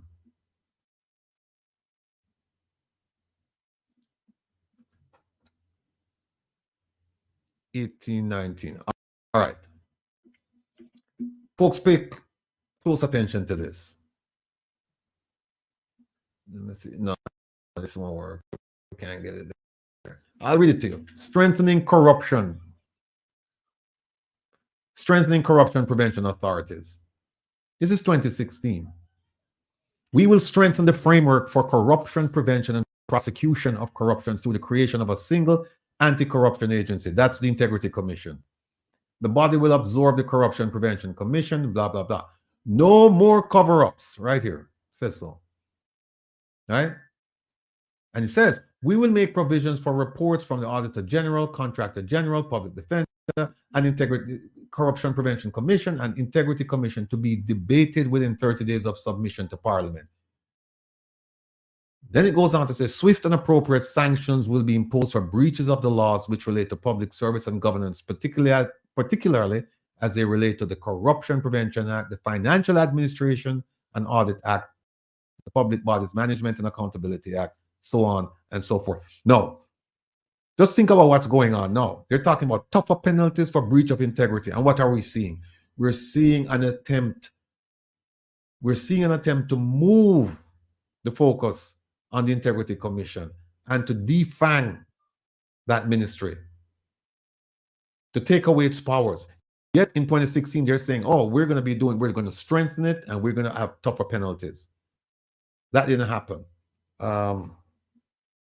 Safety and security. They talk about reforming the correctional system. I guess that goes in line with what Ninja Man wrote to them about.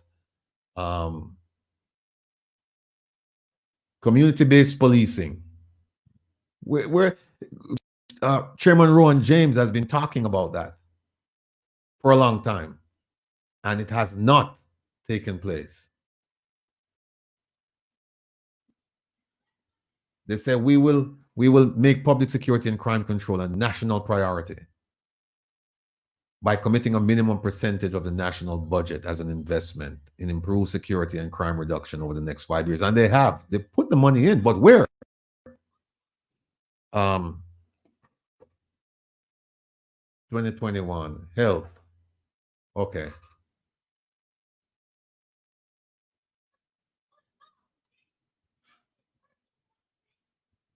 They have a 10-point plan in 2016, 10-point plan for effective crime management and citizen security.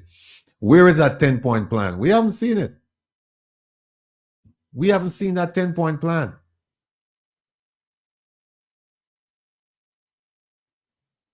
Then they come and they say, current inadequacies in the police's ability to move around and respond to situations as they should undermine our crime management capabilities.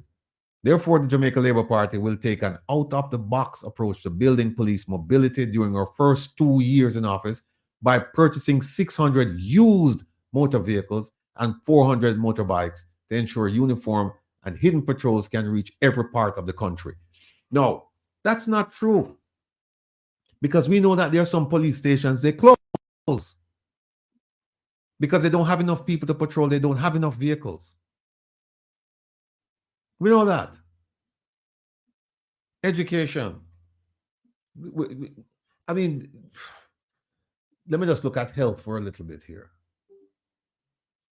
Education, I'll just leave education because education is just a mess. A mess.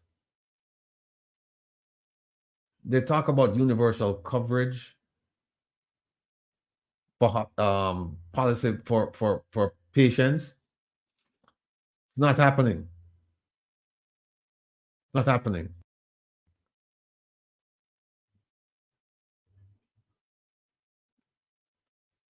Better management of public health facilities. It's not happening. It hasn't happened, and it's not happening. We have the minister dancing on the beach. Housing. We can skip housing. Let's go to agriculture. Oh, water. Ah, here we go. He says for water, we will invest in increased water production by building new water treatment plants, deep water drilling in the hills, and bringing water from the north coast where it is abundant to the south coast where the larger part of our population resides. When did that happen? This is 2016. Reduce non-revenue water by 30%, fixing old leaking pipes, which will generate more water to be purchased, which will in turn increase revenues. When did that happen? In urban areas to increase reliable supply of water to 95% of homes. Encourage rainwater harvesting in rural drought-prone areas. Rehabilitate the sewage collection system below crossroads and expand sewer collection in the suburban areas. And then when you look at transport and you go to roads, they don't have anything there in roads for the inner city communities. All they talk about here is highways. South Coast Highway to Morant Bay, Highway 2000, Clarendon to Williamsfield, Connect Highway to Vernon Field Airport. There's nothing here for where most of the people live. There's nothing here about fixing their roads. Mining and energy. They don't talk about the health consequences of mining bauxite. It's all about bringing in companies, having them mine, take out our natural resources, and God knows where the money goes. Environmental and change. All of these things, folks, agriculture and fisheries, right? Here it is again, investment in irrigation water and rainwater harvesting.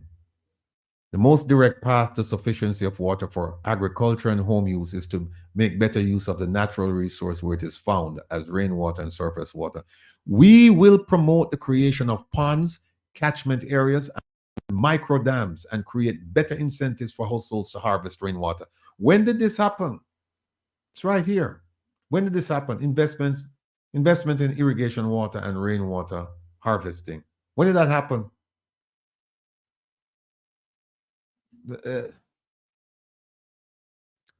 Foreign policy. Oh, that's a mess.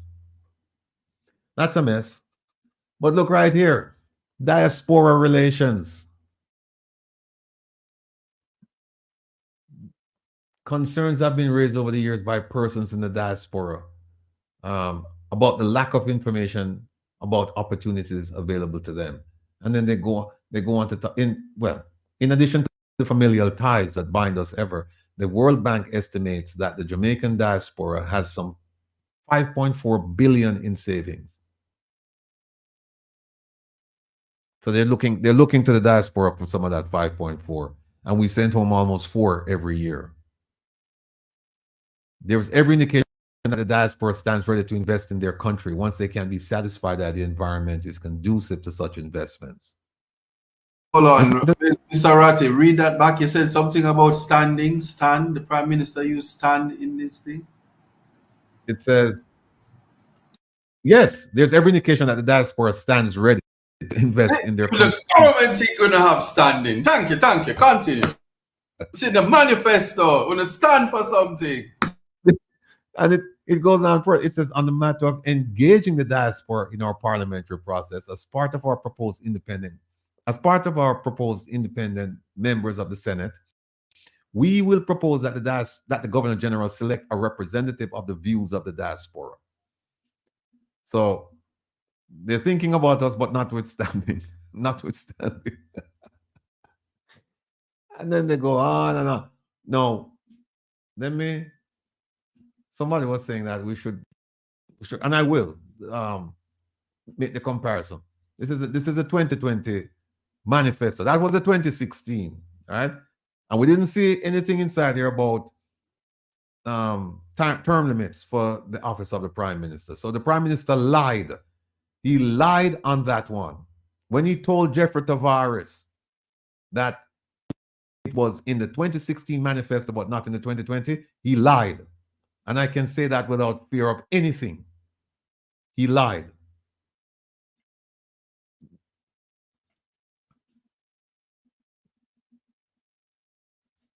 Let's go back. Let's go to this. This is a 2021, not too long ago. Let me see, 18, 19. There's so many things to just pick apart on this thing here. Oh, and by the way, folks, if you're wondering why is it that why is he picking out the negatives? It's simply because we elected the prime minister based on his promises. So if he fulfilled his promises, then it's no problem. We wouldn't even congratulate him because we're saying, look, there was a social there's a social transaction there where we give you the vote and you provide service delivery. So if you're supposed to provide service delivery, we kept our end of the bargain by voting for you. So the service delivery part you have to deliver. You don't get congratulations for that. You don't.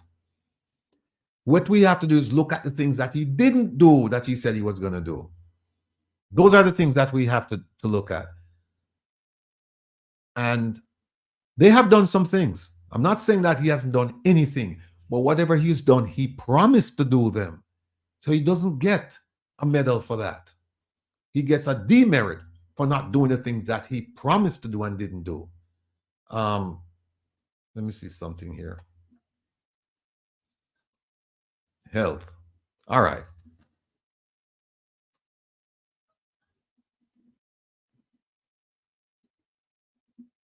Now, with health, they said that they're going to retrofit 110 health facilities across the island with technology that will provide high-speed internet capacity, modern ICT infrastructure to include laptops and tablets. I don't know if they've done that.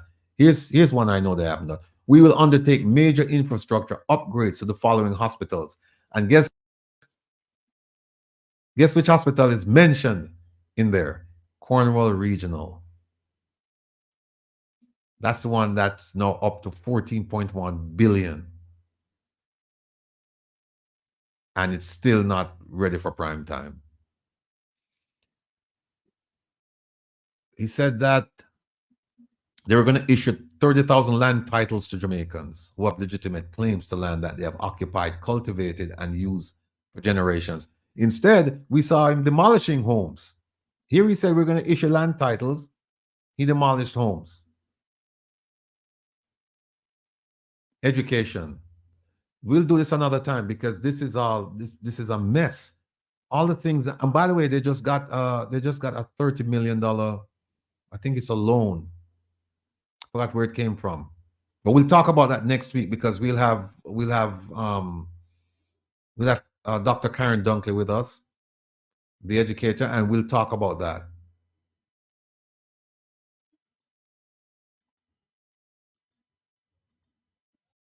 People, believe me, if you just take the time and go through these things, you'll understand when we say a promise is a comfort to a fool.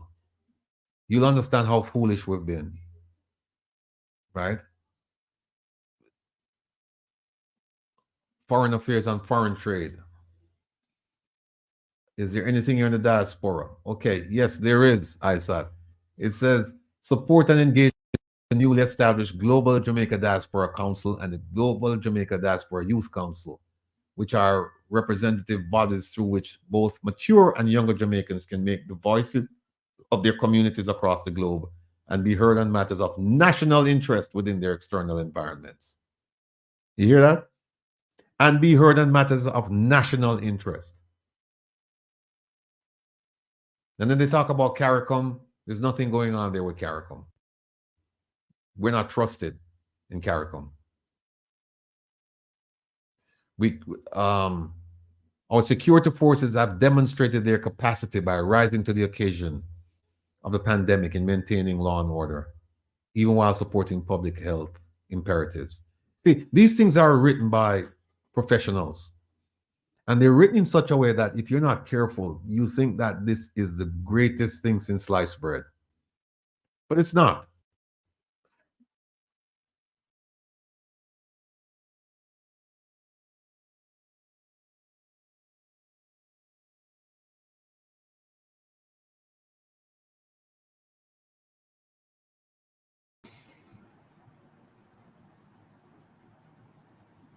Well, Mr. Rattigan hooks up with the styling. Remember to donate to the One Jamaica Legal Defense Fund. And yeah, oh, she's back. No, I'm back. Okay. If you look at this, this one here, oops. All right. If you look right here, it says increased reliance on application of technology through measures, including, look at number 3, deployment of body-worn cameras. Just this week, the Minister of National Security said it's no big deal. They don't have body cameras. Nah, it's no big deal. It's much ado about nothing. But it's there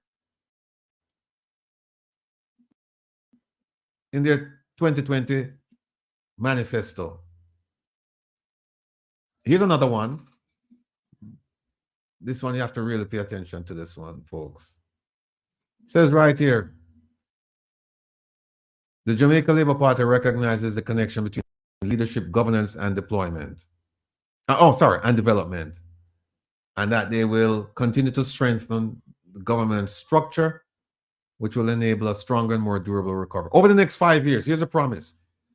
We will continue to protect and foster the equal rights and freedoms enshrined in our Constitution. If that is the case, why is it that we have a state of emergency? Upholding the rule of law and promoting public order and citizen safety. Why do we have a state of emergency when you say you're there to protect constitutional freedoms? Here's another one. Support anti-corruption institutions. And you can't make this up, people. It says we will continue to ensure our government demonstrates by action our continued commitment to accountability, transparency, and efficient public service delivery, as well as our intolerance of abuse of power. Having established Jamaica's principal anti-corruption institutions by law, and having provided them with the requisite budgets and independent capacity, we will continue to support and empower them to enforce Jamaica's anti-corruption law. Is that what they're doing now? Just ask yourself the question. Is that what they're doing? Over here, engage in wide-scale consultations and referendum on constitutional reform. And says, in pursuit of broad-based constitutional reform to which we remain committed, we will engage Jamaican citizens in wide-scale consultations regarding the Queen as head of state and electoral reform to include fixed election dates, term limits, and impeachment. That was supposed to have been done within the first 100 days. Hasn't been done. Those things have not been done. Yeah, but Mr. Rattigan, what is the 100-day rule? 100-day rule is that they said, look, and he said it himself, within the first 100 days of my administration. I know what you're going to say, 100 days in the life of somebody else is 1,000 years. I know your problem is your nose not big enough, so you're not smelling the trick. Oh, shit. But, I mean, people, if you just, I'm asking you, please, just pick this up. You don't need me to go through this for you. Just pick it up and just go through it. Go through it and just ask yourself seriously, have they delivered on their promises? Just ask yourself the question. And you look at, see, it's all nice pictures and glossy and this and that and that and that. But when you look at what they said that they're going to do, and this goes back to 2016, and you look at what they've done,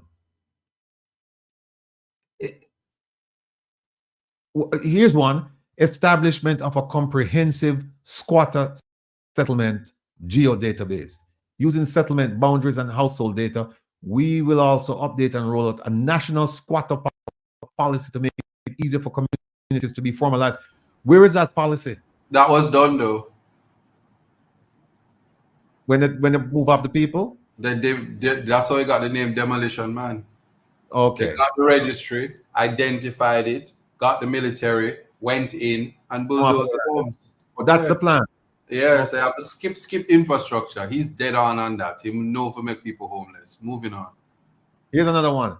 Access to potable water for all. And look at this one here. Them said them going. They said, where is it? Development of desalination plants for drinking water supply in coastal areas to expand the options for water access in Jamaica. More specifically, this will begin with the upgrading and expanding of the ferry desalination plant. Where's that desalination? Where are the desalination plants that you're talking about? Marcus Garvey Drive. You see when rain falls on rural water, people in the countryside they can't get water. Revision of the National Drought Management Plan, more rainwater harvesting capacity. I mean, people just please don't take my word for it. Just pull up these documents and just take a look at them and be honest with yourself. Be honest with yourself when you read them and just ask, did they deliver? Did they deliver? And the answer is going to be no. Mining. They talk about mining, but they don't include the health aspect of it. Right? Road to safety. And it just goes on and on and on and on. Let me see this one here. Are you sick of having issues with your webinars, wasting tons of time on troubleshooting with attendees? 1.5 million. Okay. That's why we reduced GCT by 1.5%. We are the party that believes in putting more money through income into your hands so that you can decide how you spend it to achieve your prosperity. All right. Says he's going to get money. He's going to pay down the debt. And when he pays down the debt, he'll have more money to spend on people. That's not true. Because just this week, we see them taking out loans again. They get a loan from Saudi Arabia. They get a loan from here, get a loan from there. So it's like he's telling you, yeah, we're paying down the GDP, but he doesn't tell you how much money it's costing to service the debt. And then on top of that, because they're paying so much money to service the debt and they've given themselves big pay raises, they don't have any money to spend on people. So what do? They go out and they take more loans. And at the end of the day, it's not the government paying back the loans. It's you, the taxpayer. You are going to pay those loans back. That's simple. But they'll tell you these things and people get up and cheer and they're not critical thinkers. That's what I'm saying to you. Be a critical thinker and don't be a legacy voter. Don't. Let me see what else he said. We are the party of every Jamaican who legitimately wants to own a home. That's why we are building more houses than any other government in the history of Jamaica. That's not Labor and capital working together to grow. Let me just stop that right there. Let me just tell them that.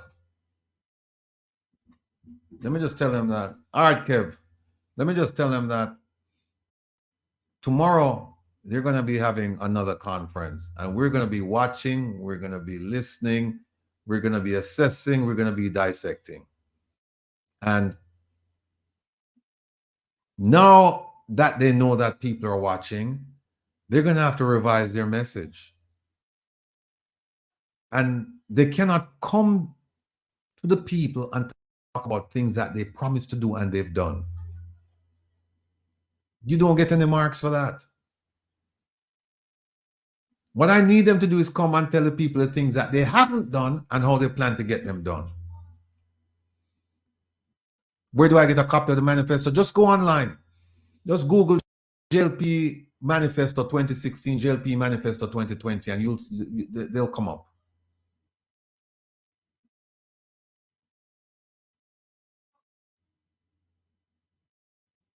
right?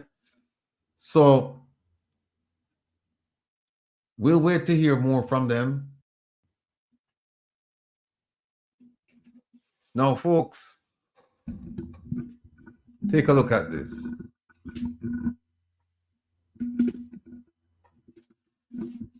Some of you ask about this. I've been asking about this for a while. And this is the Integrity Commission notifying the public that it has submitted 4 investigation reports for tabling. There are 2 reports sitting there right now in Parliament. There are 2 reports sitting. And this is 4. And remember, we were talking about 6 parliamentarians being investigated. Now, this was sent out, I think, 3 days ago. And what the Integrity Commission did was to notify the public that their work is finished with the 6. It says, and I'll read it for those of you who...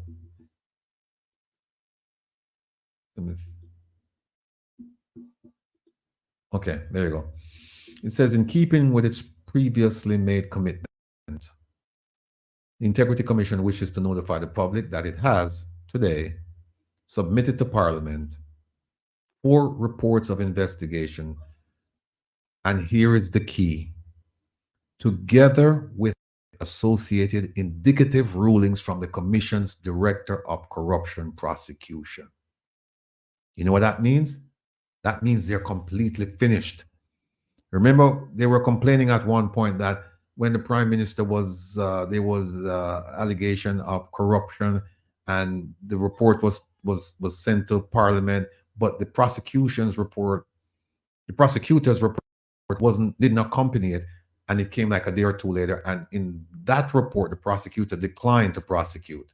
And they were saying, no, you need to send both of them at the same time because it gives the wrong impression and damages somebody's reputation, blah, blah, blah. Well, in this case, both of them went in at the same time. Right? The documents were formally received and signed at the Parliament at 1:50 p.m. And here are the people who received the reports. The Most Honorable Juliet Holness, Senator the Honorable Tom Tavares, and the Clerk to the Houses of Parliament, Miss Valerie Curtis. Those 3 people received the first report, I believe, with 2 names, and now they're in receipt of 4 reports. Folks, that may very well be the 6 people. Right? So that's it. Now, what happened? And just bear with me now, because now this is almost like class time now. We're going to walk you through this thing, right? The reports came in and the speaker said, I'm changing rules. What rules was she changing? The convention, the rule is that when the Integrity Commission submits a report, it's tabled almost immediately. It's not reviewed by anyone because the review process is over by the time it gets to the Parliament. The review is done by the Commission, the Office of Investigations, and the Corruption Prosecutor. It's done before they send it over to Parliament. Parliament does not have investigative authority to look at the documents, look at the evidence, and say, "Oh, we don't think that this makes any sense." Oh, Joe Blogs. Okay, I'll go slow. All right. So the rule is that the complaint comes in to the Integrity Commission. They go through it, they decide they're going to investigate. It's then given to the Office of the Investigations people. They investigate. If they find that there's a violation, they then provide that report to the commission, and the commission will then provide it to their lawyer to say, look at this, tell me if this makes any sense. Are you going to prosecute or not? And the prosecutor will make a decision. Once the prosecutor has made a decision, both reports, the investigative report and the report from the lawyer, the prosecutor, they will go to Parliament to do what? To be tabled. Tabled means that there's no further discussion. The matter is closed. They do that as a matter of courtesy. There is nothing required in the law for them to send it over and for the reports to be scrutinized for legal sufficiency. There's nothing there. It's sent over, and then once it's sent over, then the prosecutor can do whatever she needs to do, which is to prosecute the matter. Now, what did the speaker do? The speaker said unilaterally, you know what? I'm not going to table anything that comes over from the Integrity Commission. It has to go to the Oversight Committee. We're going to get to the Oversight Committee in a few. But that's what she did. And it caused consternation. We have some videos, but I'll show them next week.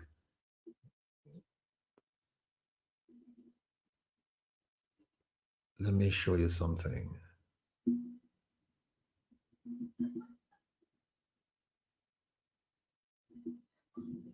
Okay. So what she also did was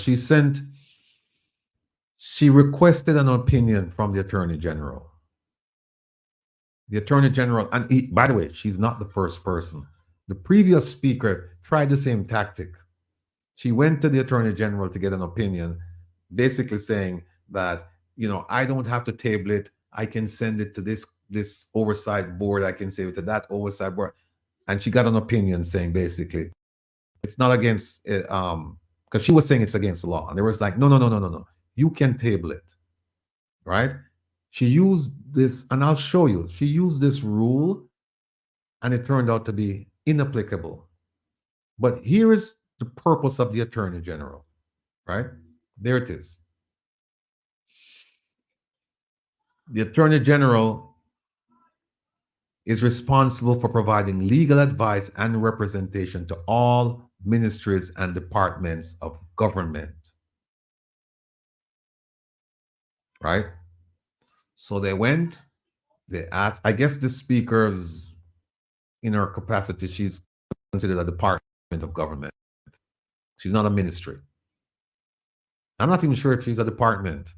Somebody could really argue that point, saying, you know, it's not a department. So this person, the Attorney General, rendered an opinion to Speaker Holness. The opposition party said to her, we want to see that opinion that you received from the Attorney General's office. She said no. She said, because I did it in my personal capacity. And they're saying, no. As the speaker, you're doing it on behalf of the entire, you're doing it on behalf of the government and on behalf of the people of Jamaica. So she said no. She's not showing it to them, right? And she didn't. And here is the rule that they're using. This is from the rule of the House. And they're saying based on this one, based on 30, 2B.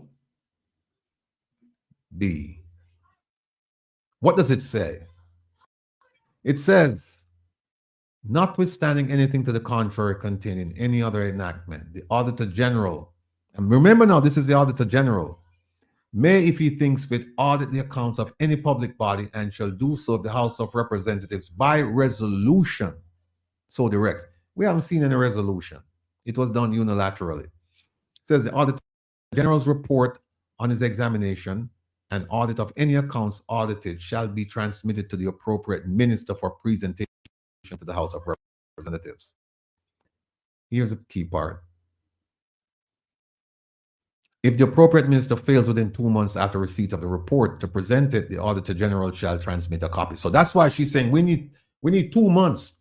We need 2 months to look over this thing before we can decide what we're going to do with it. The problem, ladies and gentlemen, is that this refers to an audit of accounts. The document that came over from the ministry, from the Integrity Commission, is not an audit of accounts. It's a result, it's called results of investigation. It's something completely different. This has to do with financial matters. The other one has to do with matters concerning corruption, with finances. This one is if there's a problem with an account. And it says right here, audit the accounts of any public body. And what we're talking about individuals. We're not talking about public bodies. This is where the Auditor General is auditing, like the Ministry of Health, Ministry of Finance, It says right here, public body. This is what they're using to try and defeat the principle of producing the reports. So that's one.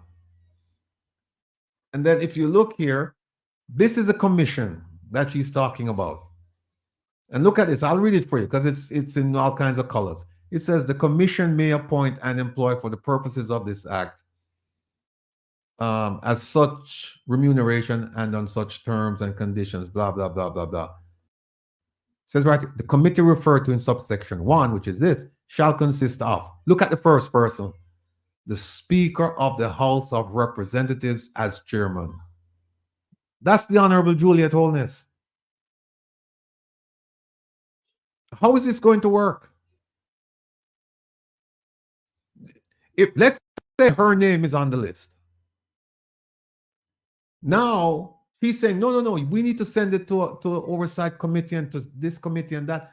And then one of the committees that it's going to, she's the chairperson. She's the chairperson. Let me show you another document.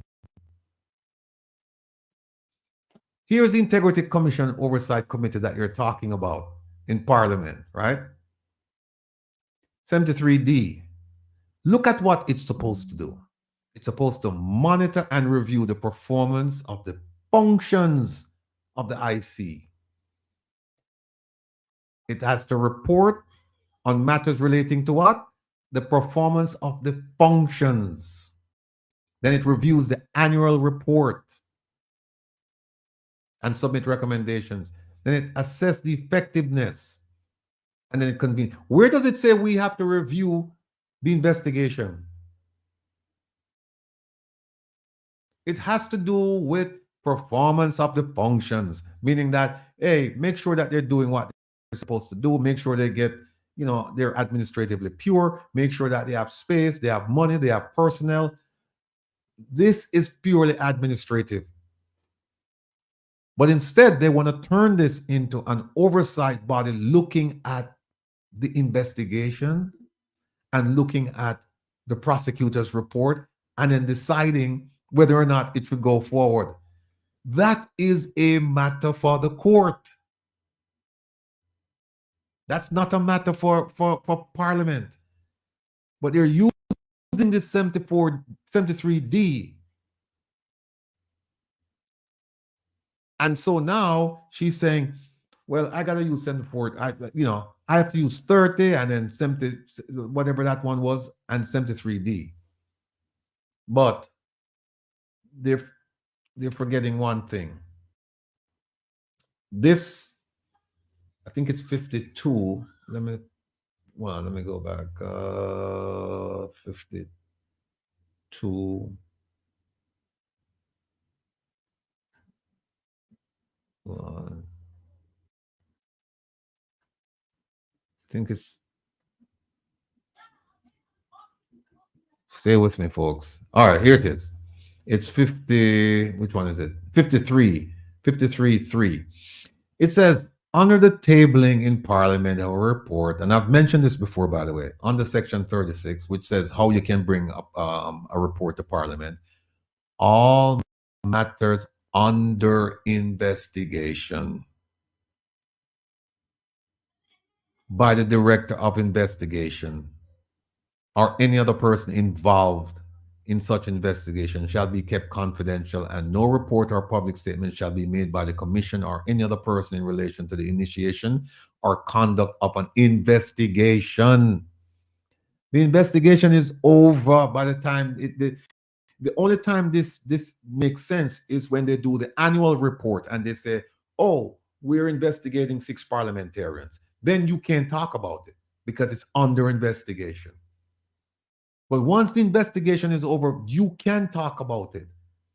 And if you notice right here, it doesn't mention anything about the prosecution, the prosecutor's report. Doesn't mention anything there. It just talks about the investigation. So when these people come with their nonsense and their attempts to obfuscate and to confuse and to mislead, we need to do something about it. And that's why I've reached out for legal counsel as to whether or not the One Jamaica Legal Defense Foundation can bring an action in this matter. And bring an action to force the Speaker to comply with the rules, with tradition, with convention. Because here's what's happening, folks. There are 6 people, 6 parliamentarians, 6 lawmakers that have been singled out for investigation for illicit enrichment. And if we allow the Speaker to say, well, I'm not going to table it, nobody's going to know what's going on, and then delay. Think about the ramifications of that. First thing I thought about, the corruption index. We're not going to improve on that because the watchdog agencies looking at this, they're going to go, see, they're all corrupt. Number 2 is some of these same corrupt people, you're going to have them in the committee looking at stuff that's about them. You're right, Kevin. It's a big club and I ain't in it. The third thing is that this is a delay tactic. We just delay.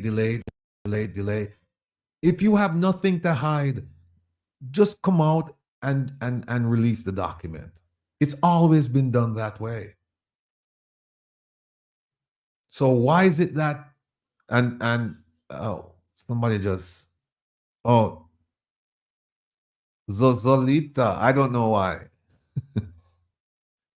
Miriam, I guess you're saying I should just go ahead and file a lawsuit, right? We have to talk about that. But see what I'm saying is that this is plain. This is not ambiguous. It's unambiguous, saying that this gag order refers only to investigation. And even if you don't, right, the law is unsettled in this area. Actually, it would be a case probably of first impression. So I'm saying, let's do it. Let's take it to court and have a judge render a decision, an opinion, an interpretation of the law. So, here's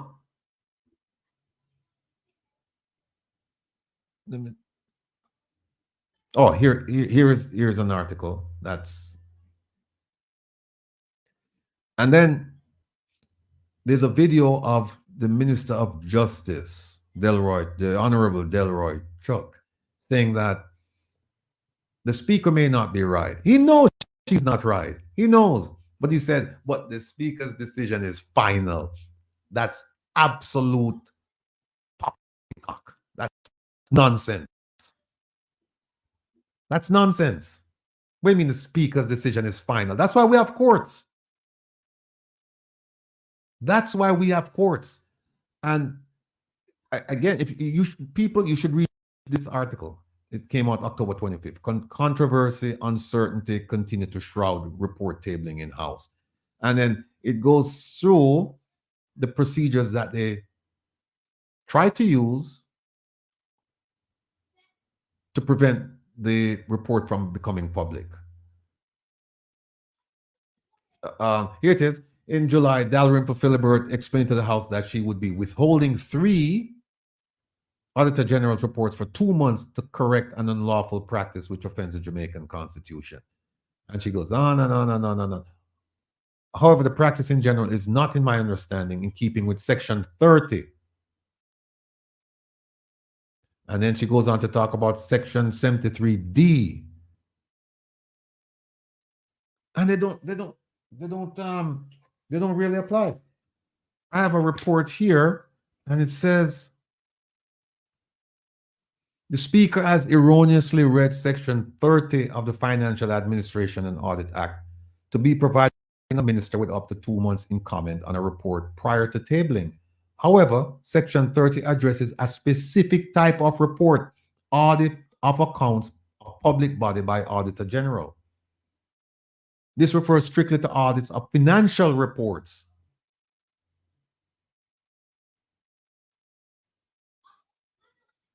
So I don't know what the secrecy is about, you know, what the speaker is doing. And in this report type, it says what we have witnessed is a unilateral decision of the speaker issued by decree. That is, and the insistence on the part of other government members of the House that the speaker is not always right, but the ruling is always final. People, we cannot allow these.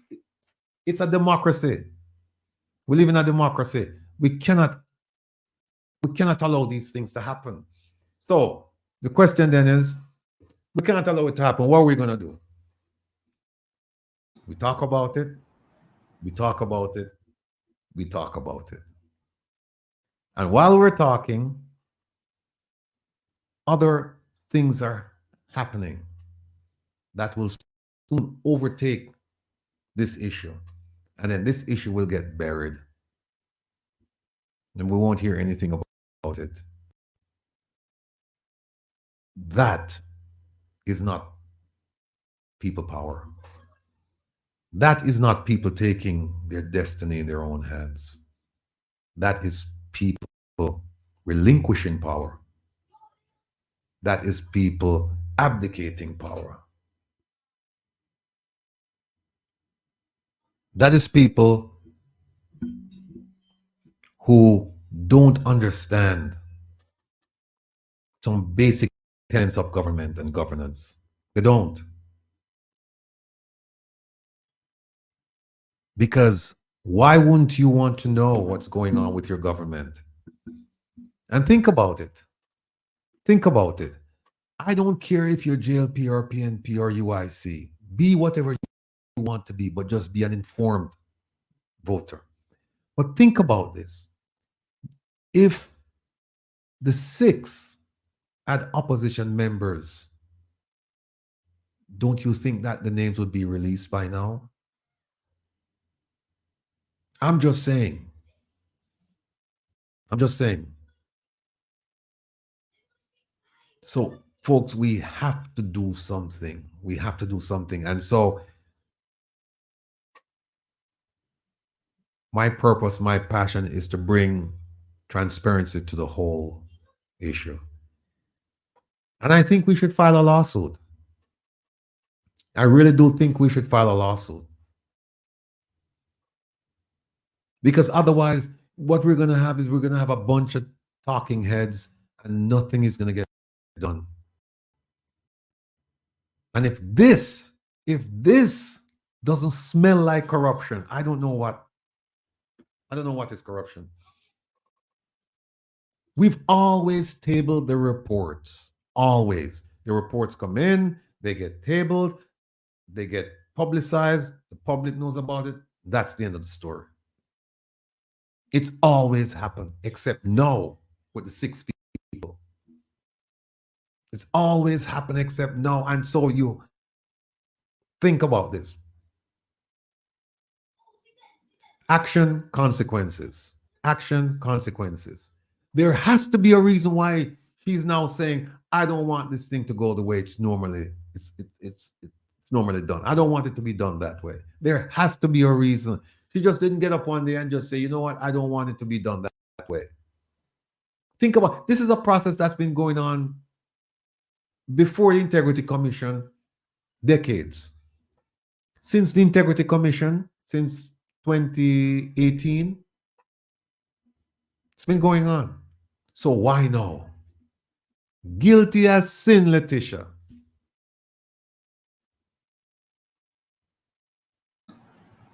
Mr. Rattigan. Yes, sir.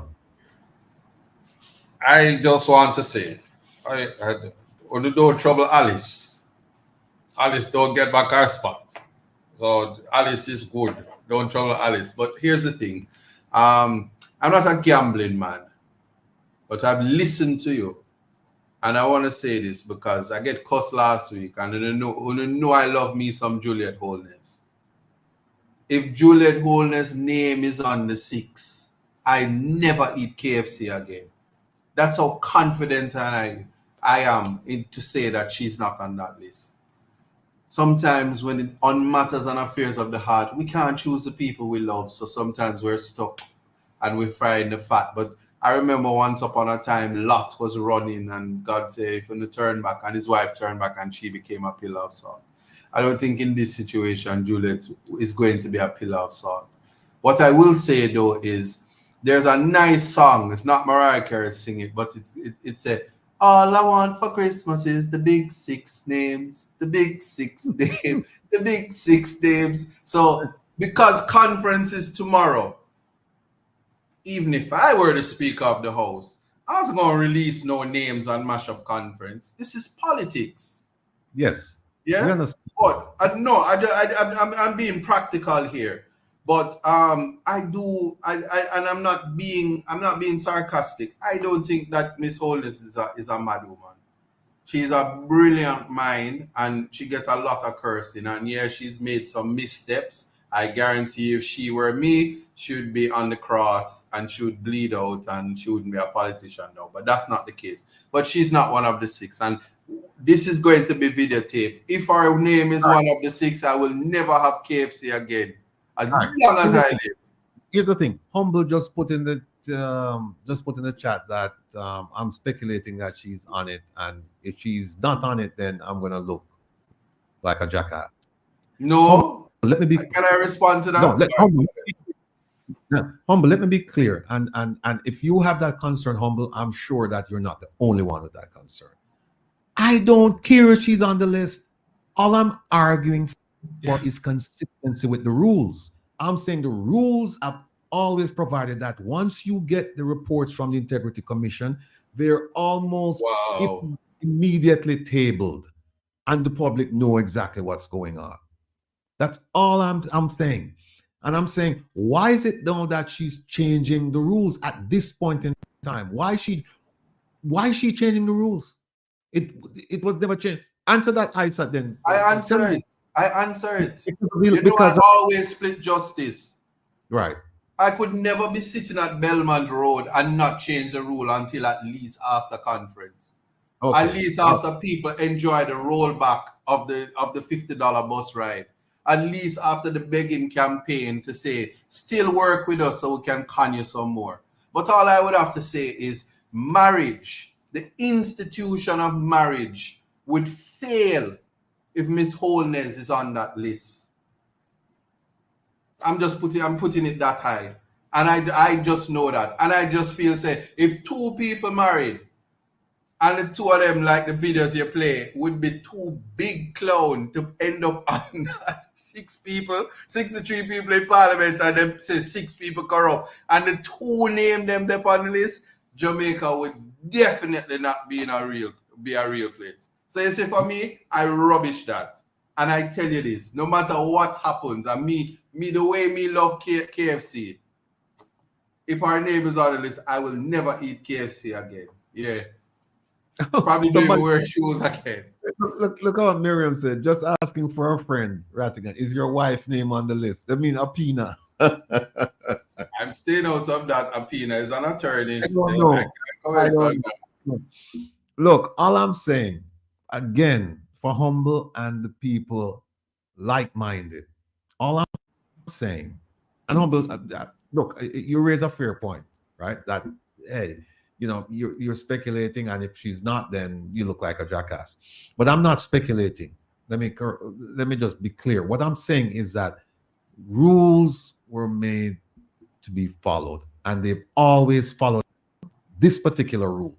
So the question now is, why is it now that she's seen it fit to kind of throw it over here and say, oh, 60 days over there, 30 days here, whatever? And Isaac just provided a good answer. He said, look, if I were in her position, if I were in their position, I would not be coming out with any names right now, and we have conference tomorrow. And why would I? I mean, it makes sense. Which adds to the point that maybe, just maybe, the 6 members are 6 members of the JLP.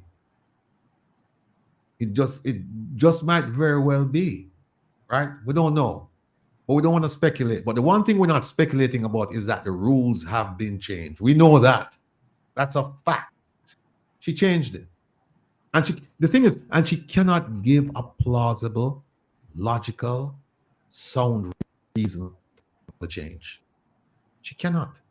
She's tried. She said, I think they mentioned 73D, and I think they mentioned the other one, where is it? 30. Or at least Philibert mentioned 30 and 73D. But one is inapplicable, and the other one, but both of them are inapplicable.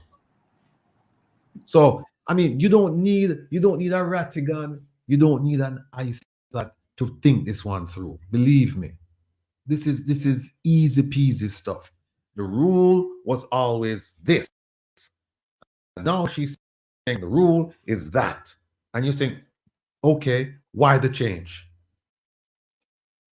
No plausible answer. But in the midst of all of this, there is going to be a convention tomorrow. Think about it like this, people. Let's just say, for the sake of argument, or discussion, or reasoning, that the 6 people on this list, that there's 6 members of the JLP. Now you understand ISAT's point.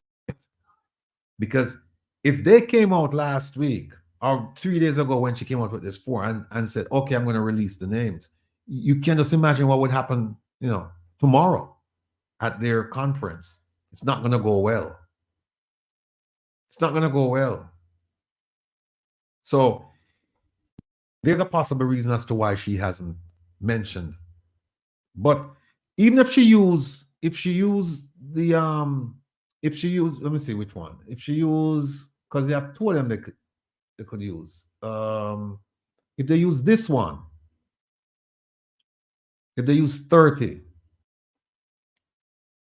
she has 60 days to give the report. That's on the 30 subsection is 32B. If the appropriate minister fails within 2 months after receipt, then the Auditor General shall transmit a copy of the report. Although the Auditor General, this doesn't apply because it's not an Auditor General report. It's an Integrity Commission report. So I don't know what these people are talking about. Right? And then if you use, there's another one here. No, there's another one. 73D. Yeah, if you use 73D, 73D doesn't give a time. It just says that they have to assess, review, report, convene. Oh, here it is. Convene. Oh, here it is. E. Convening and considering a report submitted to Parliament under Section 30 within 30 days. 73D E says that if that's what she's going to use, it says, okay, so you have 30 days that you have to convene and consider. And this is the one that they would probably use, because the other one has to do with the Auditor General, and the Auditor General is not involved in this, except that she asked for the Auditor General opinion, and that opinion has nothing to do with financial matters. So it's not, if you use, look folks, 73D, right? It's 73DE, 30 days, within 30 days. And if you go to this one, which is 31, it says 2 months right here. B 3230 subsection 2B. It's 2 months. All right. So what she's saying is that, hey, I don't have to give you the report from the Auditor General, but if she doesn't give it within 2 months, then the Auditor General can transmit a copy. Except that it wasn't to the Auditor General. It was to the Attorney General, not the Auditor General. So I don't know how these people in Parliament, how they're mixing things up like this. I don't know. I don't know. What's your take, Isaac? My take on it is this. Yeah, well, you have 30 subsection 2B, and then you have where is it? This one here, 73D subsection E. One thing I will say, the biggest defense is the Speaker has made a ruling, strong and wrong, it's final. And that's coming from King's Counsel. And certainly the profession I'm in, when the King's Counsel speak, that is the law. Well, no, especially just understand that. But here's why I'm saying this. It doesn't take a rocket scientist to tell you that you can't defend the indefensible. So, but you can delay. You can delay in the shame. You can delay the embarrassment. But because politics is a PR campaign, which the Labour Party does so well, and evidence of that is that on this program, the other parties have not really gained any points per se in terms of PR. So you have the Mark Golding, who is just doing real work. He's not doing PR.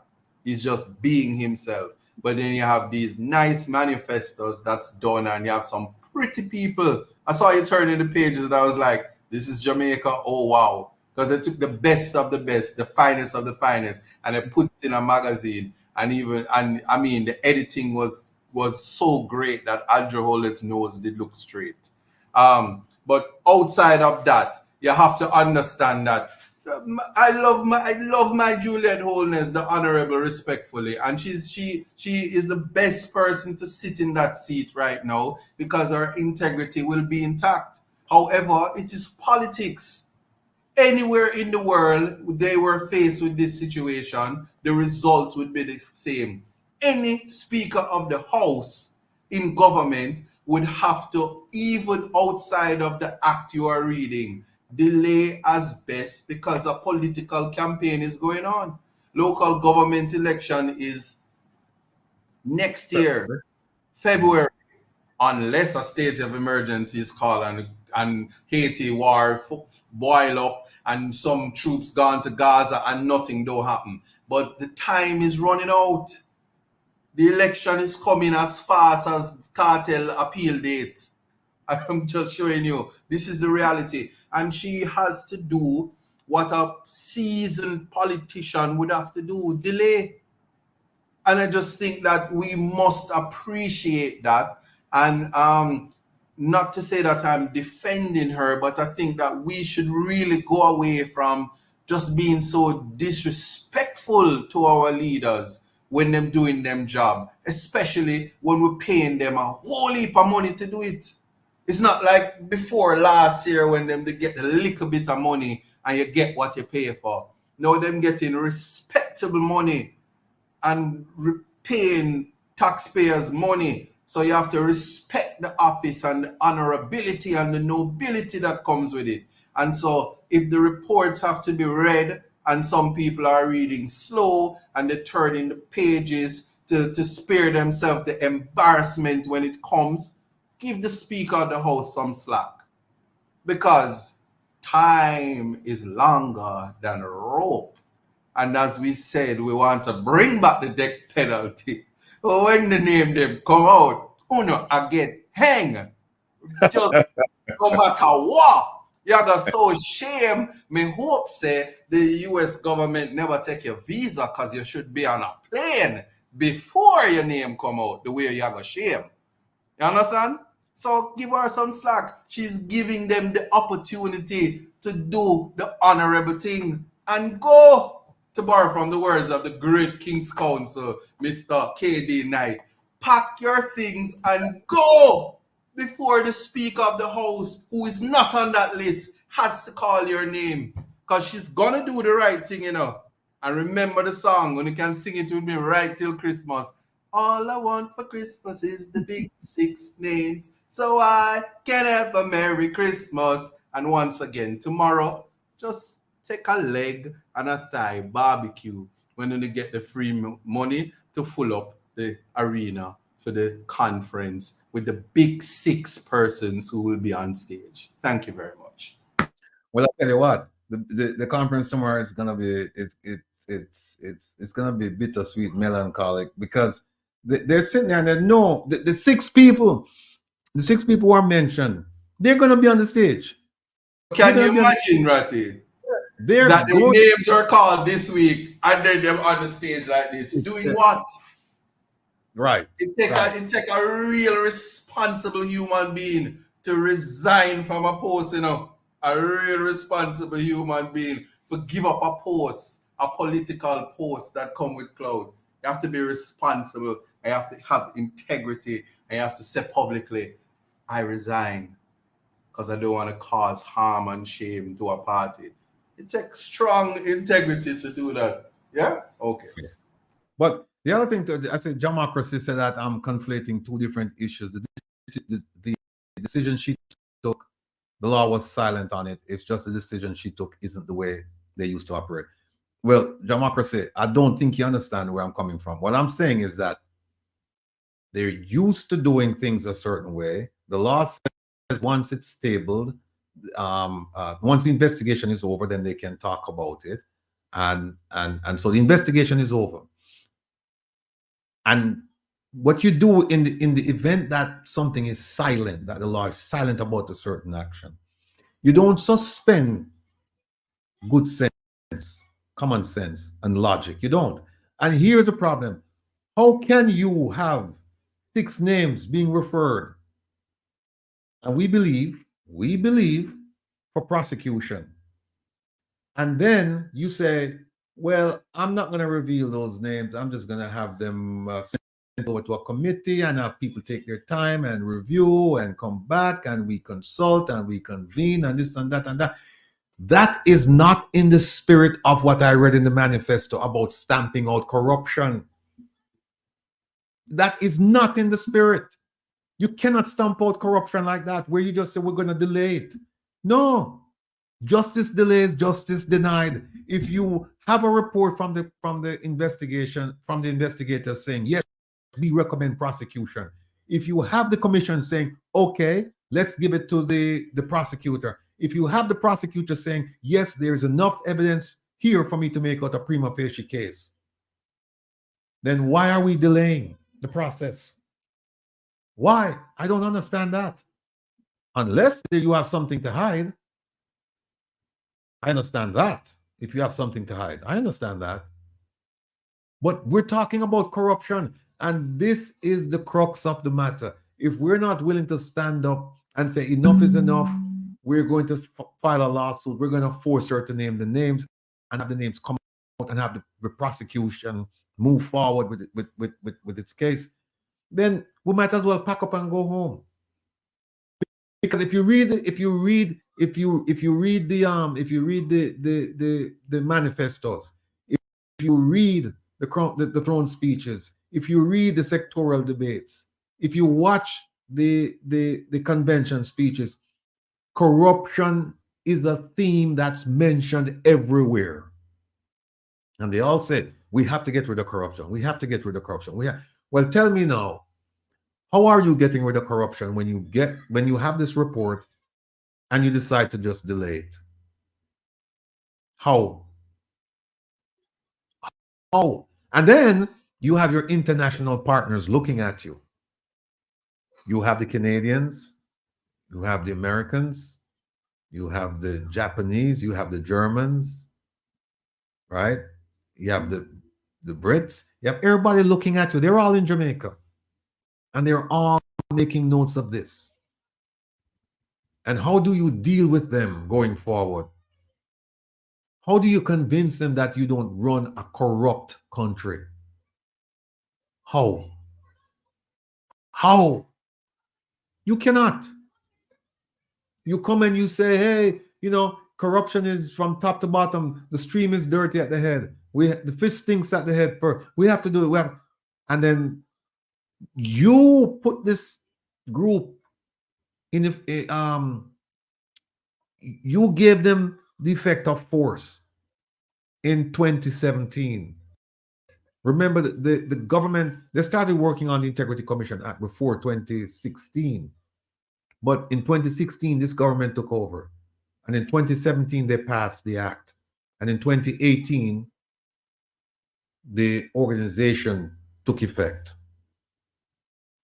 And you, with much fanfare, I mean, I can go back and read some of the speeches when they were lauding and introducing the Integrity Commission. It was going to be the best thing since sliced bread. And you're saying, yes, justice must be swift and it must be sure. And now the Integrity Commission, they said, okay, here are the reports. And then the speaker says, not so fast. I'm not going to table anything. Keep in mind that this thing was submitted like 3 days ago. So, they're having huge problems. And I can tell you tomorrow that we will be watching the convention and we will be parsing all the words. We will be dissecting the ideas. We will be analyzing the strategy. And I guarantee you when we're done, we're going to show that this is a bunch of nonsense. We are going to show that. And so my clarion call is to the voters, the young people, the legacy voters. My clarion call to you is this: think intelligently, think wisely, think critically, and become an informed voter. That's all I can ask of you. Nobody's going to, force you to, and nobody should force you to vote for whomever your choice is. But vote with conscience. Vote your kitchen table issues. Vote for yourself, your family, your community, the future. Vote. And then once you finish voting, you need to hold whoever wins the next election, you need to hold them accountable by saying, listen, we voted for you and now here's how it's going to run. We need to see you every 4 months. Give us, here's our plan for what you're going to do for us. And we need to see you every 4 months and you give us an update. That's just for starters. That's just for starters. And if you can't do that, people, then you can't complain. When you don't get services, you cannot complain. Jackie said, you and I sort of already know the 6, but you guys cannot talk. Well, that's true. Well, at least I can, for me, I know the 6. this. People. If me, I sat the door the 6, I would talk the name so much. Oh, listen, no, let me stop that. If me did ever know, Uno would have known. I can't tell you that. So when Rattigan and Herb did get the information, them never share it with me because I chat too much. Everybody know me chat too much. My name Chicken Batty. Everybody know that. So many knows for telling them. But I must say this to support what you said a while ago, Rattigan, if I may. And I'm gonna be serious for just 30 seconds. You can count me down. The UIC is not an option. It's understandable, and I did put this to the interim president or the president-elect or the transitioning president that they simply there's not enough time to make meaningful contribution to what is at stake for the country. So we have to be realistic. The local government election is next week. Them going to be the floor map if them even put up candidates. Strategically, they shouldn't. They should observe and make comments like what we are doing on this show. 2, it is most unfortunate that the politician whom I love, which is Juliet Holness, is put in the seat that she is. Heavy is the head that wears the crown. But the truth is, tomorrow we're going to watch a conference and people are going to be distracted by speculating who those 6 people are and the guessing. And it's very unfortunate to the integrity of all other people in that space, the members of parliament who you can say a lot of things about that, but their integrity remains intact. That is what is sad about just investigation about corruption.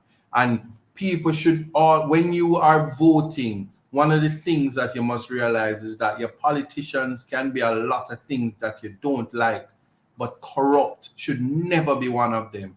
That is not something we should ever negotiate. And that is the problem that we are faced with when tomorrow comes and we're going to have to listen to the Prime Minister and his ministers and a party sell a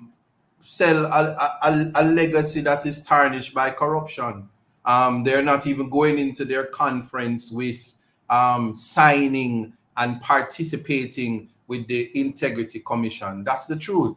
But where we are right now is that, unfortunately, I'm using the word unfortunately, is that Mark Golding consistently, who is the new face of the PNP, has done the work. I've seen in the comments where persons are saying Mark is not doing the work, and I'm now responding to the caller that says that the party is 85 years old and they don't have nothing new. That is not true. There are new people, there are young people, and there are brilliant minds with vibrant issues that can change the dynamics. And all it is, this thing about legacy voting is you are to vote to escape poverty. You are to vote to escape nonsense. And the simple answer is no matter what happens, and I'm just talking to the people who are undecided. I'm not talking to the people who neighbor string cut on the green or who lack the aptitude to know better. I'm talking to persons who are undecided but want better, to say that the choice for you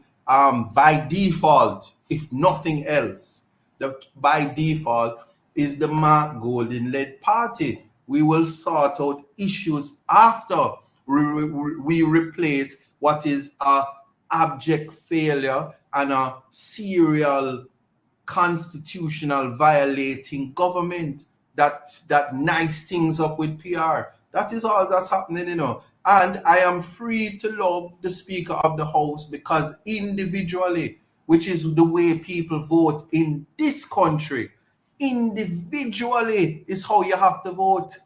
So no matter, at the end of the day, you have to look at the candidates and individually vote in your constituency. And I'm not talking about the illegal votes when they bus people into Portland and they buy votes here and there, and you live at Westmoreland, but you have vote Upper St. Andrew, not Upper St. Andrew, but Upper St. Andrew. My patois is not good because I speak English and I understand English, but you get what I'm saying. And so that is what we're faced with. And it's just sad that it's a sad day in Jamaica that two Politics nice, orange and green for years. That's a legacy thing. And is the conference tomorrow. If we don't wake up in the morning and it's an island-wide state of emergency and nobody can come out, because certainly if I was the prime minister and the big six shame me like this, I'd have called state of emergency and just said, shut this down. No KFC for nobody, no vote buying. We're not keeping a conference because country lockdown, because we fight crime. Because that's what we do. Call states of emergency and just lock in everybody like it's a COVID thing and cancel the conference till we figure it out. So the people, when they're under the pressures of the lockdown and the mackerel run out and you can't get, and you have to get 7 crate for bring the KFC and you don't have the money, you feel it, and then you say, boy, I have to just vote back Labour because I'm hungry. That kind of thing. But that's just me. That's my monologue. Did I go more than 30 seconds, Ratty? All right. That's so that those are my submissions on that part. Conference is a big clown show tomorrow. And this segment is brought to you by Starlink. Ratty is frozen, so apparently I have to continue my monologue. No, but I'm being serious, and there are persons who will be offended by what I am saying. Save and except for, I have thought about it. I've actually employed what is known as mature consideration. So when I'm saying what I'm saying, it is in the context that as a country, it's not politics now, as a country, we ought to be embarrassed that we have 6 persons who have put themselves up for representation that promise us integrity, that promise us probity, that promise us morality in any sense. The persons who our children look up to. We have a scamming problem in this country. We have a murder rate in this country, a crime in this country, and our politicians faced with corruption is not sending the message that's anything better. And so tomorrow, I will be watching because it would be interesting to see what can you tell the public when you're sitting on a stage, which means when the JCF say you shouldn't harbor criminals, and when the Prime Minister call a state of emergency and they flush out and gone to other places and they say we're going to make law for harboring criminals. What are you doing when you sit on a stage with 6 people being investigated by corruption? And this is not a case of cloaked in the presumption of innocence. Political representation, squeaky clean is the mandate. Even your private life can cause you to the public to lose confidence in you. You're the bastion of hope. You're the representation of the best among us. And so what can you sell us tomorrow? It won't be a 100-day speech. We know that. You can't tell us that again. And so on the matter of integrity, I may have a problem by always trying to dumb down a situation or take it make joke. But I tell you, if you don't laugh, you're going to cry. The magnitude of what is happening is not something that the average Jamaican can appreciate, because we're so riddled with trying to make ends meet. I don't know how to respond to the how ISAT come on, but I am being serious right now in terms of the corruption, the aspect of corruption. I'm not even going as far as the jail time argument, because our prison system, there's nowhere where to house these eminent and prominent honorable people. You can't put them into the dog kennels that we have as prison. And I'm being very serious. I would not want any politician to have to experience that. Same and except that I hope they fix it. So now that some of them is inclined to end up there, that they don't do that. But that's me. You're back with us, Ratty. I'm not hearing you. Not hearing you. You can't hear me? Yeah, hearing you now. You know, I don't know if it was intentional or just happenstance, but the fact that the opposition voiced no objection to the Prime Minister's wife being the speaker, if they did it, if it was intentional, it was a stroke of brilliance. If they didn't, then they're lucky. Because in one stroke, if she's on the list, they've gotten rid of 2 positions. They've gotten rid of the speaker and they've gotten rid of the MP. If it had been somebody else who was the speaker, somebody who didn't have these issues, then they probably would have just gotten rid of 1 person. But now, if she's on it, that party is in turmoil, serious turmoil. Because if the people that we, and I suspect that are on the list, and I have strong reason to believe that the 6 people that have the names that have been provided to me in confidence, that those 6 people are on the list. If those 6 people are really on the list, the party's finished. As I said, the party is over. If those 6 people are on, and the names are released, they're over. Because then you know what they're going to have to do? They're going to have to do exactly what the former speaker did. They're going to have to resign. And by the way, you know who's absent in this conversation? Isaac? Babsy? There's one. No, there's one group that's absent. The private sector of Jamaica. But I must say this. Yeah, they have to watch. It's an embarrassing situation for the entire Jamaica. The private sector, I'm just saying this now, I'm not defending them. You know how they feel about me. I shouldn't exist. But I can say I feel it for them. A lot of it's non-lawyers, some of them, but I feel it for them because here's why. They have aligned themselves with corruption. It's difficult now when the people who are your guys, who you support, who you come out and support, have failed you, and sometimes they're not complicit, they're not co-conspirators in that discourse, and so they have to remain silent. It's kind of like how the eminent and most honorable mother of politics is compelled to be silent with the embarrassing shenanigans that's taking place in her party. And she's balanced. When she had called for me to resign and disappear, she exercised morality and had put me in a position to even contemplate if conduct of any nature that can offend any sector of society should be allowed.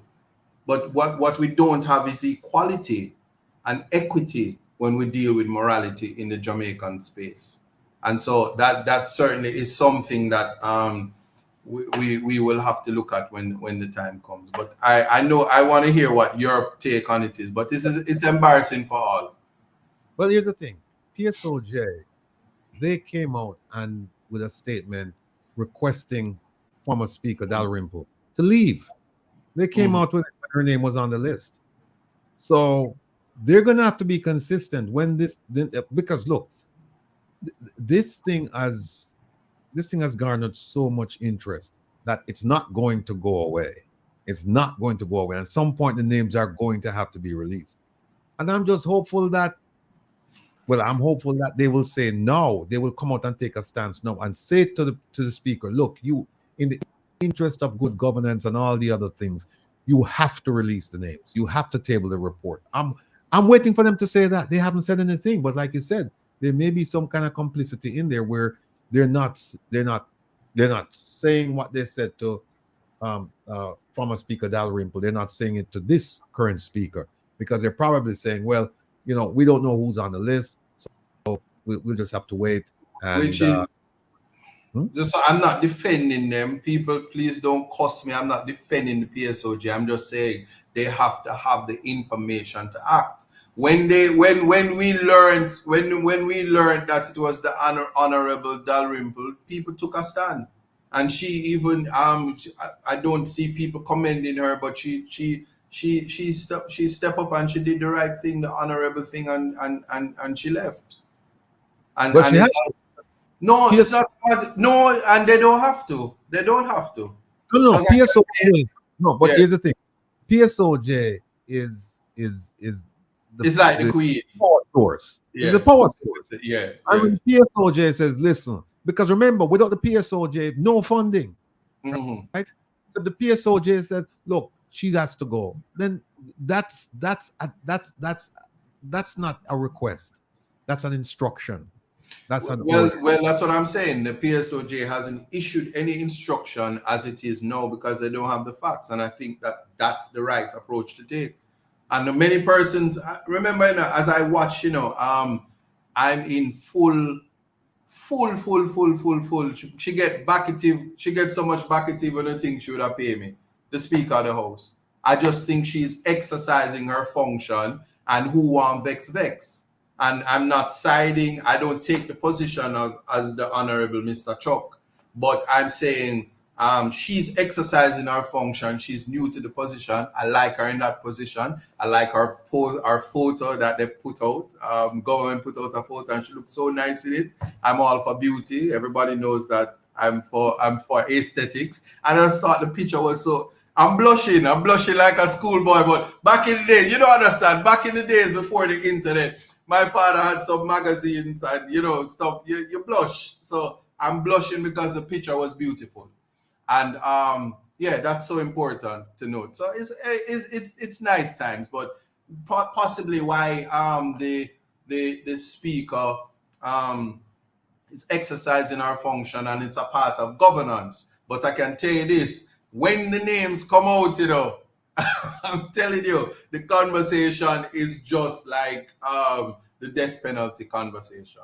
It's almost continuity, how this ties into it, because you created your own death sentence by even being your name, and that's what we need to do, you know, for your name to be associated with something, and it's not like them and tell for you something go something so you don't have no place.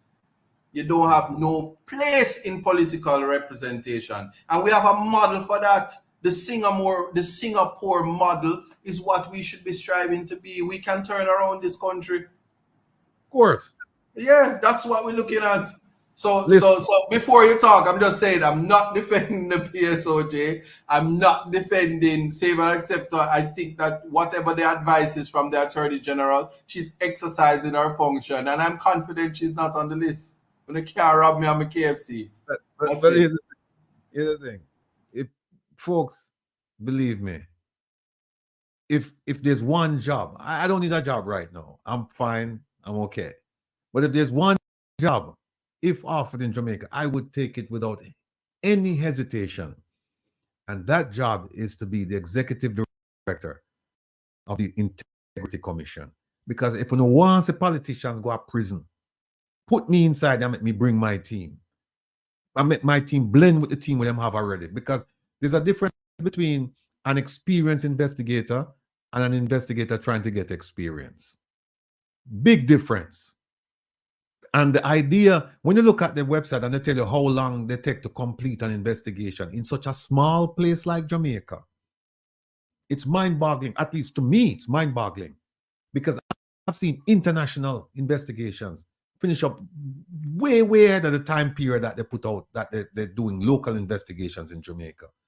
They have some good investigators in Jamaica, but we can blend them with the people that I would bring in. And the people I'm bringing in, these are seasoned, experienced people. Them people are not joke.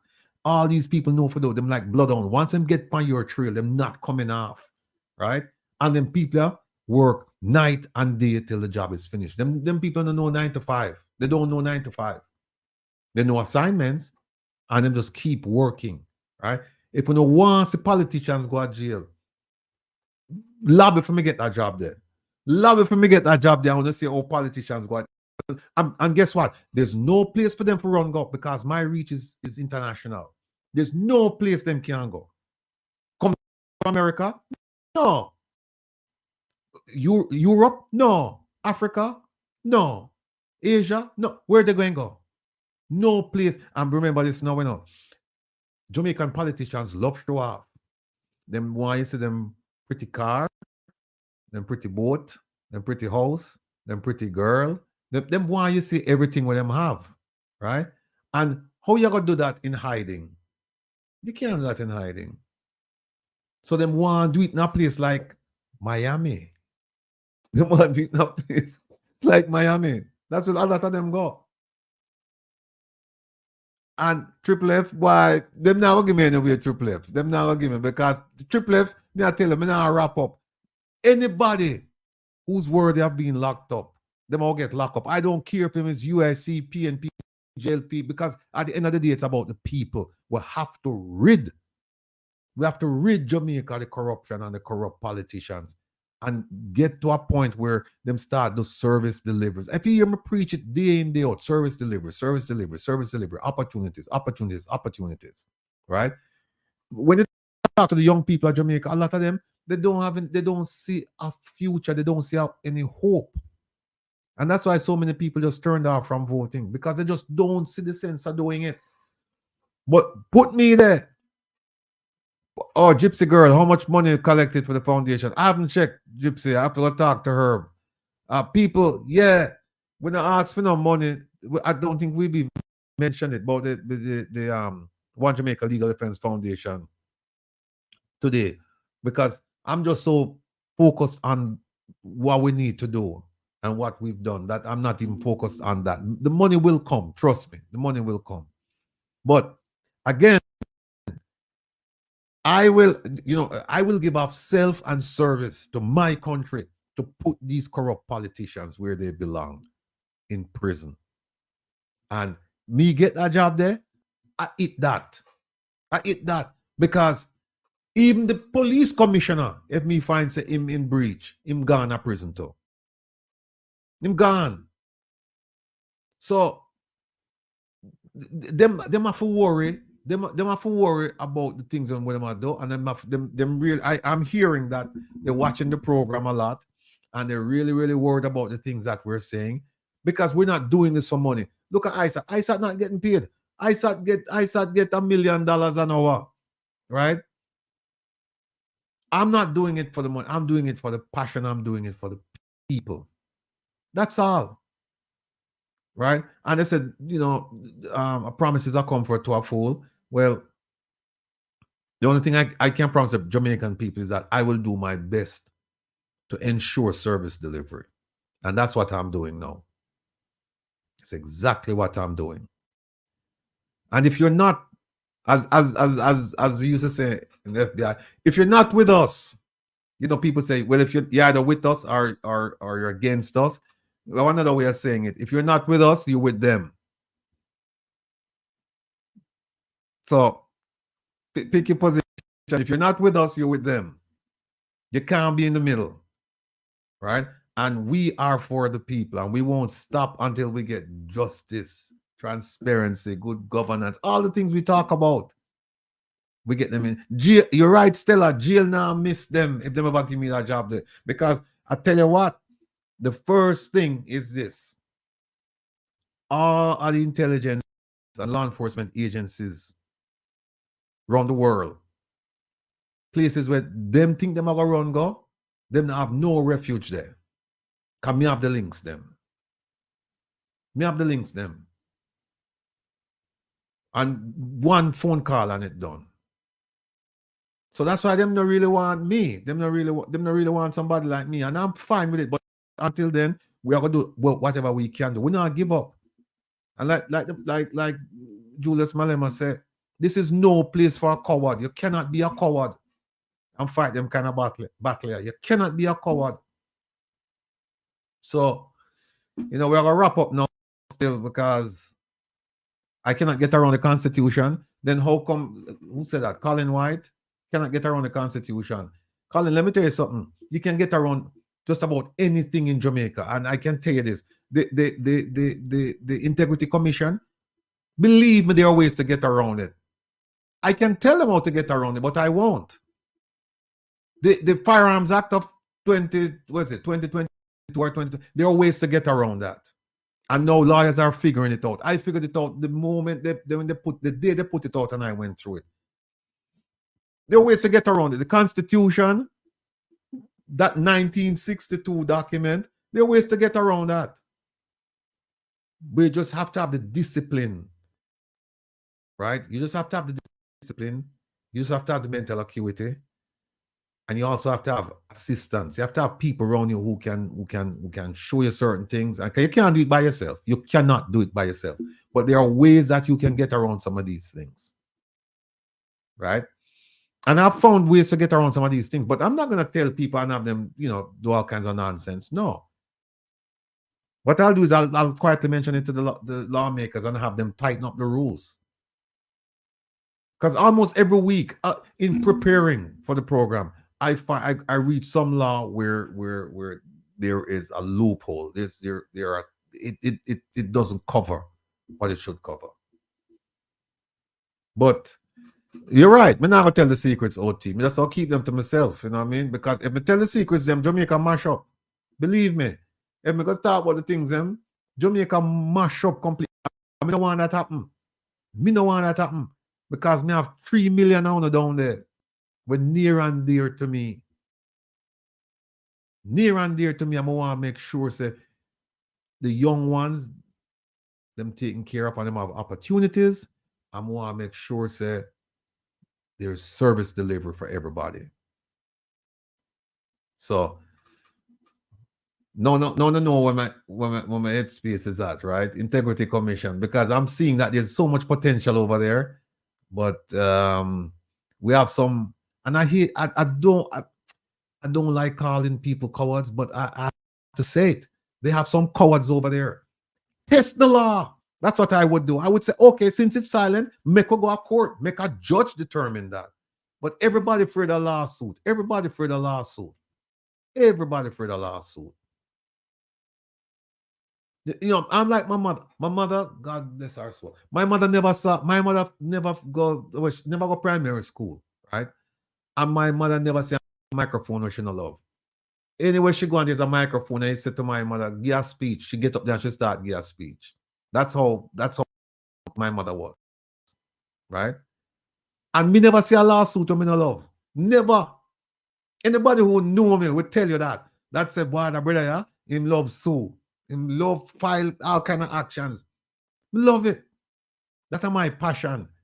When you match wits with people and things like that. I like that. And that's why I check for ISAT, because ISAT is a kindred spirit. I mean, him not take on a full case because I'm having reputation. But once ISAT says something with what that's worthy of being litigated, I'm going to do it. I'm going to do it. So, look, folks, we can go on and on and on and on and on. Oh, Bobby Finley-Smith never joined us tonight. Bobby, we know y'all watch the program. I just got your message. That's okay. We can do it next week. Not a problem. Isaac and I, we held the fort in Herb's absence and your absence. Well, Herb was here, but then he had to leave. So, we'll catch up next week. So, folks, remember, tonight at midnight, Isaac will be there. We'll have to tune in. 3 hours of some solid reggae music. Music where you can listen to, you can rent a tile to, you can dance to, you can, have, recall memories to. 3 hours of that. Beautiful music. Tune in. And then tomorrow now we have Waterhouse Vibes at 3 o'clock on YouTube. And then at 7 o'clock we have Wayne Lonesome. I can't afford to miss the program because we know Wayne Lonesome program will be coming on, I think, right after the convention. So, all of us will be watching the convention and we'll have a lot to say tomorrow night and the coming week. So, I thought, my brother, take care of yourself. Don't disappoint the people because I'm waiting for you. No, I'm definitely going to show up tonight. I want to say this, because we never got to have the conversation about it. The issue of the highest court in our land is so important to the Jamaican people that the president of the Privy Council wrote to the Jamaica Gleaner. And he cleared up a lot of misinformation that was put out in the media. And following. No. So I want to address. I don't want to rush it because as I'm speaking, there are prominent men and women in the society that have since responded to Lord Reed. But the Lord has spoken and he has said a thing, and he says to the Jamaican people, we are honored to serve you. We are honored to be your final court. please allow us to continue to serve you. You have access to us. You don't have to come to England. We have Zoom. We are an open court, and this is the Privy Council. And when we hold court, it is live and open justice for everybody to see, hear, and make their observations. And this is so important. And understand that in the conversation, these are my words now, with the final court and the Privy Council, is that we have two Jamaicas operating. Perhaps it is time that parts of society who have the resources and who have the pedigree to decide issues among themselves, they can set up a court on their own. But when it comes to the Jamaican people, the people who oftentimes are faced with liberty, not squabbles over property and riches, but freedom, human dignity, life, the Privy Council is your last defense to justice. And so, as I was honored and felt included by the letter from Lord Reid, which next week I hope to share with you, and the comments, including from the former Prime Minister, Mr. P.J. Patterson, and other prominent attorneys. It is a discussion that the people have to have so that when they make their choice, like to follow from, and I think Mia Mottley is the greatest leader in the open Caribbean right now. And she had her referendum, and the court of choice remains the Privy Council. Trinidad, the court of choice remains the Privy Council. And it's a conversation that we must continue to have, but we have many other issues to resolve, including corruption, before we go about talking about separating ourselves from the erudite justices of the Privy Council. That's all I'm going to say for this week. And I hope next week I get the opportunity to read the letter that had me so warm inside. All right? I won't steal it from that. No, I won't steal No, it. if you want, you can. No, read it. If you can read it now, I'd appreciate it, because I didn't want this week to pass. I didn't want conference to come and the people them dress up in them Halloween costume and not hear the erudite words of Lord Reid. All right. This is from Lord Reid from the Privy Council in England. It says, I write that the title is Privy Council here to serve Jamaicans. It says, I write regarding a recent editorial in your newspaper dated October 23rd, titled Loitering at the Privy Council, which raises questions about Jamaica using the Judicial Committee of the Privy Council as your final court of appeal. Let me start by saying that I and the other judges on the JCPC regard it as an honor to serve the people of Jamaica as your highest court. This is a major responsibility and one that the court takes very seriously. The decision on whether to retain the JCPC is entirely one for the Jamaican government and people. We will continue to consider it a privilege to serve as a final court of appeal unless and until Jamaica decides otherwise. Your editorial also mentions the difficulty and expense of having to travel to London for hearings. I would like to convey to your readers that the court is not as remote or inaccessible as they may have imagined. For example, we offer hearings online so that lawyers can address us from their offices in Jamaica without having to incur the time and expense involved in traveling to London. So there is no reason for the costs involved in traveling to the UK to be a barrier to justice. Further, the hearings that we hold in London are all streamed live on the internet and can also be watched on catch-up, meaning watch later. We are possibly, I didn't see the rest of that, missing a line here, but it says, we are only a few clicks away on a computer. Oh, hold on. 1 second. Somebody just called and just kicked me out. I saw it.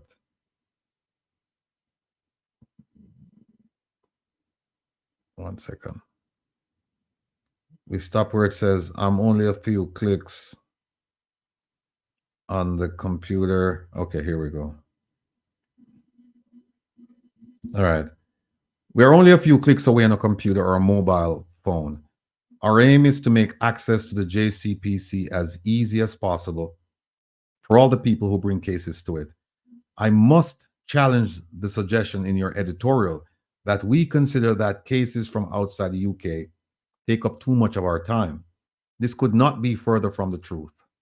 The volume of cases and the place of their origin are never a consideration when we decide which cases raise an arguable point of law and should be heard by the court.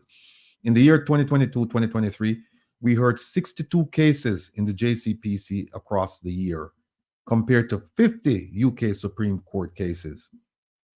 8 of those JCPC cases were from Jamaica. Some of the most important cases for the development of the common law around the world are decided by the Privy Council on appeal and reflect the excellent work done by the judiciary in the countries themselves. We will continue to hear all appropriate cases that people wish to bring to us. You can read more about the JCPC at www.jcpc.uk. I wish to reassure your readers that the JCPC is here to serve Jamaicans and the residents of the other nations who choose to use it. I consider it a privilege to do so. Lord Reed, President, Judicial Committee, blah, blah, blah. There you go. There you have it. People, it's there for your reading. Google. It is a part of current affairs that is important.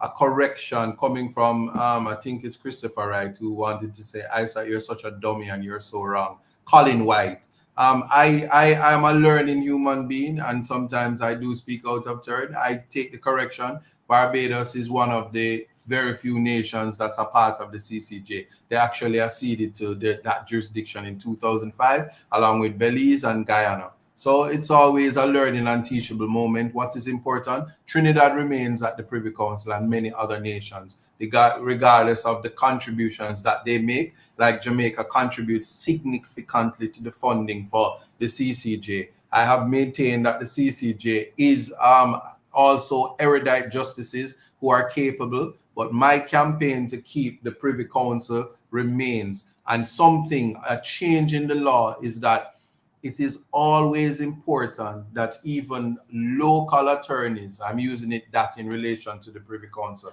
as myself, can contribute to the jurisprudence of the Commonwealth, because the law have changed in England, and that hasn't even they haven't spoken of that one time in their campaign for us to be removed, where the decisions made by the Judicial Committee of the Privy Council is binding on the laws of England. So certainly where criminal law is concerned, which ought to be the most important thing, and a lot of the attorneys that speak against separating and severance from the Privy Council, they are not practitioners in the criminal arena. So they deal with matters of property and matters of estates and rich people matters, but they don't address liberty. Because believe me, take it from a man, if you lock up for a day, it's like them kill you. You know that thing when it works with somebody tell you in 100 days what them are gonna do. Let me tell you something. The loss of liberty is so important that at this time, certainly for the criminal arena, we want if it ain't broke, don't fix it. And to hear a letter saying that I wish to reassure your readers that the Privy Council is here to serve the Jamaicans. You hear that? Service. Your Prime Minister just fell short this week alone to listen. Public sector workers on a what list, on the need for doing the job. We are here, service. When you hear somebody say, we are here to serve you, that's the spirit of the Constitution. You want your judiciary to say, I'm here to serve you and give you standing, Mr. Rattigan. That's what you want. That's are the things that you want. So listen, I'm just a common Rasta man that is privileged to practice law. And I tell you, to hear from the erudite president of the Judicial Committee of the Privy Council say to my brothers and sisters that we are here to serve the Jamaicans and the residents of the other nations who choose to use the Privy Council and consider it a privilege to do so, is the heights of political correction and trying to ensure that the Jamaican people, in making a decision, the most important decision which affects the liberty and freedoms of your ancestors and of your issues to come, that you make a choice and have the knowledge that one, it's a click away. It's open court justice. So we wouldn't have to wait on Mr. Rattigan to hear from his representation as to what happened in court, because we would have in there. Because you can click. And you see how Rattigan always tell you, yes, we know the show long, but you can watch it on catch up. Yes. That's the time. That is justice. Like the Rattigan show. If you can't manage it one time and you can't get your KFC, go get your KFC, come back and watch it on catch up. That's the idea of inclusion. And we need to get there before we rush justice, because justice rush is justice crushed. That's my submission for the day.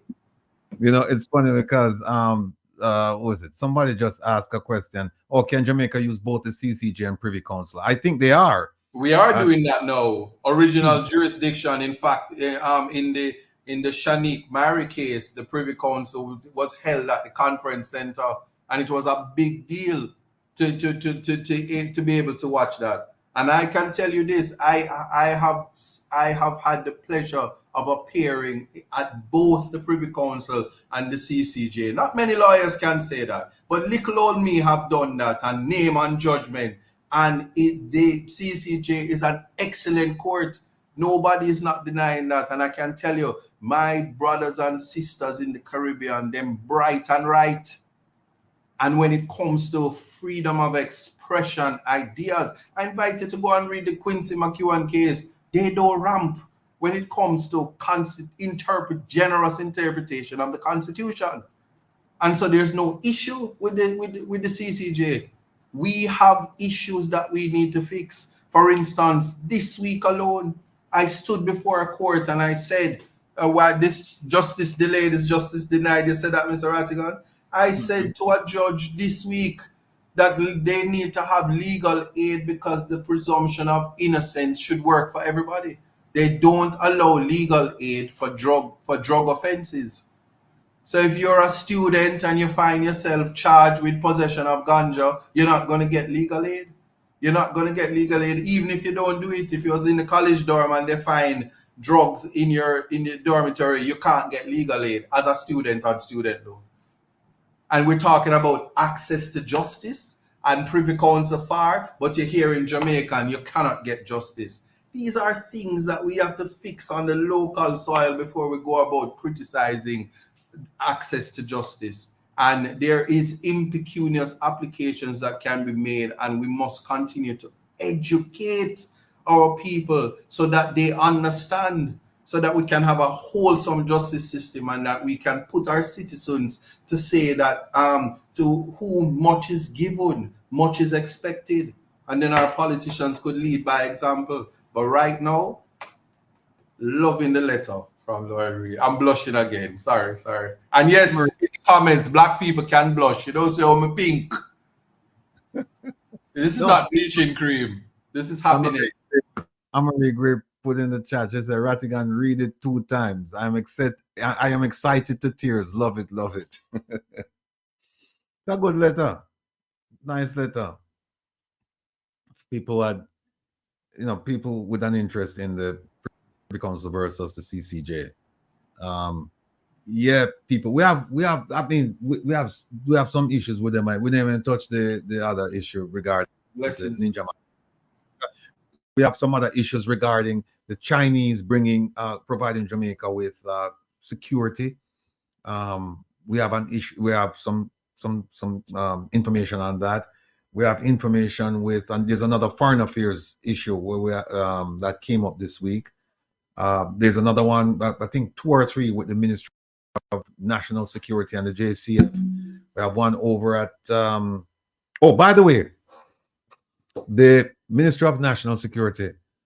Just want you folks to know that I asked you back in August for Chairman Rowan James's medical records because the media had access to it. And that in and of itself, without his permission, is a problem. And So I asked for his medical records to be released to me, and so far I have not received. I received something saying that they're going. The lady who's in charge of the ATI request section, she said she was going on leave, but she turned it over to her colleague. That was back in August. They only have 30 days. They have 30 days to respond.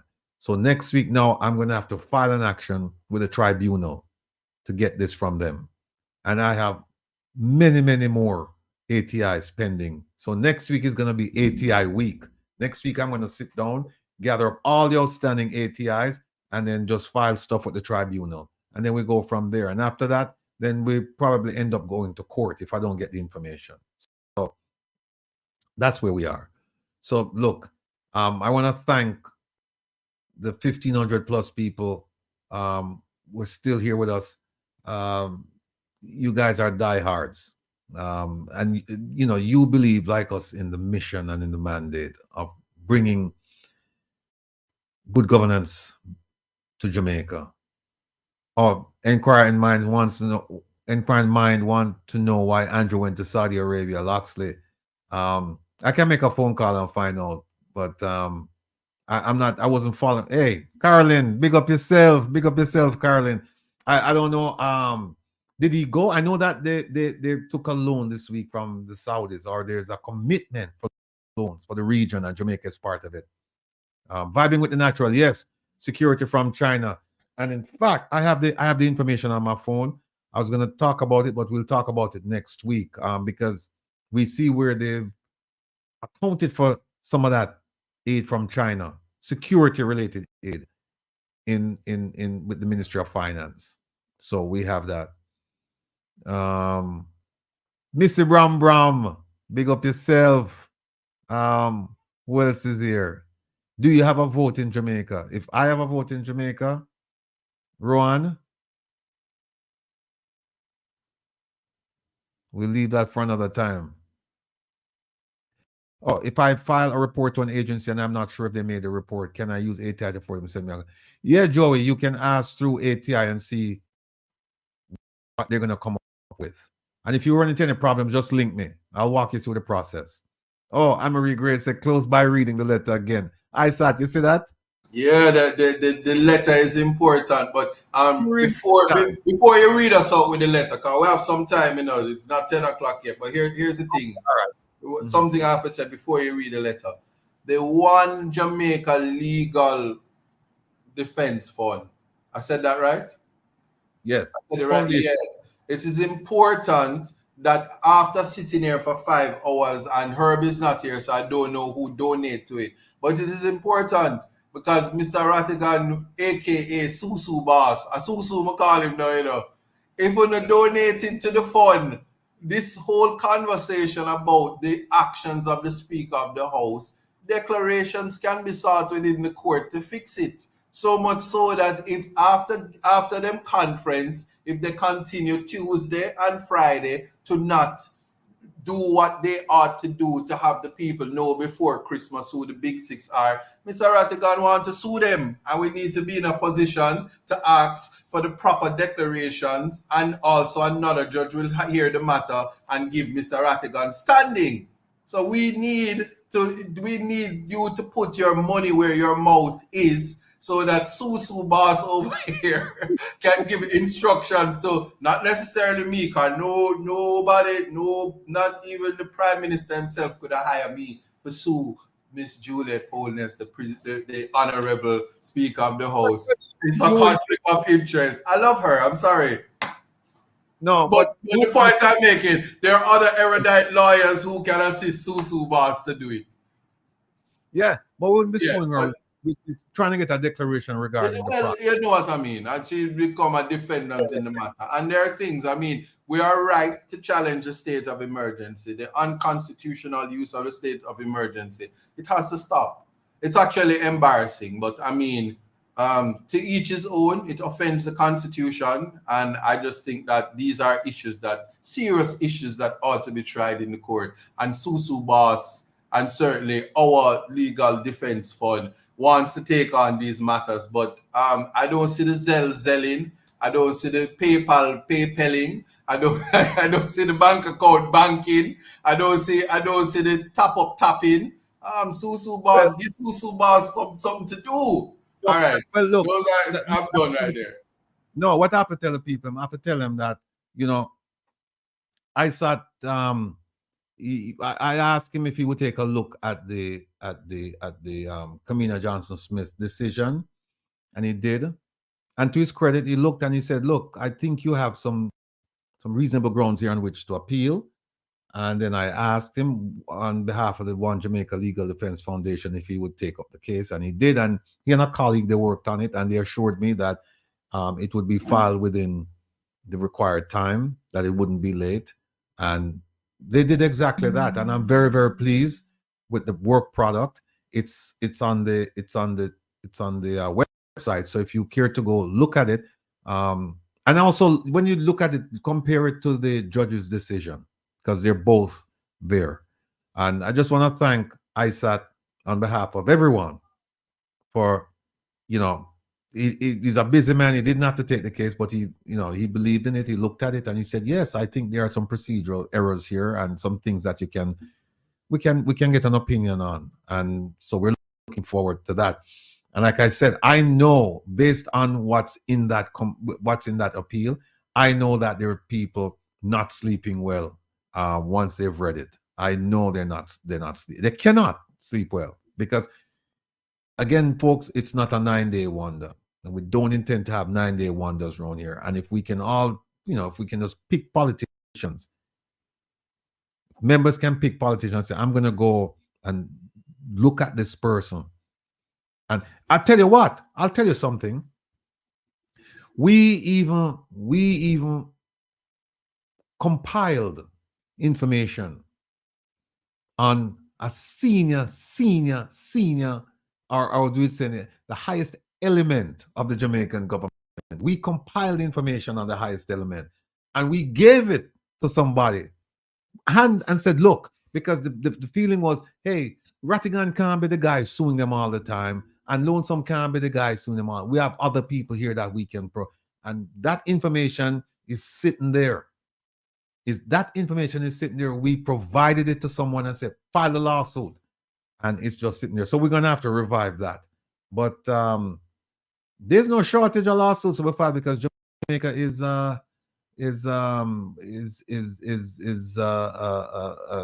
an issue heaven, content rich, content heaven. No, you don't have to look far. Things come out, we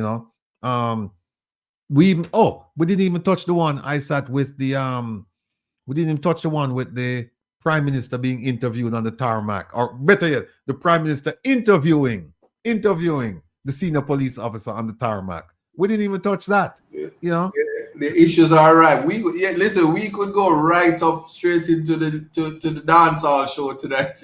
But the show is good, which is why you have to watch it and catch up if you can't manage it. Cause the show nice.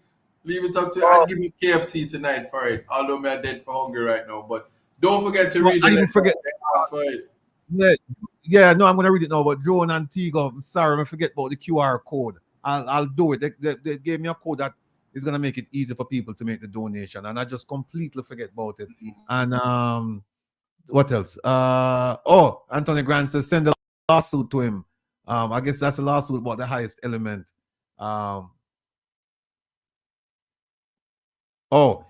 Loxley said, "Before you go, let them know that you're not trying to bring down." No, Loxley, I am trying to get the government to do what it was elected to do.